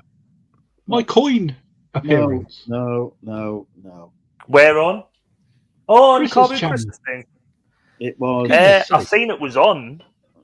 No dedication, mate. No dedication there. Look at that. That is all that you need to know about it. It was on. It existed. No, I see Neil on many coin chats. Many coin chats. It was the recent interview of the year. It was fucking. I honestly, I had to go and make steak. I was so distressed. It was my coming out video now. 2 seconds. You're not going to have a wee, are you? No, I'm not going to have a wee. I will. Are you aware of this, Ross? Neil's wee. Right, hang on, I'm going to send this a message. Let me guess. He had his mic on whilst he went to the toilet. It sounded like Niagara Falls. Maybe. It was hilarious. Everyone was pissing themselves as well. Yeah. So I'll be getting a whole 5 hours earlier than you, Andrew. Oh yeah, I won't be doing no kind of craziness. I don't need to go with no car bit. I go and see Grant to give me the new stuff. Grant, is that house clearance guy? No, Grant is contact in the television. Okay. But yeah, I'm looking across my living room. I can see the trolley ready, folded up, good to go. I've got the bag with the IKEA bags ready to go. I've had £61 of sales since that video. That's not bad. Nice. So is everyone coming to you for coins now then, Phil? It seems to be. Sonic the Hedgehog will be coming soon. Excellent prices and excellent service. Sonic the Hedgehog will be coming soon. Actually, that's rings. No, that's rings. It'll be Mario that comes to you. It's coins that. It's Mario that collects coins, not Sonic. We remember Sonic rings. I love Sonic rings. You'll remember the controversy, Ross. I think this was before you become a reseller. But what happened? Back in the past, our hero, Monumental UK, made a guest appearance on a upstarting YouTube channel, Retro Who Wants to Be a Millionaire contest. I entered it. The host was what I thought was a close personal friend. He asked the 15 questions. I had to use all of my lifelines on it, and I actually got to the final question, and I won, mostly through blind guesswork. One of the questions on it was, what does Sonic the Hedgehog run through? And I was accused of cheating to get the answer to that question. Like, because I've never had a Mega Drive in my life or played on a Master System. Yeah, but how can you cheat at Who Wants to Be a Millionaire? Well, he runs actually through a post, doesn't he? That's the end and start of the level. That's like a checkpoint. So apparently, I was to run through. I'd say that. Apparently, I, despite being on screen at all times with everything visible, was using Google, and they tell this because there was a white reflection in my glasses. Well, fucking I'm playing Google now, right. Andrew. Fucking StreamYard is Sonic right now. So I was just like, what is I'd say the white reflection now, Andrew. You don't even know the story. You're cheating. I am clearly cheating by using Google. We can see the white reflection there because he's cheated to win, because that was the only way I could possibly have won it. It was like, you know. So yeah, that was after that I spent 3 years not appearing on anyone else's channel because I was so fucking pissed off with how I was treated. There was a video exposing me, and the only evidence was, if you look here, we can see a right reflection in his glasses. Like, well, that's fucking StreamYard. That channel's not going now, though, is it? No, it's not. No, StreamYard. No. The channel which see, you try and take down Monumental, and you end up. Let that be a warning to certain people. Yeah, exactly. He went up against the might of. I did do a video on it, like where I was like, "This is fucking ridiculous." It was horrible. I was being, accused of all kinds of things at a very stressful time when I was trying to save the nation. I got on his channel to help him out. I got him loads of subscribers, lots of new viewers, and he was treated terribly. I think you also got more people who go on his channel who were resellers, though, didn't you? Yeah. Yeah, and then a lot of people pulled out. Well, yeah, after his video exposing me, and it was like, oh, it was ridiculous when I watched it. It was like, this is fucking madness. Oh shit! Spill the beans. I'm unaware of all this drama. How long ago was this? 4 or 5 years ago. Yeah, it's years ago. I was probably on the verge of when I came onto the scene in any significant way. It was a big controversy at the time. Big scandal. I'll have to go back in time and stalk these videos down. You can't find them. The video that he put exposing me, I got took down by YouTube because he used content from Drinking with Andrew as part of it. So I put. Did you get his monetization out of it? But no, I said I wanted to took down, and YouTube took it down. I said I ain't sharing nothing. This video was coming down. And because he'd filmed over a minute of Drinking with Andrew, which turns out a minute is the threshold, where I'd been saying how great I was the champion of the world and all the rest, because obviously I'd been very humble in my victory. I was able to get the YouTube to remove this video because I said I've not. Do you have a private copy of it? So that was removed, and then. He never achieved the success again after that. It was a shame. He could have had a real boost to his channel. I could have come back, defended my title. I probably would have lost on the first fucking question. It would have been a massive humiliation. But there you go. Ricardo Chris got to the £1 million question the week before. That's how easy it was. But he didn't wear glasses, so they couldn't see him. See, that's how. Couldn't be seen in the reflection. I mean, like, you can tell when somebody's typing or whatever. He did say, "Oh, use your phone" at one point. I was like, "Yeah." I said to you, "Oh, I've had an offer on eBay. I just got to go and accept that." Okay, good boy. And then it was like, "Oh, I was using his phone." I was like, "Oh, fucking hell, I did say." Yeah, but at that 3 years after that, didn't go on YouTube. Didn't go on another YouTube channel. Do you know what my comeback appearance on YouTube was? Drinking with Andrew. No. Obviously, I did fucking my comeback appearance on another YouTube channel. Do you know what my comeback appearance was? Laney's channel. Andrea. I did do Laney's channel, but apart from the banish bin, when I got back, me and Neil both got banned for banishing the same thing. Nick and Andrea. No, my comeback appearance, going back on a serious chat, was my podcast on Car Boots Chris's channel, which then appeared in the fucking Sun. And I had to get the Sun to take down their article about me. So that's it. There's a trend, isn't there? There's a trend here. Yeah. That's why you've not seen me do a one-to-one appearance on a channel before or since. Apart from the Banish Bin, I did the Banish Bin. I think I did the Banish Bin as well. Yeah. From a hotel room in me middle of and nowhere. Andrew both got banished from the Banish Bin though as well. We did, yeah. We were banned from the Banish Bin, and we were both entirely innocent and undeserving. All we done is seen a loophole and used it to our advantage. Exactly. You know what I mean? You picked three types of the same vegetable family. Yeah. I was asked which vegetables I would banish. I said spring onions, chanterelles, onions, leeks. None of these were accepted. Is it my fault that that they're very similar vegetables? No, I didn't create the fuckers. It's the same with me, Andrew. I heavily weighted it towards cats who shit in my garden, and because I picked charities, guide dogs, and cats who shit in the garden, and I think there's only one winner in that. Guide dogs. Both me and Neil were unfairly banned from the Banish Bin. Banished. But I was actually placed in the Banish Bin.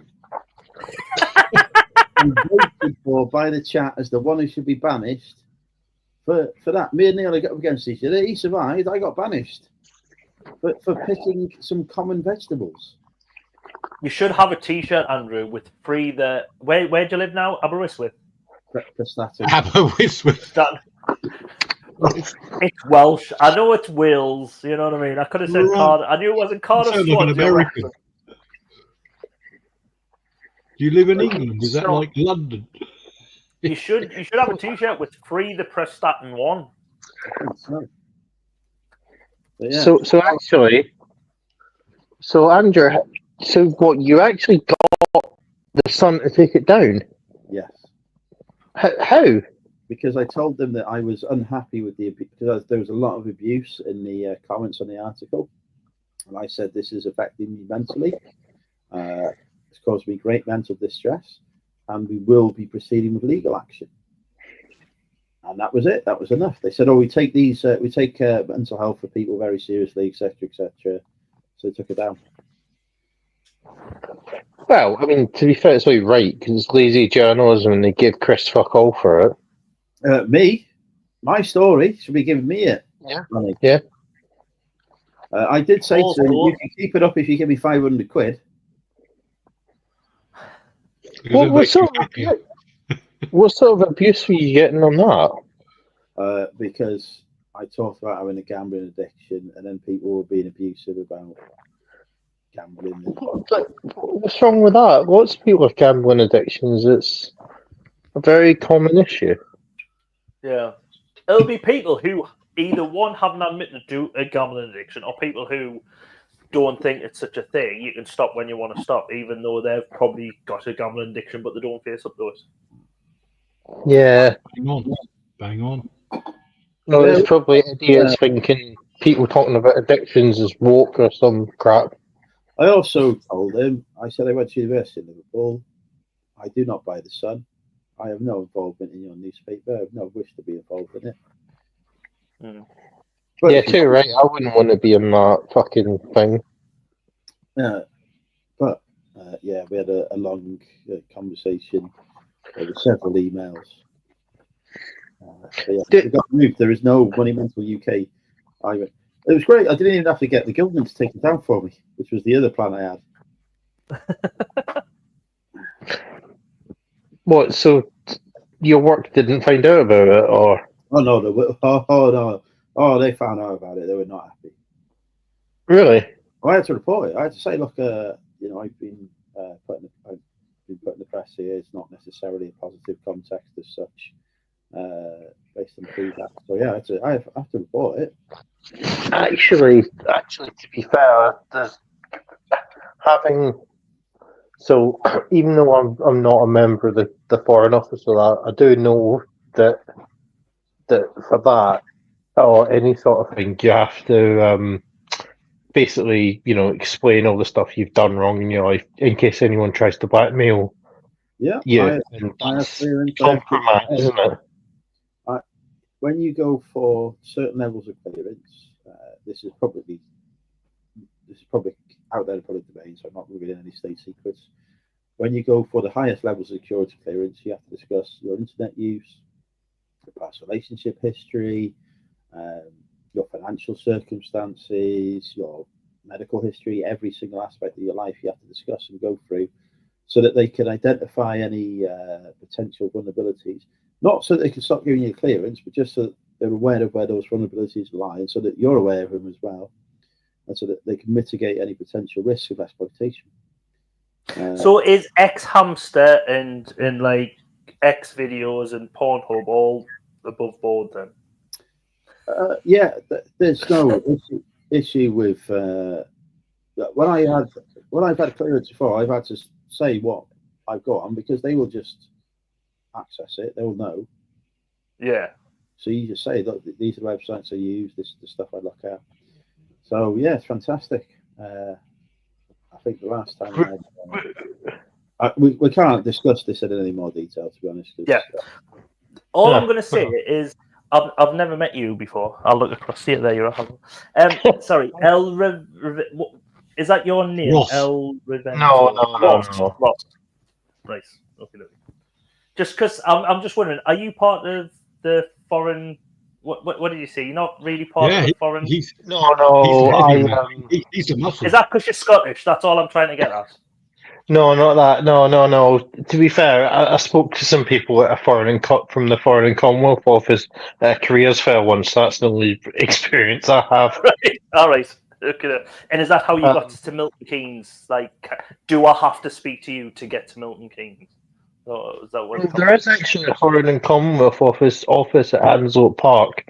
And I do work with someone that used to work there, although he's a bit of an idiot. So, It's all right. I'm allowed to call someone an idiot, so it's fine. You go for it, Ross. Go. You tell her. Name and shame him. Yeah. So no, I'm not a spy. They all say that. That is exactly what a spy would say. Yeah, they all say that, don't they, Andrew? They all say that. The only person who admits that they're a spy is James Bond. And I've got to be honest, I don't think James Bond is a very good spy. Have you ever seen him successfully infiltrate somewhere without getting caught? I've never seen him infiltrate somewhere without getting caught. And tell him his real name. Yeah. He always comes out. It's Bond. James Bond. Reiterate, Bond's the surname again. James Bond. Yeah, Bond. James. Here's my eBay business card with all my telephone numbers on it. He might as well have a QR code and just go there. Just scan that. Yeah. He is the worst spy I've ever come across in my life. He's absolutely shit at it. He rocks into a casino within 5 minutes. He's already been accused of being a British spy and he's in some kind of fight with somebody. Also, I want to see the deleted scenes. Do you know where he goes to like the sex kill, like the 60s, the STD clinics? Oh, that's going to happen. Always gets it on the NHS, obviously. Always cage the hamster, folks. Always cage the hamster. Safe sex is practiced on this channel. If you want safe sex, do it via the internet camera. Doesn't always work out good. Leslie Grantham be the example. Yeah. Yeah. Do it with people over the age of 18. Leslie Grantham was over the age of 18. He just got caught just doing like on the camera. You know what I mean? So. It would appear June has an erecting question for Neil. Oh, a resurrecting question. Oh, resurrecting. It will be coming back. I'm probably going to do other videos beforehand. I've heard this for the last 2 years. No, But it had come back within the 2 years. If Lazarus had took this long to come back, the fucking Jesus would be dead by now. No. Yes, I haven't made any YouTube content in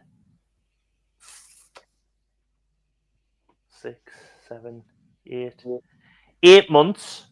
I haven't probably done a live stream in over a year, but there will be content coming out in the next, hopefully, week.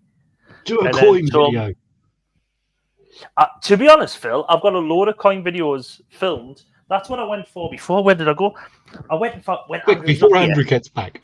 Yes, I found these the other day when I was like a load of bag of coins. And because have you ever seen one of them, Phil? I haven't, but it's not my wheelhouse. But I know of the type of coin, yeah. The square peg which you can use to count them by banging them on there. Is it Chinese? Yes, Japanese. Yes, I win a point. And is there a cartwheel penny in here? No. She's back. Yeah. We're not talking about anything. I haven't seen a Dorian Q in a live before. Nobody in the comments. Welcome to Dorian Q. Is it good quality? If it is, you're looking at 25-30. Hang on. What is going on here now? Nothing. I'm just counting me change. Look, it's all pennies. What on earth is going on here now? You better not have been having no coin talk. Is it 1797? What? I don't know. It's postcard. If you're trying to ask Phil a coin question, Phil has never. No, he's not. No, it's. Phil has never successfully answered a coin question ever that's been put to him. It's never happened. Every time he goes, "Oh, that's not my niche. Not my niche." And then I answer it. No, you never answer it. It niggles me. I think I do know. I've got no light here, so I can't show you in 1861. That's okay, because it's a banned subject. We're not having no coins. We've had an hour and a half of boring the 5 people who tuned in about coins. Bill, I wish I was able to watch it. Was it not during the day today? No. Oh. It was the podcast interview of the year. It was fucking garbage. No, it was actually very interesting. Chris was so ill during it, I really felt for him.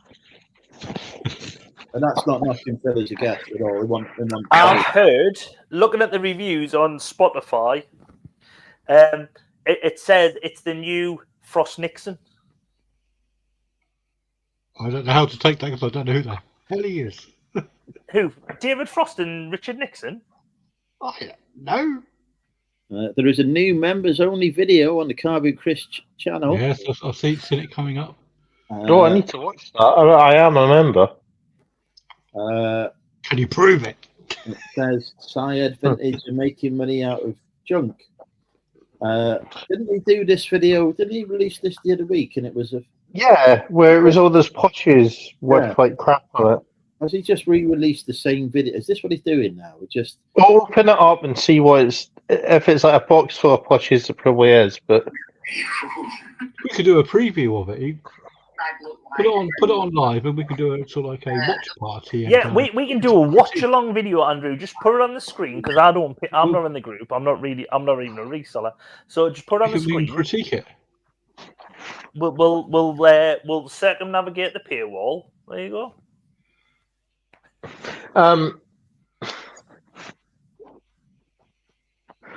No, I forgot. Oh yeah. Forget 007. So on Apple TV, there's a TV series, Slow Horses, which is a spy drama starring Gary Oldman. Much more realistic, although it's like quite a dark comedy thing. It's absolutely brilliant. Gary Oldman is a fantastic actor. And Slow Horses is a very good series. It's really good. Yeah, it is. And it's probably closer to reality than other spy stuff. Do you know the TV program I have seen that most accurately depicts government is The Thick of It? Well, I haven't worked in the public sector. I can quite believe it.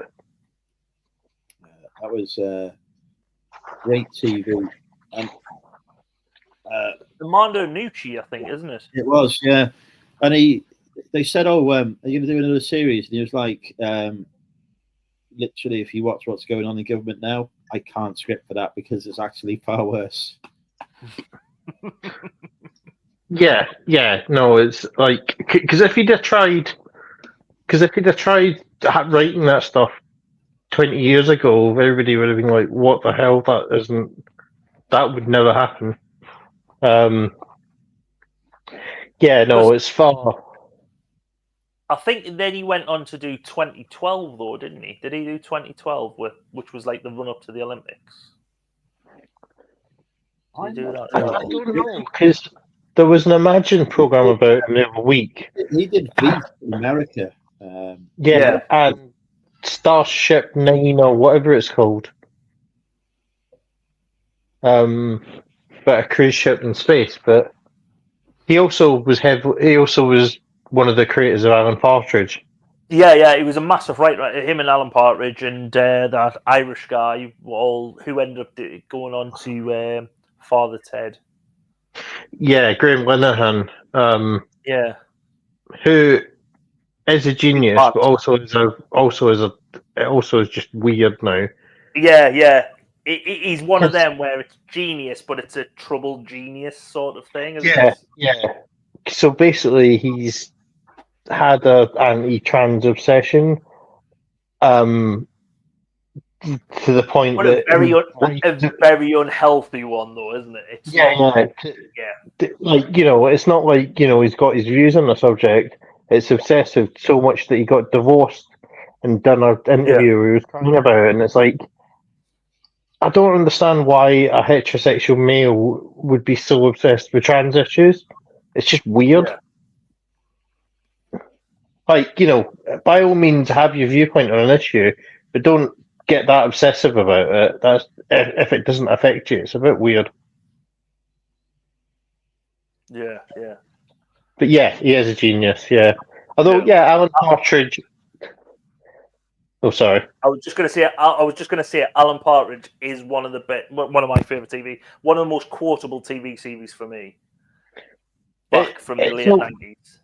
It's also an accurate reflection of local radio. Yeah.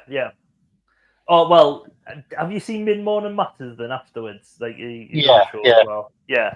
Because I don't think Anucci's involved in that so much. I don't think he's actually involved at all. I don't think he is anymore. It's on his filmography for Mid Morning Matters as a writer. Oh, right. You might still be. 2010 to 2. I was executive producer. Right. And writer, yeah. Executive producer and writer. I'm just reading the Wikipedia article. So, does it show on there, was he ever involved in local TV, local radio then, as a producer or something on that? Because how accurate it is probably does come from... I don't think he was. He started on BBC Scotland and BBC Radio 4. So he started his career in radio. Yeah, he did. Yeah, in comedy. Because he probably wrote he helped probably write the Day to Day with Chris Morris. Yeah.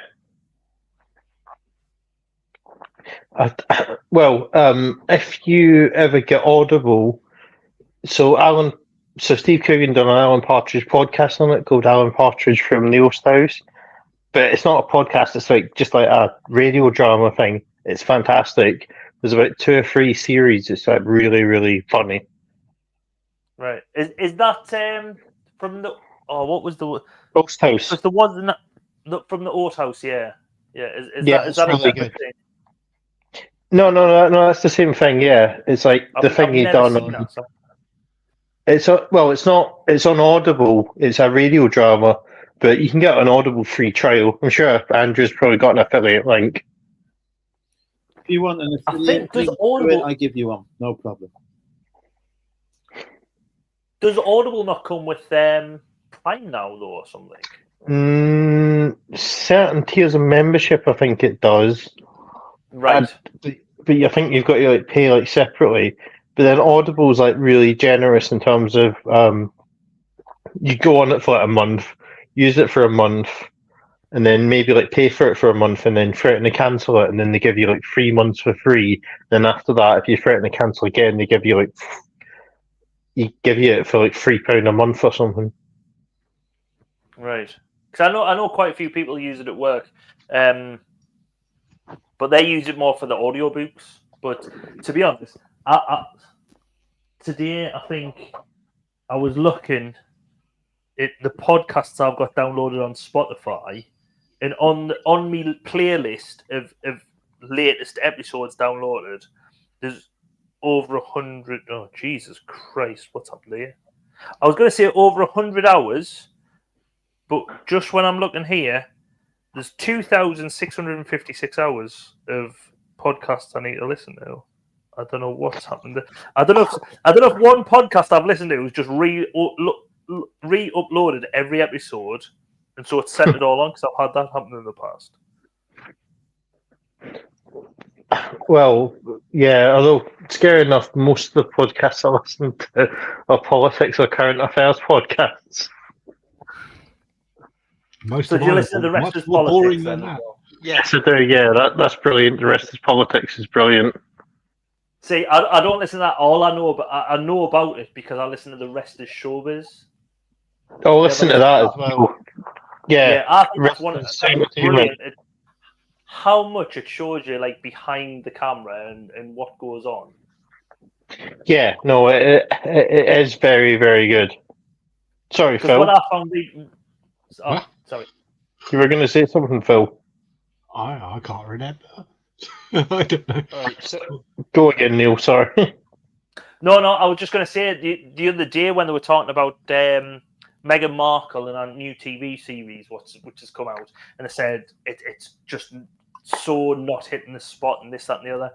But they said TV like Netflix is so behind them just because if they get divorced, they will have the interviews with Harry and Meghan because they signed to an exclusive contract.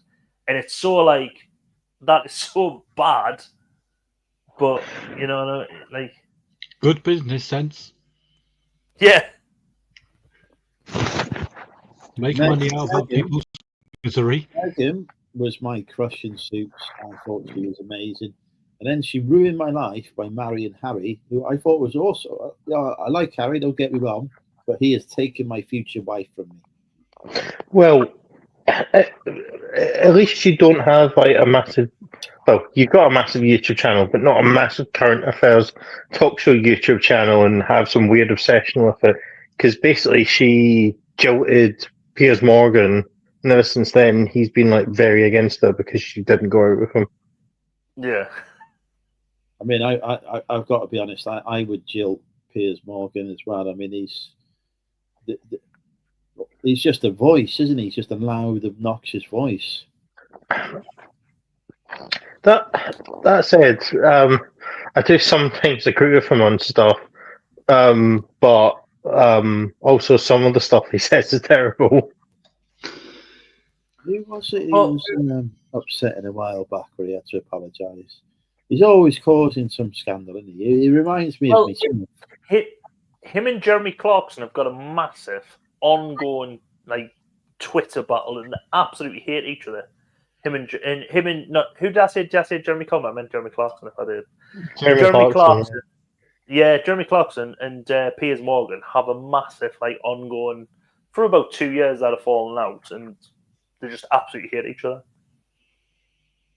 And you would think them two people would be in the same wheelhouse type thing, but they don't seem to get on. No, two big egos. Big ego. I think sometimes, though, with Piers Morgan, he says what he knows will cause controversy, and sometimes... So does the upper party as well. Difference is the other party does it for entertainment. Piers Morgan does it because he believes it. Yeah. Does he, though? But who was it? There was someone I heard on a podcast before. They were on the same radio station. It must have been someone from LBC, I think, who was on the same radio station as Katie Hopkins. And they she was briefly on LBC. Yeah, and when they were on and you could see her and our producers basically going through papers and saying, right, what can rile up the public today to get people to phone in, irate, or phone in and go, yeah, we agree, send them back on them ding, yeah, send them, you know what I mean? It's just like... A bit like YouTube. Well, it's a bit like a certain retailer does on YouTube, because he did he does a lot of reviews. Yeah, well, that's the thing.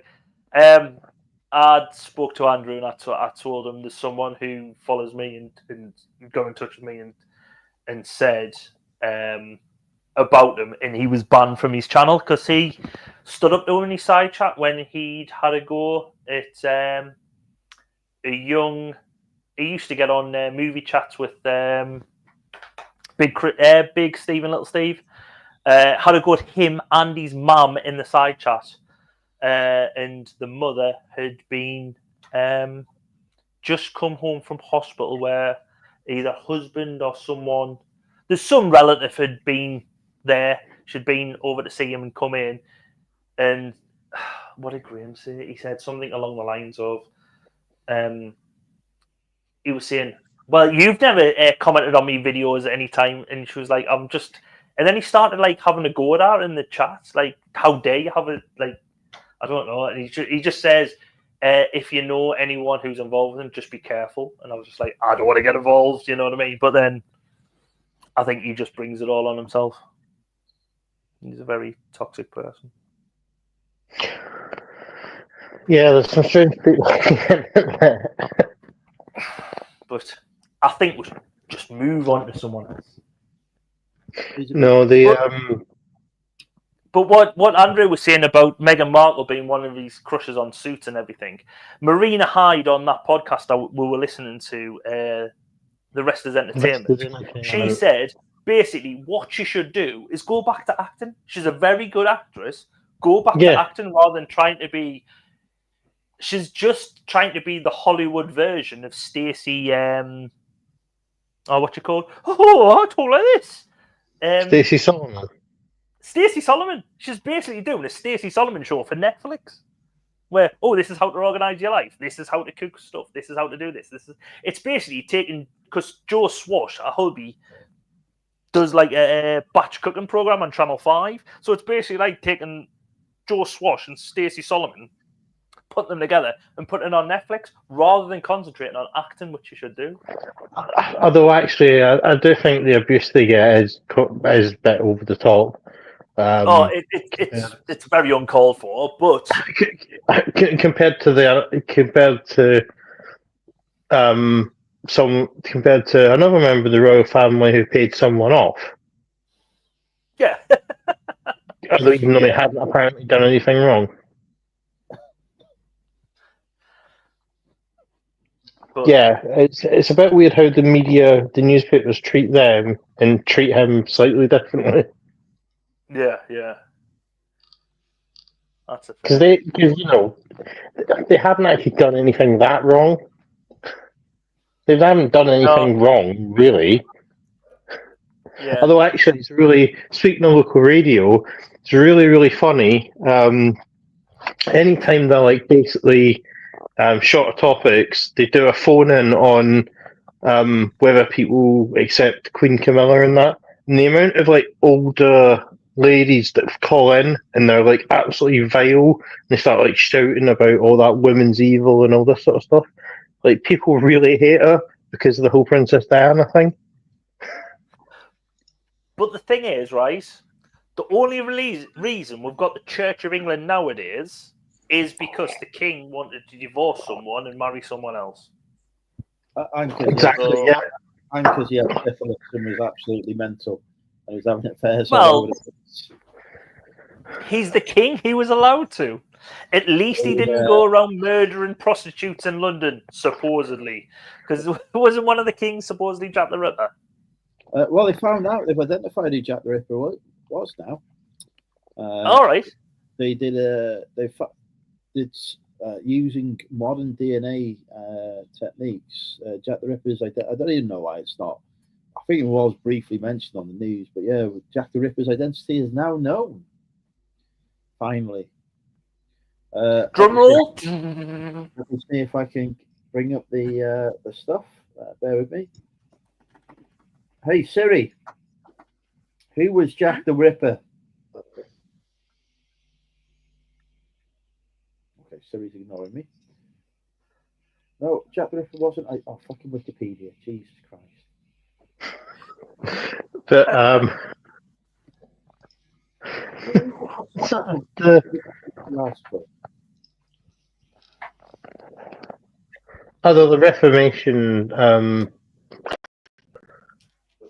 Luther and all that probably had a lot to do with it as well, although I think that happened after Henry VIII, but that reinforced all the Protestantism. It was a Polish hairdresser called Aaron Kosminski. Jack the Ripper's identity. He was Jack the Ripper was identity revealed 130 years later through a DNA match.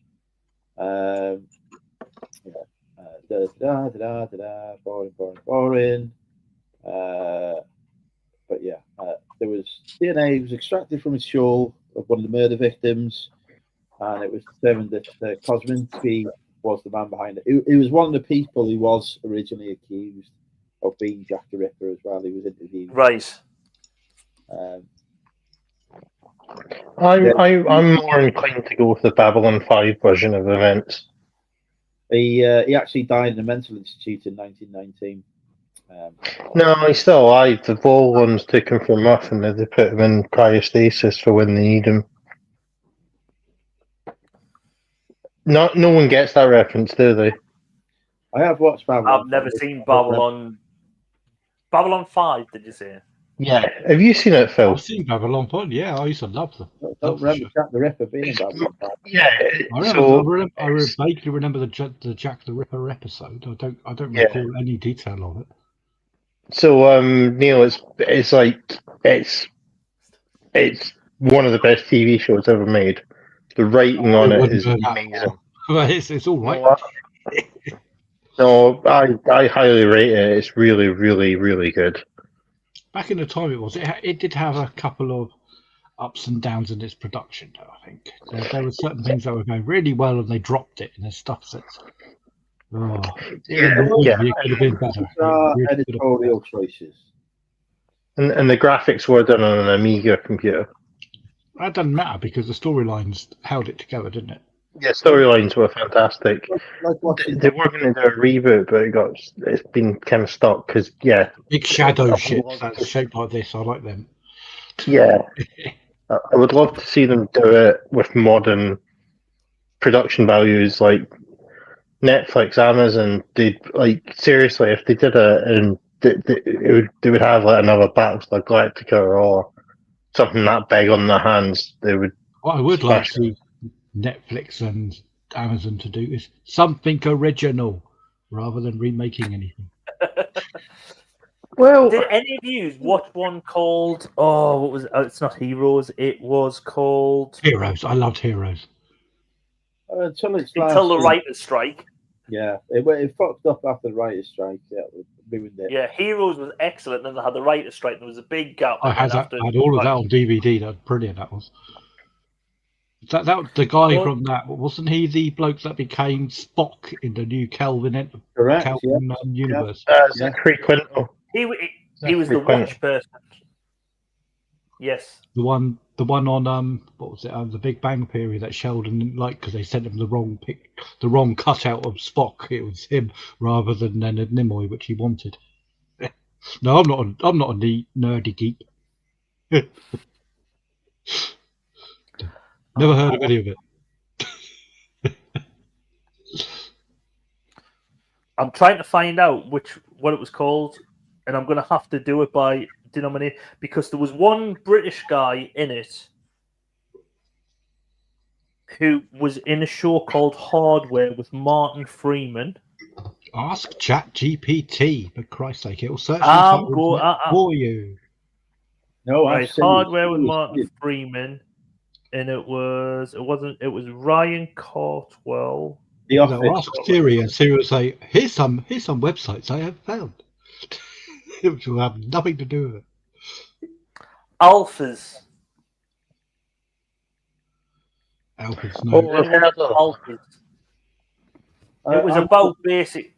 It was a bit like, to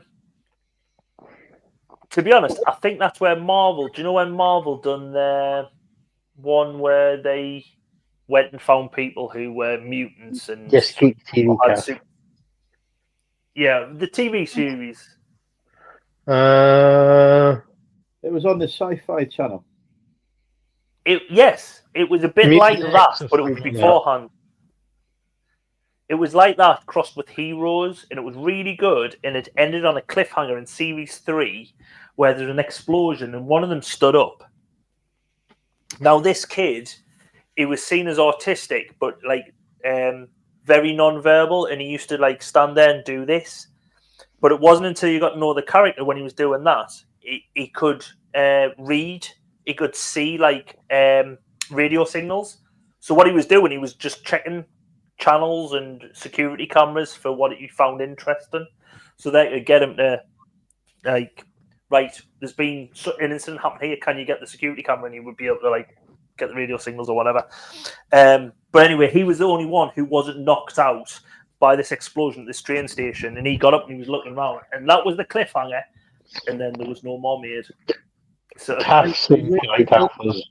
when series end on cliffhangers and don't come back. Oh. It really does. Have you seen it? I've seen Alphas. I can't remember much of it, but I've seen it. I thought it was a brilliant series. I loved it. It had Ali Larter in. Did you watch the Free Body Problem? Yes. Fuck, that was a show. Holy crap! I hope they do the next book. They are supposed to be doing it. I thought it would already be out. Because the first book was supposed to be the shit one in the series. Apparently, the production cost to do the second one is because it's all based now in the future. The production values are going up like a rocket. Because the first one is like in our time, so you could just film in wherever you bloody well like, cities and beaches and wherever, and hospitals. It has been renewed. I know it's been renewed. I hope to God that comes out. That was unreal. I really, really enjoyed that. I like Invasion on Apple TV. You would like Invasion, Neil. Anyone watching Maths Australia? Watching what? Maths. Married at First Sight Australia. Jesus. Maths as in sort of like equations and stuff. No. Married at First Sight Australia. How can we go from talking about science fiction to fucking Married at First Sight? Because that's what I'm watching at the moment. It's brilliant. Oh my god. He's Ross logging off. Right, see you later, lads. Bye. No.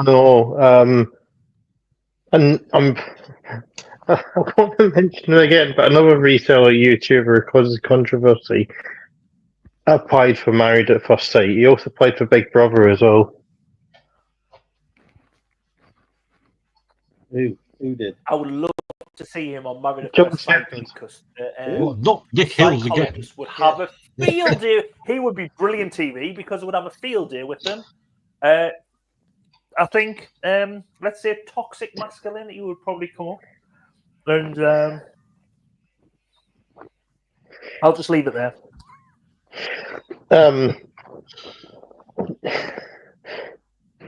Well, I have actually applied to go on the Chase, but that's a bit different. They haven't got back to me yet, though. I've been on TV once. I was on It's a Knockout, and then I applied to go on. That wasn't with Stuart Hall, was it? No. It wasn't with Stuart. It was Keith Chegwin, Frank Bruno, and Nell McAndrew. Oh, that's all right then. Yeah. See, Junie agrees with me. Married at First Sight is pure shite, but I watch it. It is terrible, but you do get involved. It's brilliant.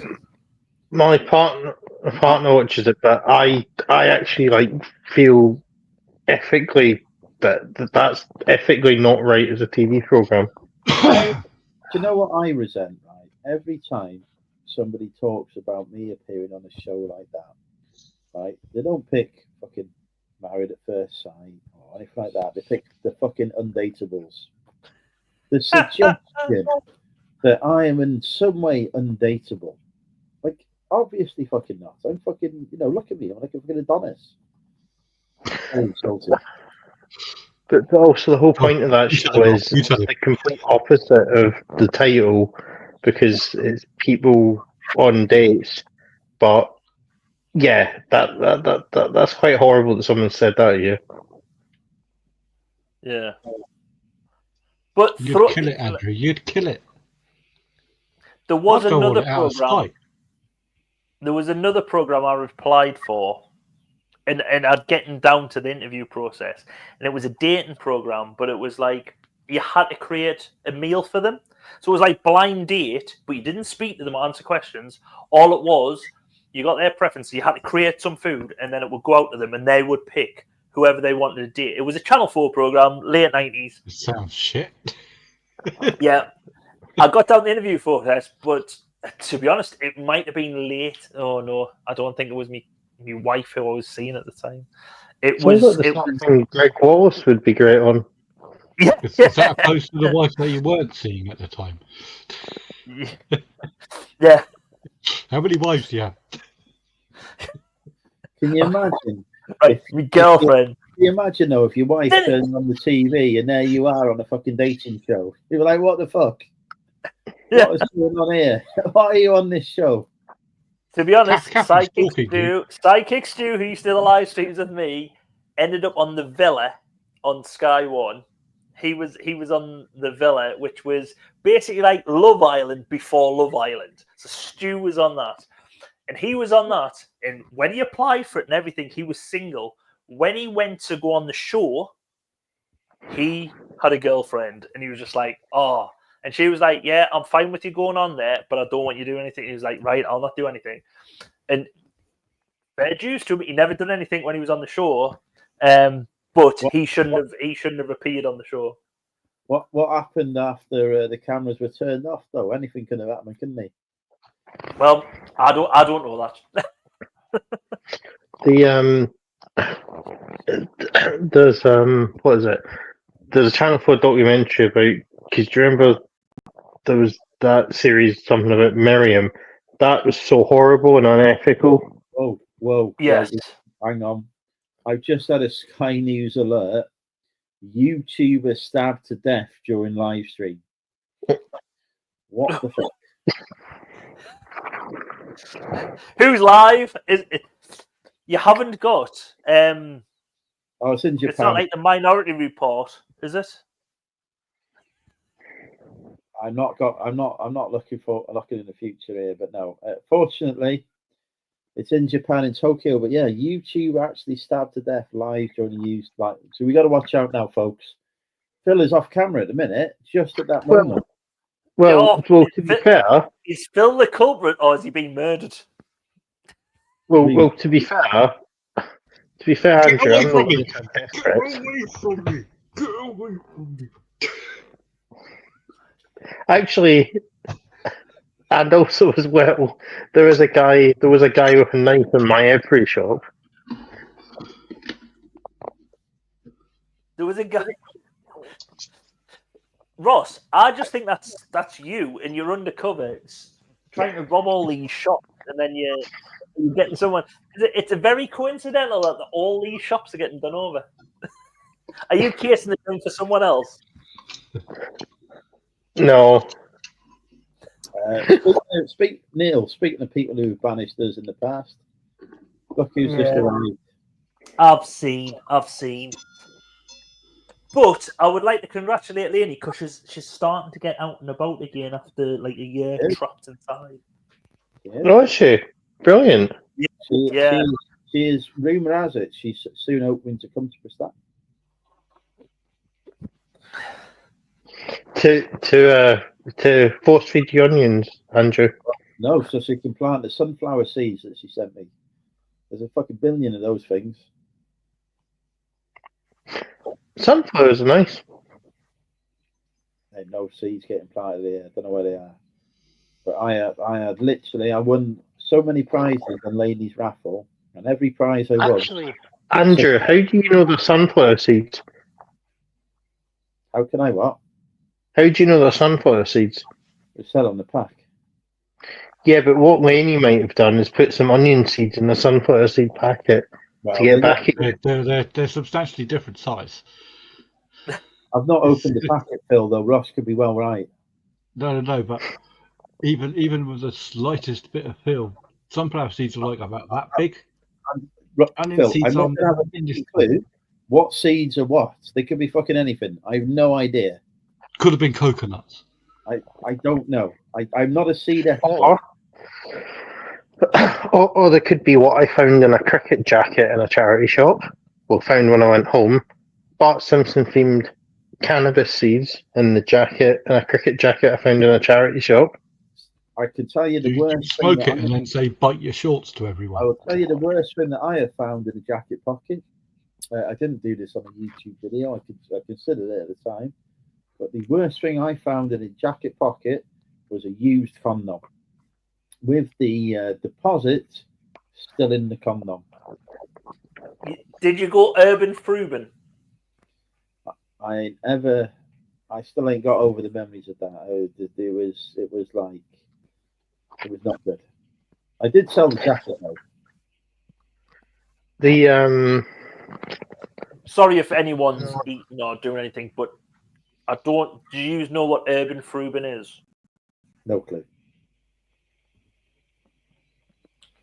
Now I discovered this on Chris and Rosie. You can't blame me. It's Chris and Rosie Ramsey, probably A, B grade celebrities in the UK.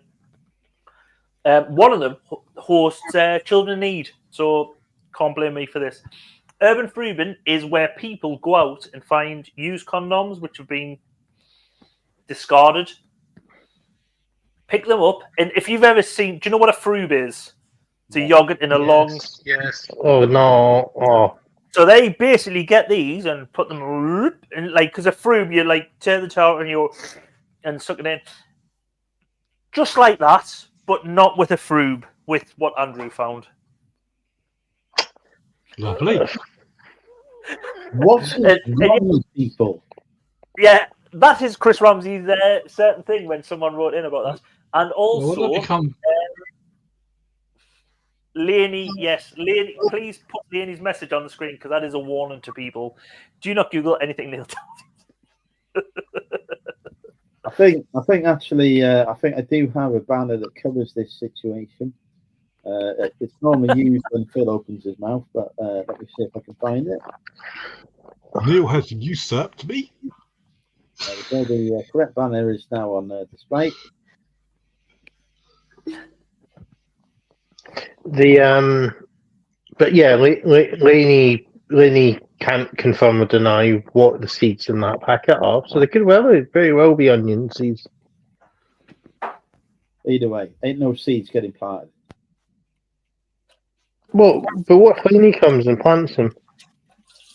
Nobody ain't. I don't even know where the fuck the things are. We'll be fine. They're probably fucking growing. They're probably what the fucking mice living in the fucking loft have been eating. They've probably got superpowers such that they could eat through pipes.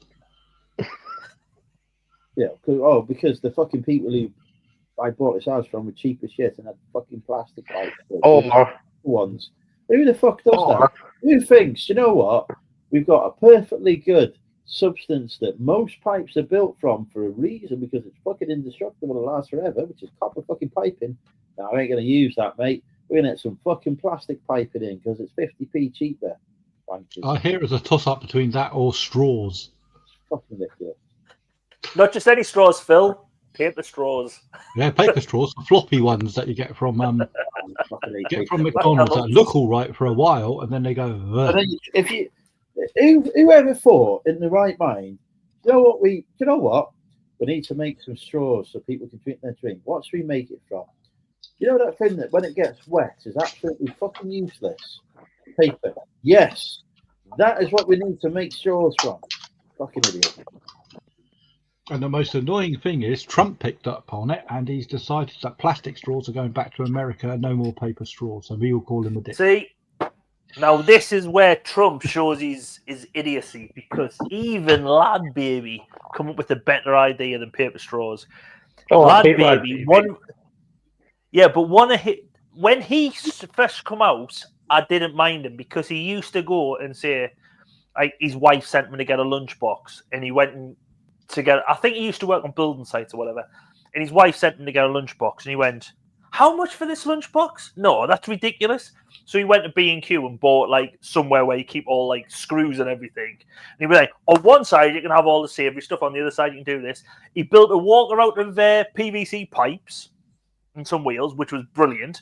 And then also, one of the first things he'd done, rather than paper straws and everything like this, he went to B&Q and got a long bit of copper pipe, cut it down. So when he went to McDonald's, boom, straight in, and you can reuse it again. Now that shows he is metal straws. But I don't want to throw my metal straws in the bin. I've got metal straws. But you can reuse them and keep them again. But that shows that he is more intelligent than Donald Trump. They get very unhygienic on the inside. Which shows you the level of what we're dealing with. But isn't copper pipe poison? Wouldn't that be like heavy metal poisoning? Not heavy metal, but it's toxic. No, it's not like lead pipe, which they used to use years ago, but copper pipes all your tap water comes through copper pipes. So copper is not poisonous. That's why you use it in your plumbing. Very poisonous. Yeah, fair point. No, lead pipe's poisonous because if you've got lead pipe in your houses, it'll show up on a survey and you need it replacing. Well, one of the stupid things I heard that they were doing is they're having this massive thing against DEI in America, and they're deleting all the historical photos from all the websites and that. So they've deleted a photo of the Enola Gay, the bomber that dropped the atomic bomb, because they think the word gay is like a DEI thing from like 80 years ago. And no, the nuclear bomber is named it's named after the guy's mum. Yeah. Enola Gay. And it's like, just how stupid can you get? Wait, did you not see Donald Trump's address to the nation? His first one. What gets me, right?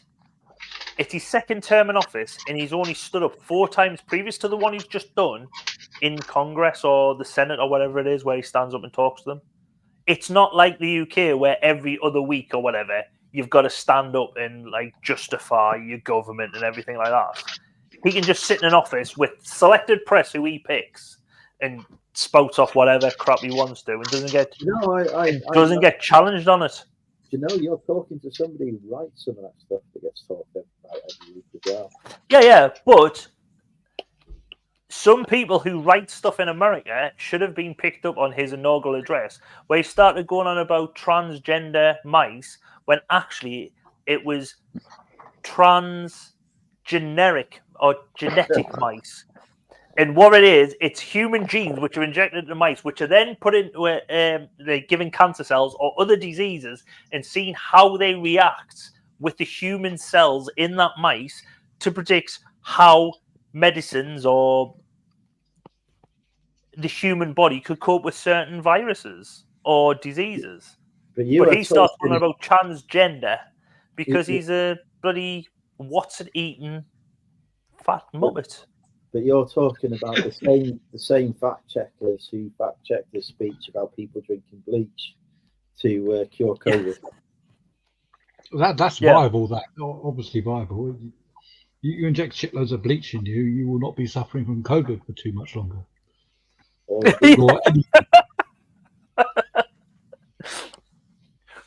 But the thing is, with even some of the people who he's appointed, so I don't think I need to say anything about Elon Musk because most people know the stuff about him. But who's the guy who is head of the FBI at the moment? Is it Kash Patel or something? Cash Patel, yeah. Andrew. Likes Andrew. a lot. No, not J. Edgar Hoover, Andrew. Not the person who created it, the head now. Cash Patel. Musk. Kash Patel, yeah. Pretty Patel. And to be honest, Pretty Patel the lesser of the two evils. Because Kash Patel, he actually promotes COVID. What did we get again, Andrew? Injections? What were they called? Jabs. mRNA. No, well, no, not mRNA. It's the Jesus Christ! If I could think, it would be brilliant. You mean the I know what you mean. You mean the COVID. It was. We all got them, and they were called. Oh, I'm so tired. No, not Moderna. It's not Moderna. It's Moderna was one. The other one was one. AstraZeneca. AstraZeneca. They were all them. What do you call them? Pfizer. Pharmaceuticals. AstraZeneca. No. AstraZeneca. It's like name that too. AstraZeneca is a different. Not You're talking about the nanotech No. ones. Vaccines. I know what you mean. That's the one. Whoever said vaccine, 10 points to you. Are There you you crazy? go. That's not hard work. I'm thinking Not about hard the work. technology. No, I couldn't think of the word vaccines. I apologise. Jesus. But Kash Patel has he peddles reverse medicine or reverse drug vaccine tablets on his website. Isn't that Robert F. Kennedy? No, Robert F. Kennedy's even worse because Robert F. Kennedy, a lot of people go, yeah, we should investigate these. Investigate them all you want, but don't investigate MMR jobs, which he's done a world tour and gone around a lot of poor countries to stop families over there with all these bullshit agenda to go over there and say, these don't work, they give autism, they give this, that, and the other, which has been proven not to be true. And yet Donald Trump puts him in government. Wakefield guy, I think, he was completely discredited. Yeah. Yeah, no, it's Yeah, there you go. June said it better than what I did. Kash Patel promoted bogus supplements to detox from COVID vaccines. So you've got snake oil salesmen, you've got the richest man in the world, and Robert F. Kennedy, who is batshit crazy. Well, he's and a lot J.D. Vance, who hates Donald Trump. We're all right then. Yeah, Elon Musk is a lot less rich than he was the fantastic diplomat. J.D. Vance. Yeah, we said his diplomatic performance, haven't we? He's very welcoming of foreign officials coming over. Yeah. Also, he's very big on, just how self-sufficient the US armed forces are, and how they don't need anyone to ever help them in anything. To be honest, I think his cousin, who actually served, unlike J.D. Vance, who served in the armed forces. He was a photographer. Yeah. But have you seen his cousin who served in the armed forces and has then been fighting alongside the Ukrainians? Has actually gone against them. Yeah, he's come out and spoke out against them. So he should. Yeah, it's absolutely terrible. But when we're talking about spies, let's not forget the biggest spy amongst all this. Not James Bond, but it's Kasnov, isn't it? And if you don't know who Kasnov is, look who the orange guy in the White House is. You can probably tell from his name. Isn't it? Yeah. Oh. It's a big Wait, no. Kasnov is supposedly Donald Trump was recruited. Yeah. And to be honest, call it a conspiracy theory, but a lot of these people who back Trump like your Alex Joneses and whoever, are massive on conspiracy theories. Surprisingly, don't back this one because they're getting backhanders. And I reckon if this live stream was on Twitter, it would have been closed down by now. Luckily, Twitter doesn't exist. Mm. It's called X now, isn't it? Well, some of these companies might not exist in the near future. Well, the Tesla share price is like quite It's a less. Was it 48% down on last year? Yeah, and and that whole thing where they had the Tesla in the White House lawn, that was basically them trying to like rescue his company. But the thing is, most of the people who voted Donald Trump in are the rednecks who hate electric cars and are all like gas guzzling SUVs. Yeah. So luckily they know stuff, don't they? These rednecks, they're proper IQ.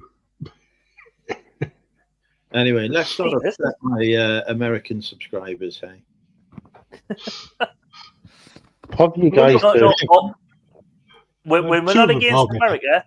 We're pro-Ukrainian, let's say.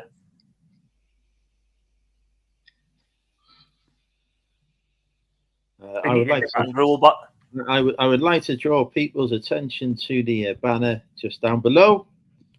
The views of the guests on DWA did not represent those of Monumental UK Industries, so don't hit that unsubscribe button. Is Monumental UK Industries the actual name of your venture and company's house?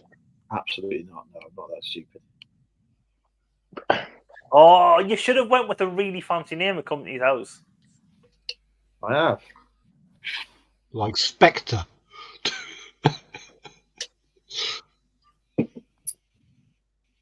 No, I've called myself the USSR.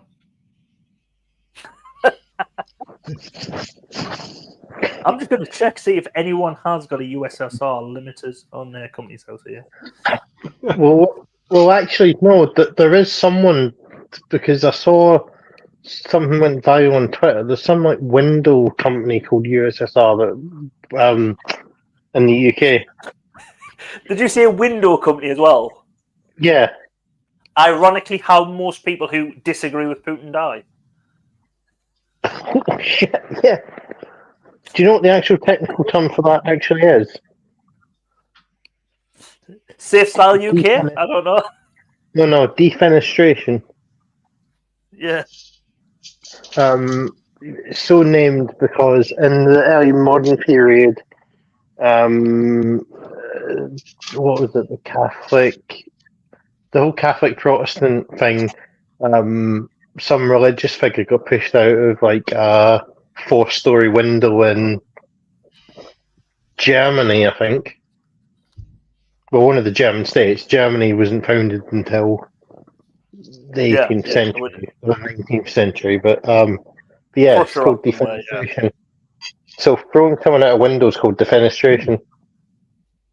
Right. Cheese, anyone? It's just the natural causes over in Russia at the moment, I think. For anyone high ranking in the army, natural causes.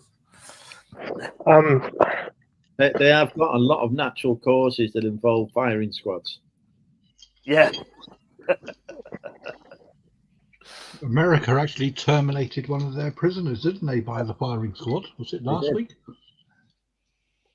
Interestingly, we can entirely talk about Russia and the Russian regime and everything we hate about those, and I have no problems with that. We can't talk about allied nations, but we can certainly talk about ones that we're at war, at proxy war with. Hold on. Did you say allied nations? Because I don't think the USA are really not allied at the moment. Read the things below, because that is my view. We're still in NATO. Technically, we're allied. Technically. If someone drops a bomb on us, America's got to help. If someone drops a bomb on America, we got to help them, apparently. We did. September 11th, 2001. Article 5 was issued for the first and only time?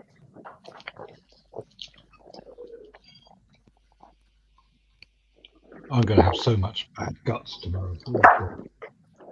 We're on the good cheese. What are you We're on the eating? good cheese. What are you eating, Phil? I- Cheese. I don't know. It's white, very tangy with mould all over it. Some form Is of it very blue cheese? Is it some stinky bishop? It's not blue this time. I've ate all the blue. I think Some camembert, maybe. Well, I don't know. What's happened there is that Phil bought a cheese about 2 years ago, forgot about it, and now what he's eating is actually what used to be a lump of cheddar. Yes, because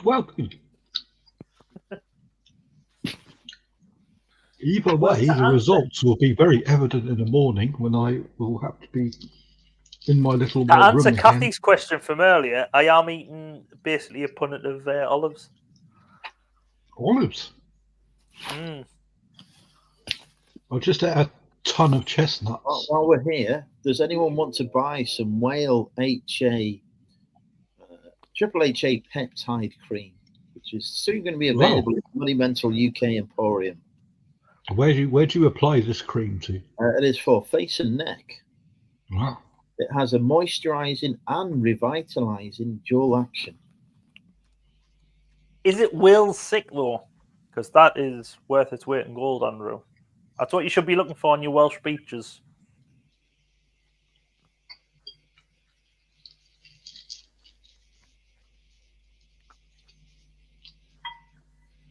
He hasn't even listened to us. I'm getting distracted by eBay messages from people saying that a 13-inch laptop doesn't fit into a 13-inch laptop case. That's because you've got. I'm saying Will sick is worth its weight in gold. I ain't got no Wales sick. You need to be checking your Welsh beaches for it. I know exactly what you're talking about. It is Will sick, isn't it? That big hard shit that they grind down and put into perfume. Yeah. I was going to say, when it's like top end perfume and it helps like the smell linger. You know, some nipper found a big chunk and he sold it for a lot of money.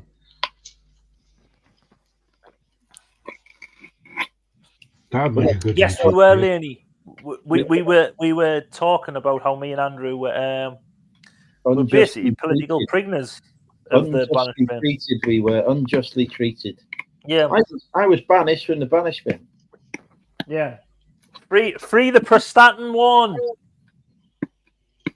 Me and Neil were contenders for being banished from the banishment, and I beat Neil in that. So it's like the only time I didn't want to beat Neil. I was happy for Neil to be banished. Yes, I'm getting up early. I will be going shortly. Sleep is for losers. Stay awake. Well, no. But then the thing is, like, if I'd went to bed earlier than this, I'd just be lying up there trying to sleep. Neil, have you seen this slander in the chat here now? Which slander are we talking about? We're getting our legal departments involved here. Oh my God. Yep.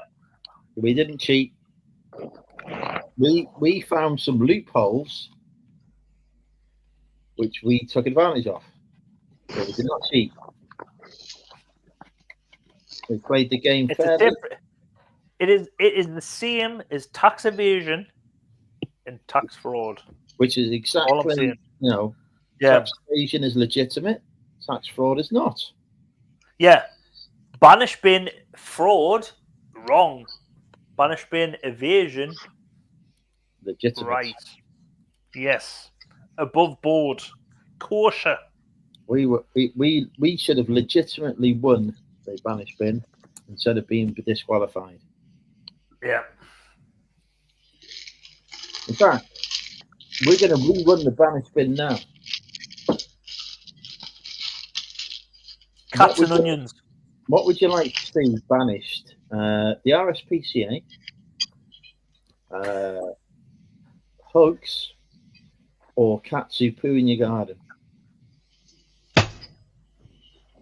Easy. Put in the chat, people. Come on, people. Go for your vote. Got a choice between the RSPCA, hugs, or cats that poo in your garden. What do you want to see banished? What's the second choice? Hugs. Right. Hugs. Can What, I as just in say, dogs? As in fucking hugging people. Jesus Christ. Have you not got Oh, hugs. Hugs. I thought you said pugs. I thought Paul can I Pugs. just say, Lainey is against bees here because she says loopholes are cheats. Now, honey nut loops were holes, like thingies.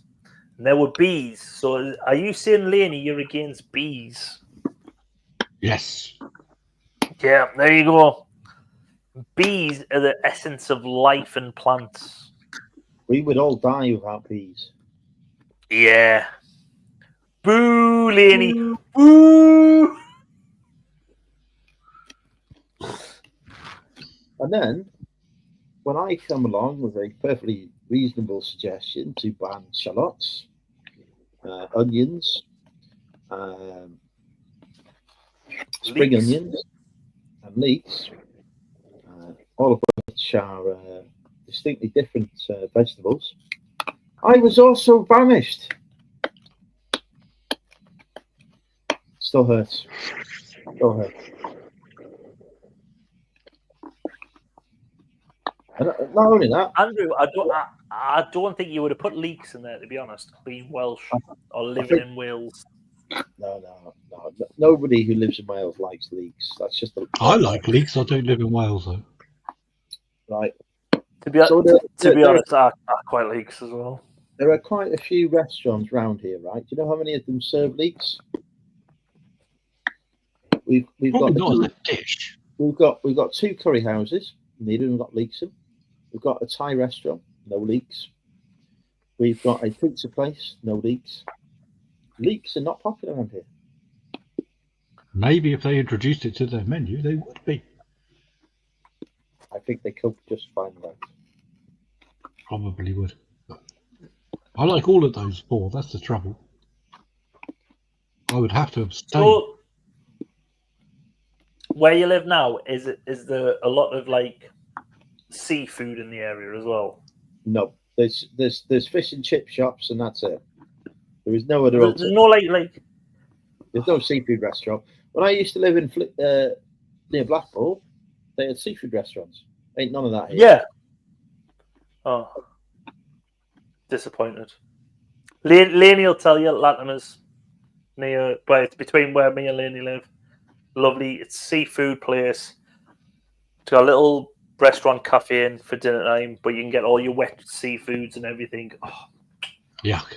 I love anything. I think well, all seafood should be in a banished bin. The whole bloody lot. What? Fucking hate it. Including prawn cocktail crisps. Oh, prawn cocktail crisps is the third best. Prawn cocktail crisps are the third best. Prawn cocktail crisps is the reason I got this T-shirt made. God, right? We're gonna fall out. No. The only reason I got this T-shirt made because I said at work, prawn cocktail crisps, the third best crisp made. First, tomato sauce, tomato crisps. Second, Worcester sauce crisps. Third, prawn cocktail.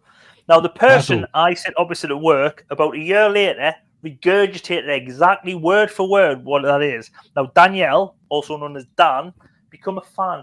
So I just went, Fan Dan, you're obsessed with us. So I got this T-shirt made and went into work with it on, just to prove. No. So that is the reason behind this. Prawn cocktail crisps are the third best crisps. No, they're not. They're not on the list. They are horrid. I'm of Maltese origin, which is notoriously right in the middle of the Mediterranean, where you eat fish or apparently some other local rubbish. But if I was actually back on my homeland, I would starve to death because I cannot stomach it. If I was on a desert island, they said the only. Is that why you got the dinghy over here, Phil? Pardon? Is that why you got the dinghy over here? The ding? The dinghy. Oh, the dinghy. Oh. Shit headphones. Now, if I was on a desert island and all I could eat was fish, I would legitimately die. Can't stomach the stuff. I'm not saying it's bad for you. I'm not saying it's bad for you. I'm saying people that enjoy fish can enjoy their fish. Whatever. People can do what they like. Personally, to tell me this, we would have got you fucking fishing hitching. Nah. No. Well, you could have got me fish all you like. It would have remained on the table. Hitching's nowhere near the sea. It wouldn't be fresh. I don't care if it's fresh. I don't care if you get it out the ocean right in front of me and say, look, it's still alive. Eat that. As fresh as you like. Don't care. Not interested. Oh, so got you some no shrimps, no fish. No fish fingers, no fish cakes, no prawn cocktail crisps, no seafood, sushi? None of the shell. Oh, sushi's not necessarily fish. Well, it's not necessarily fish, but it was... I went to Hawaii on my honeymoon, and they made it, basically.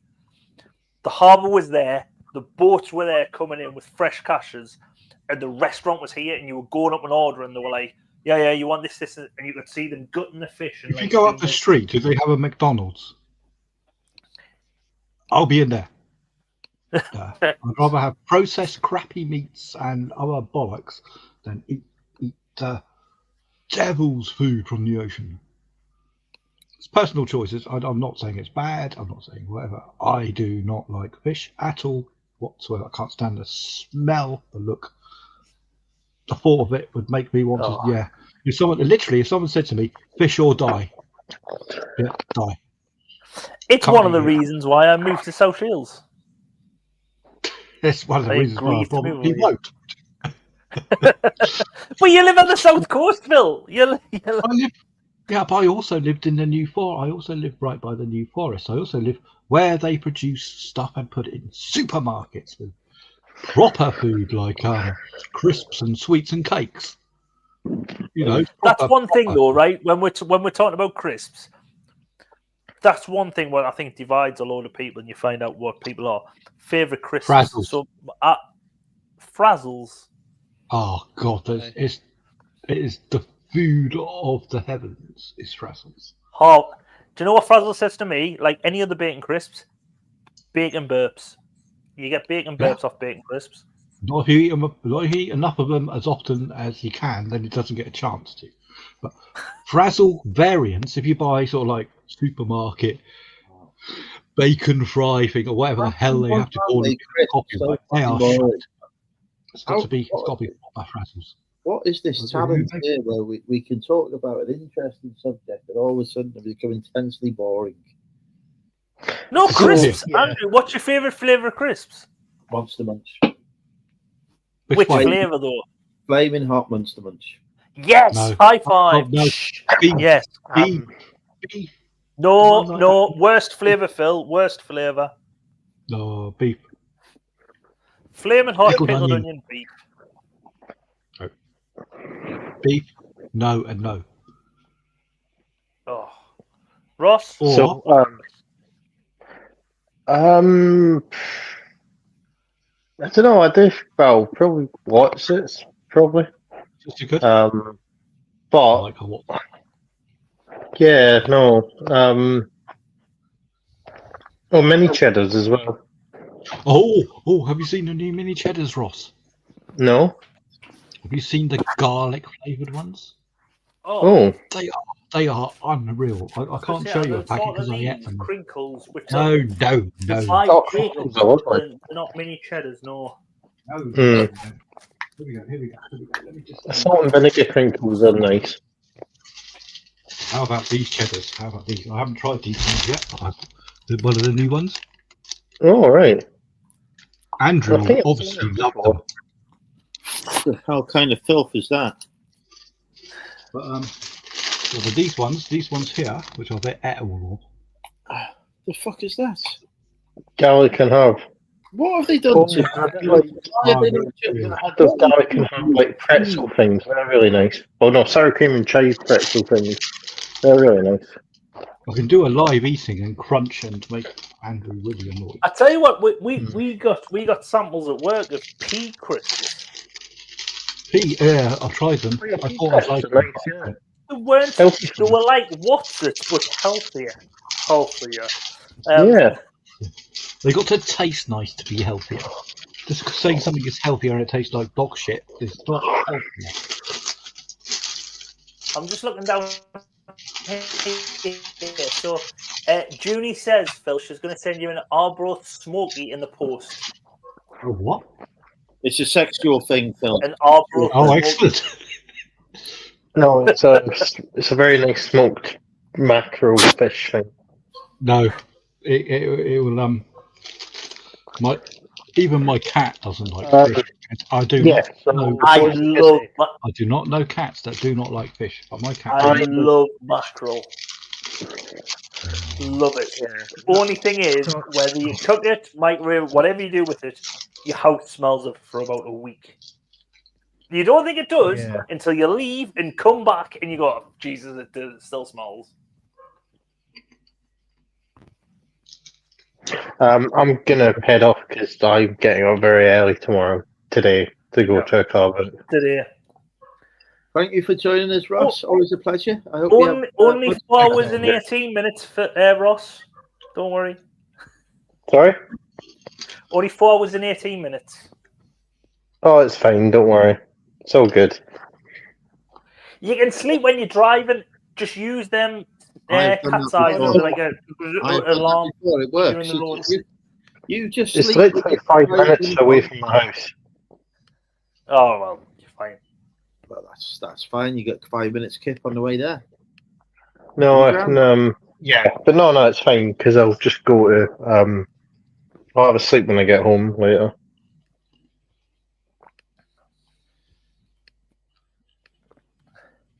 So it's all good. It's all good. But yeah, no, I'll go to sleep. But yeah, I'll see you guys later. See you later, Ross. Good night. Good night. Bye. Good night. Some other crisps here, though. Kathy, Marmite Ridge crisps. I like Marmite. I like Ridge crisps, but I'll eat them. Steak McCoys down there, a crisp. Yeah, you're right there. Steak McCoy are very good crisps. Steak McCoy. I do. Roysters. No, that's a crisp. My wife always buys, and I love them. Can you still get them where you are? Yes. B&M bargains. Have you usually got them in? I bought a packet of 6 recently when I saw them, and then the packets came out, and I could fit about 3 packets on my hand. I thought, what the hell's happened here? It was like, like you get the shaken thing in your salt. Oh, salt and shake. Yeah, the actual crisp packet was about that size. I thought, what? It's all gone wrong. I mean, even these things that you get in a 6-pack now, look at the size of that. Phil is 6'9" and has massive hands. Oh, I wish, but no, I'm not. I'll do an actual measurement. It's 4-inch packet. For Christ's sake, 4 inches is about that big, isn't this, Phil? If you're a man, 4 inches. I would say when I'm telling people that's 4 inches. Good, that's easily 4 inches. Maybe it's 1 inch. Porgy's discounts. Cheese and onion every time. Pickled onion. Pickled onion is not a flavour you see a lot of the time. Where is he? Get him out. Golden Wonder pickled onion were nice. Worst roast chicken. Roast chicken, Porky, is up there with bacon for me. Both give us really bad heartburn. I used to like the roast chicken crisps when I was a kid. Don't like them anymore. Laney's had pea crisps in the supermarket. Oh, the supermarket stopped selling them.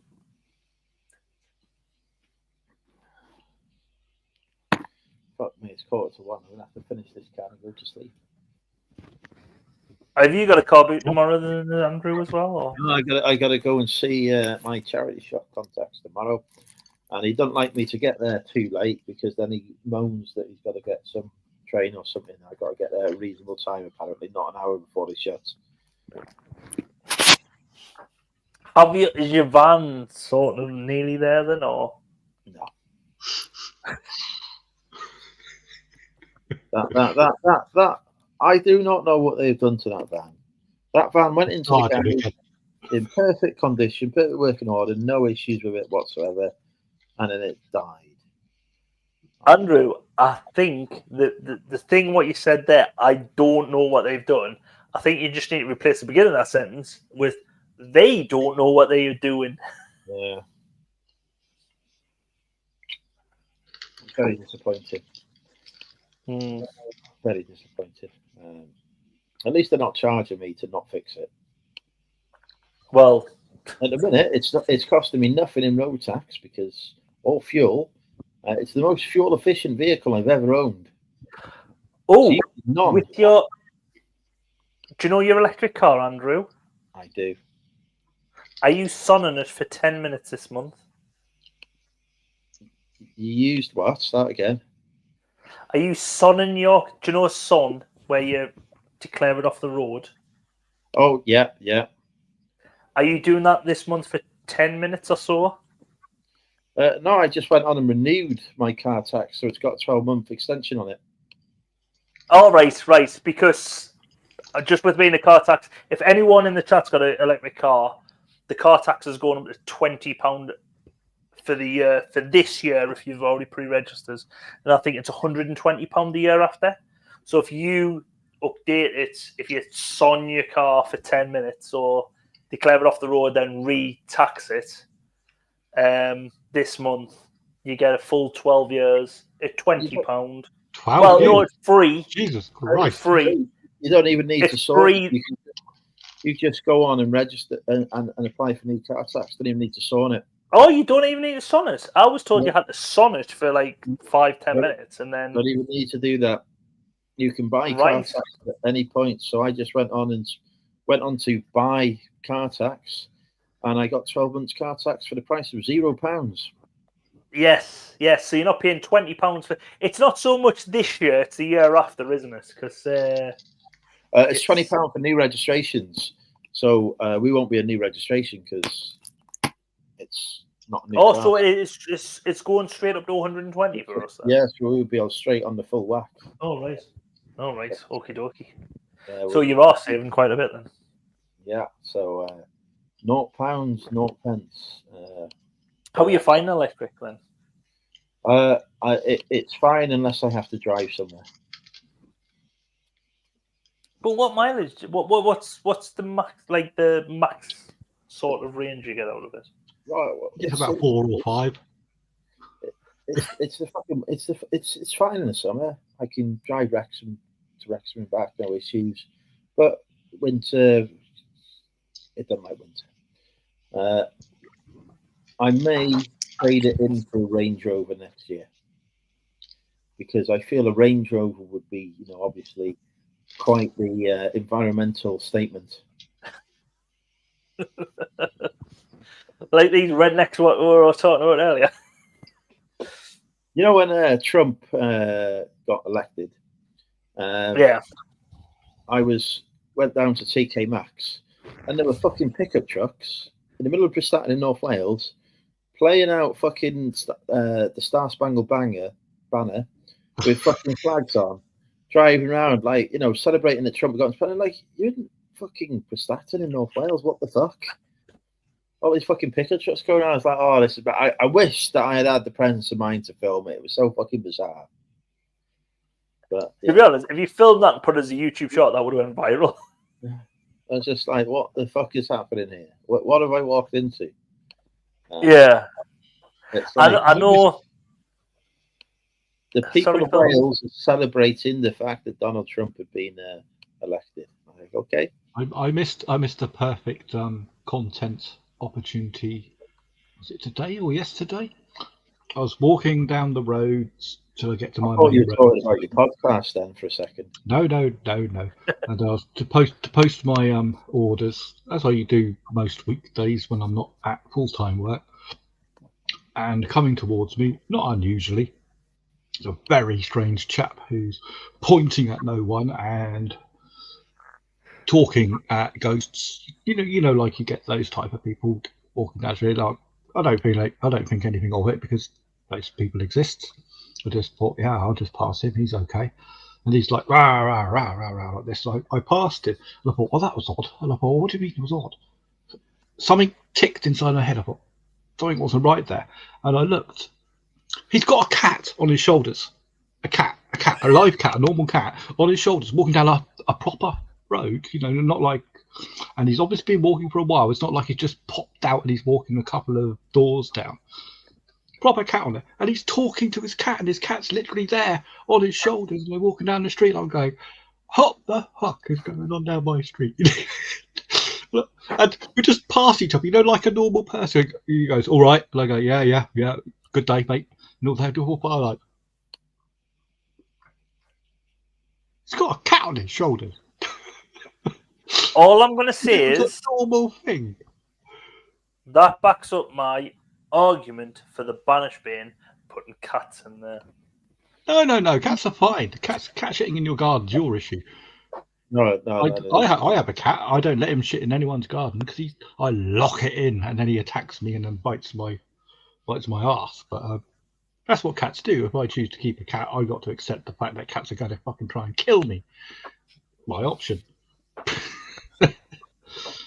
To be honest, like you said, Phil, it is the owner. And 2 doors down from where I lived, there was someone who was breeding cats and letting them out. So it wasn't just the female who had give birth. It was about 6 kittens who were coming along going up their fence or whatever, coming along the wall, coming into our garden. And it wasn't just one bit, it was about 5 or 6. So I try to explain to a friend of mine, he's a severe dog man. Yeah, everything's dog, cats are shit, dogs are good, black, white. So I tried to explain it. I said, I thought you were a lover of animals. He said, yeah, I am. I said, well, why do you hate cats then? Oh, just because I do. I thought, well, that's a legitimate reason. But it's like, to me, I'm not a dog person. I don't hate dogs. Anyone who wants to keep a dog, absolutely fine. I don't care. If I pass a dog on the street, I'm not going to kick the dog on your shoulder. Exactly. I have nothing against dogs. I do prefer cats, even though cats hate me. I've owned 26 cats at once and stuff. Dogs don't do it for me, cats. But everyone's supposed to be different. I mean, there's people that like parrots, goldfish, God knows what else. I would not wish any harm on a dog or any other bloody animal. I wouldn't go down the street wishing any particular species of animal, unless it's a wasp, dead. This may shock you, but there are people in the world that like onions. Very strange people. Very, very strange people. But there are people in the world. They're an exception. They should all die, shouldn't they? Well, exactly. And then, to be honest, I quite like an onion. But how much of the world's problems would be solved if everyone who likes onions died tomorrow? There'd be no more global warming. There'd be no more Donald Trump. There would be no more war. All of the world's problems. Does Donald Trump are you sure Donald Trump likes onions? I've seen him eat onions. He does what? Whole like this. And Mar-a-Lago. On the lawn. You used to play darts, Neil? At any time? I've played darts in the past. Have you been on like a dart team? Have you heard of the onion rule? I've never been in a dart team. No. In a dart team, there's 9 legs. So the score is always going to be 1-8, 7-2, 3-6, 5-4. Yeah.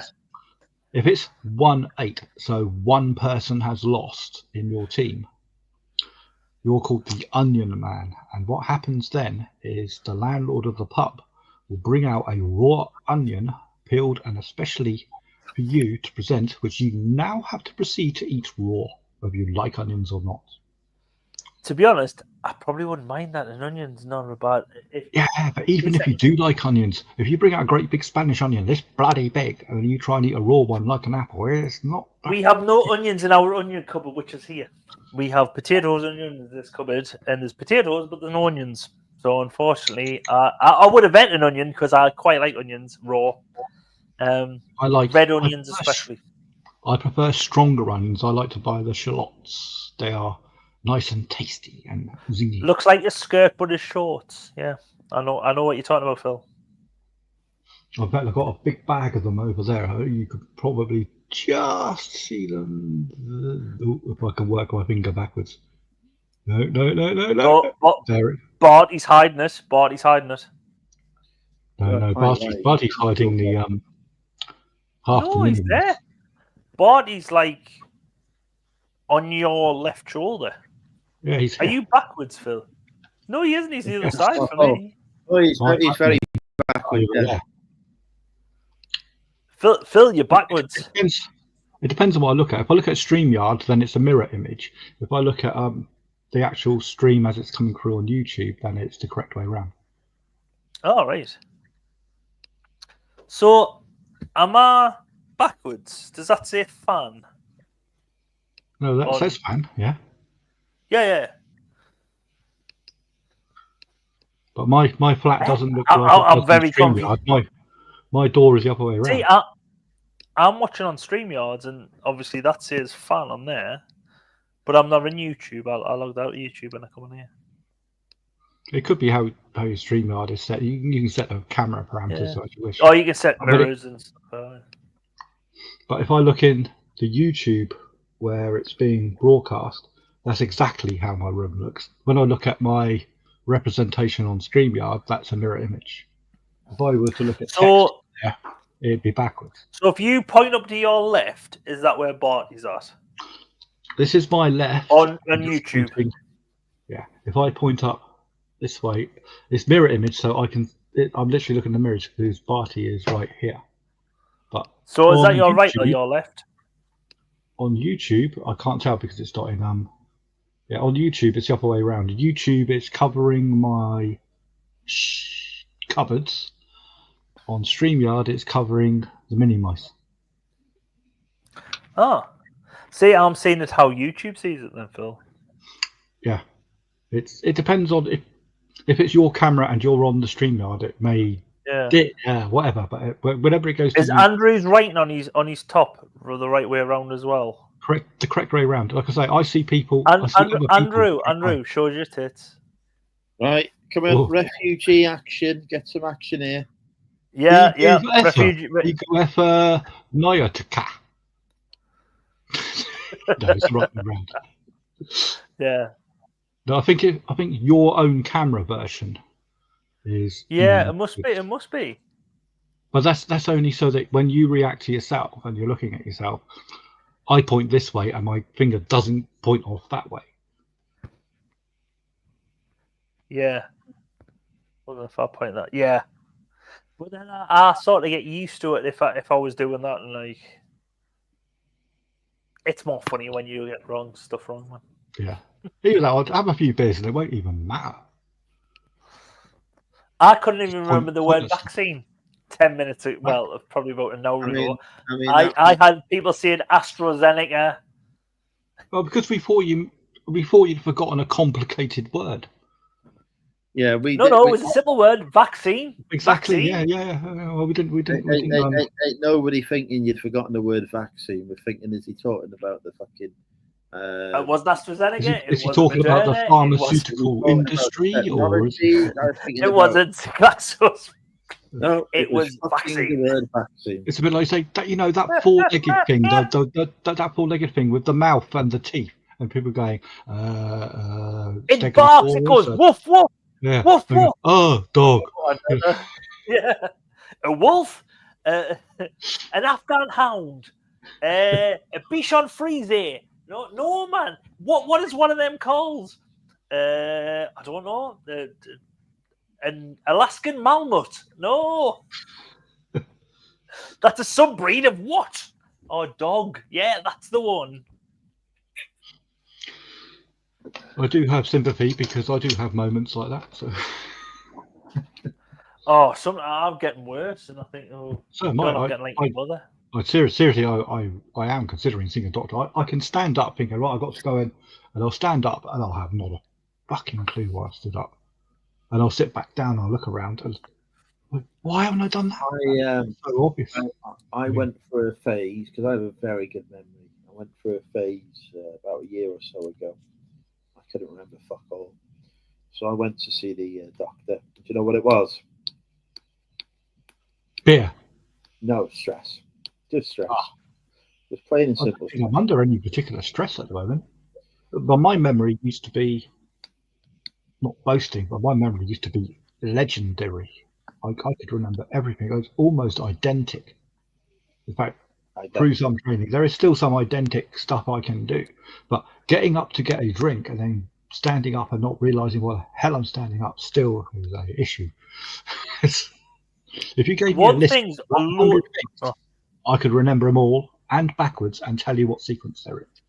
You asked me to stand up and go and get something, I wouldn't know what I stood up for. That's normal. That's what happens to all of us. I can remember stuff I did 20 years ago. Perfect recall. Ask me what I did yesterday. Not a fucking clue. What's this yesterday thing? It's a Beatles song, Phil. Don't worry about it. Who? Yesterday, all my troubles seem so far away. Actually, now you mentioned yesterday, I am struggling to remember what happened. What day is it today? Friday, Thursday. What happened yesterday? You did a record-breaking podcast earlier, Phil. Unfortunately, no, I'm talking about yesterday. I can remember most of today. What did I do yesterday? I haven't got. Yesterday you did a podcast. I promise you, yesterday you did a podcast. Oh, yesterday. I'm still awake, so today is still today. Yeah, technically yesterday. Waking after I had my last big sleep. I have no bloody idea. So it would have been technically Thursday. Yeah, I have no idea what happened on Thursday. I can tell you what happened on Thursday from what I know must have happened on Thursday, but I've got no memory to back it up. I know I posted some stuff, and if I look on my phone, I'll be able to tell you what they were. Right, I can't even tell you what I bought or read. Paul just said, at my age, getting lucky is he says he has a T-shirt what says, at my age, getting lucky means remembering why I walked into a room. And that's all the time when you go upstairs or you go somewhere else. Same as that. I can get up and go and walk that way towards the toilet. Stand there. The thing is, I'm quite good. My bladder reminds me. People will go, "Oh, I'm terrible with names and faces." I've never been terrible with. If I see someone, I'll go, "That's such and such. That's such and such." I remember that. Oh, who is that? And I'll remember it like not pretty much straight away. But if I haven't seen someone who they look familiar, they are such and such. Now, I have a memory technique that I can use for that. I don't know what it is, Phil. I've always been I've been good with names and faces over the years. It's the progression of events that I and short-term memory completely screws me. One thing I must say, what let us down, when I lived in Leeds, when I was at university, I was walking into Borders Bookstore, which was a big store, and I was walking in there, and there was a guy walking down. I goes, "Oh shit, I know his face. Oh, what's he called?" And I was thinking, "Oh shit, what's his name? What's he called? Oh, is it someone off?" I kept on looking at him. I was like, "Is that someone from university? I know his face. Does he work at Asda?" Because I had a part-time job at Asda. And I'm looking at this guy, and I'm getting closer and closer, and he's coming out, and I'm walking in, and it's a long walk. It's probably about 20 meters. So looking, and we're getting closer and closer. I'm going, "Oh God, just say hello." So I went, "You all right, mate?" And he went, "Yeah, you're all right." But he went, "You're all right," and then put his head down like he was a bit embarrassed. And I was like, "Oh, who's that? Who's that? Who's that?" And then about 2 seconds after I said, "You're all right, mate," I went, "That's Kane Dingle off Emmerdale." I'd just spoken to someone who I thought I knew, and the reason I knew him because my wife watches him every night of the week on ITV. So I spoke to Kane Dingle like, "Hiya, Kane. You all right? How's Zach?" That reminds me of the time that I met. That reminds me of the time I met Timothy Spall. You know, Barry from Barry from Barry from Alvida Semper. I was at the farmers market in Los Angeles. He's striding towards me. We're walking very purposefully.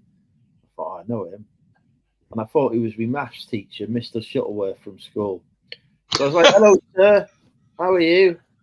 And he's looking at me going, and he doesn't speak Brummie, does he, either? So there was no clue there. He's changed his accent over the years. He's not Brummie. He sounded really posh, like a private school teacher. "I'm all right. How are you?" "I'm very well." I said, "It's unusual to see you here, sir. What are you doing?" He says, "I'm filming." I said, "Oh, what are you filming for?" And then he proceeds to tell me, and I was like, "You're not my maths teacher, are you?" No. I think you've got me confused with someone else. He says, I'm Timothy Spall. I said, oh, Barry from Auf Wiedersehen, I know you. That was it.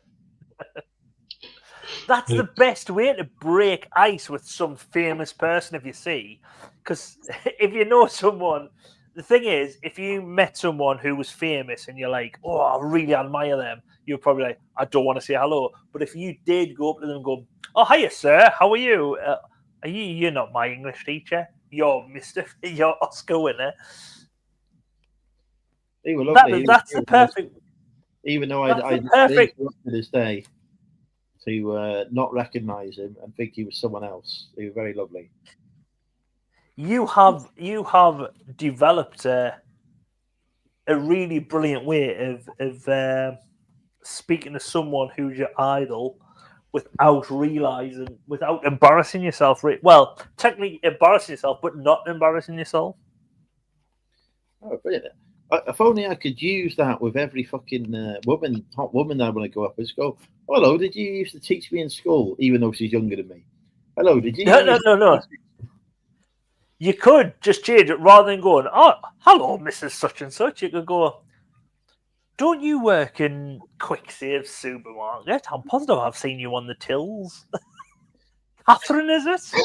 That ain't going to go down well, is it? What do you mean I'm a bloody contract worker? How dare you? I think that'd it. That would start about successfully as every other relationship. Or Andrew, or the other way to flip it on the other side. Aren't you my investment banker's secretary? I actually met my maths teacher after school once, and it was quite interesting. My maths teacher, when I was at comprehensive school, was an incredibly good maths teacher. He taught me a lot about math. I became very good at math because of him. And he was also the housemaster at the time. He was very strict, old school, it's like 60s, 70s, 80s teacher, cane, slipper, discipline. But he had the pupils' interests in heart all the time. And he was a very good teacher as long as you were a very good pupil. You paid attention in class. He's quite happy to teach you everything he knew.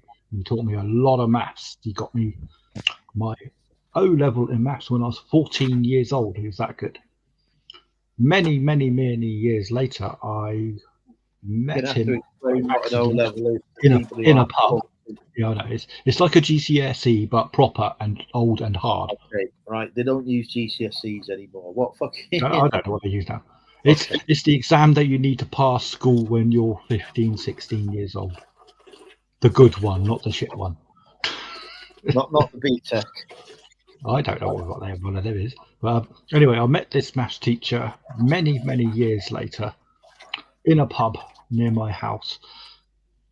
And, the second, that's my bloody maths teacher, but he looks old. I'm surprised he's still alive because he's quite old when he was teaching me. He looked like he was in his 80s. And he's playing a fruit machine.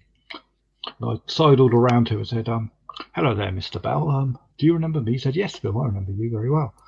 And I said to him, why the hell are you playing a fruit machine? Surely you know the odds on the fruit machine are incredibly against your favour and you're going to lose money. He said, yeah, nice meeting you, Bill. No, fuck off.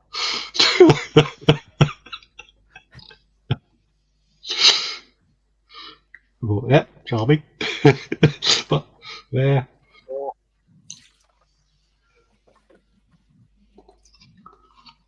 I can also remember my maths teacher turned around to me and Chris Carlton, who is sitting next to him, maths. The parents' evening, he arranged that both me and Chris Carlton's parents come in together because he turned around and he went, "You used to are the most laid back people in my maths class, and you're good at maths. You're top set. You're good at maths." It was the only subject I was ever top set in. The only subject I was ever top set in was maths. And he turned around and he went, "You and Chris Carlton used to." He says, "I want you to come back in 10 years' time and come and see me because you are so laid back.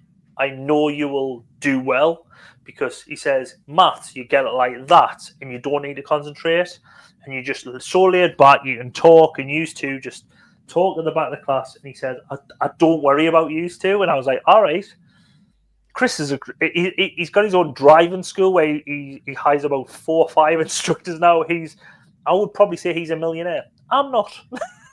I don't think I'm applying myself as well. I'm still very good at maths, but it doesn't help. Don't worry, I am also not a millionaire, and I have never been invited to go back to school to speak. No, none of my teachers invite me to go back. He purposely made sure we were both next to each other. He just liked the way we were just like so laid back. We never give him any grief. We never give him any back chat. We're just like, oh, we'll have a little bit of a laugh at the back. And I think he got our humour as well, because he was quite laid back, to be honest, as a maths teacher. And he used to say some things which, to be honest, nowadays would probably not go underneath the radar. But then you could say, oh, now he would probably be brought up in front of the school board. But that's the thing, you know what I mean? But back then, like, I don't know. You can see it. I don't think there was anything in some of the things he said to some of the pupils. I don't know. Nowadays, I don't know. But he was a good teacher, and we got his humour, and he got our humour, and I don't know. He was one of the good teachers in our school. I quite liked him as a exam, though. Yes, I did. There you go. He's a good teacher. Yeah, I did pass maths. Because there was quite a few, not in our class, in the other side, because it was like, I don't know how many people were in your, but our school was quite a big school for the area, where there was like 5 houses in our school, and each house had 2 form classes. So you would have 30, so you'd have 600 in your school. 600 in your year. Well, Jesus, that's a big school, So, but this is it's semi-rural school because it's on the outskirts of Sunderland, where I went to school. But it was one of the biggest schools in the area. But yeah, when you got into your GCSEs and everything, it was split into 2. So like 2.5 houses went in one year, 2.5 in the other. And then top set. There was like top set, second set. There was like 6 sets on either side.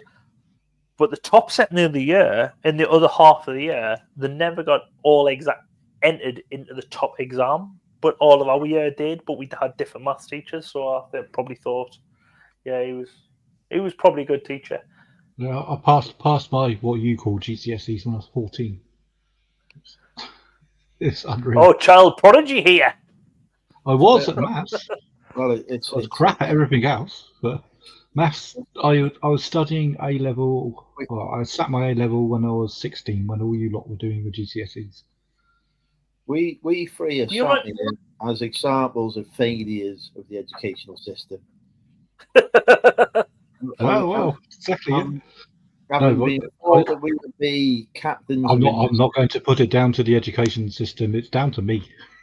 I'm a failure. All I am saying, Andrew, you say failures. I use maths in my everyday thing, where I put a number in a box because I'm an accountant, and no matter how much accountants say, "Oh, we are good at maths," they're not. They know which numbers to put in which boxes. They know which boxes to tick.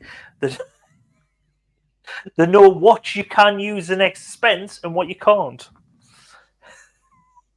It's procedure, isn't it? Yeah, well, that's the thing, yeah.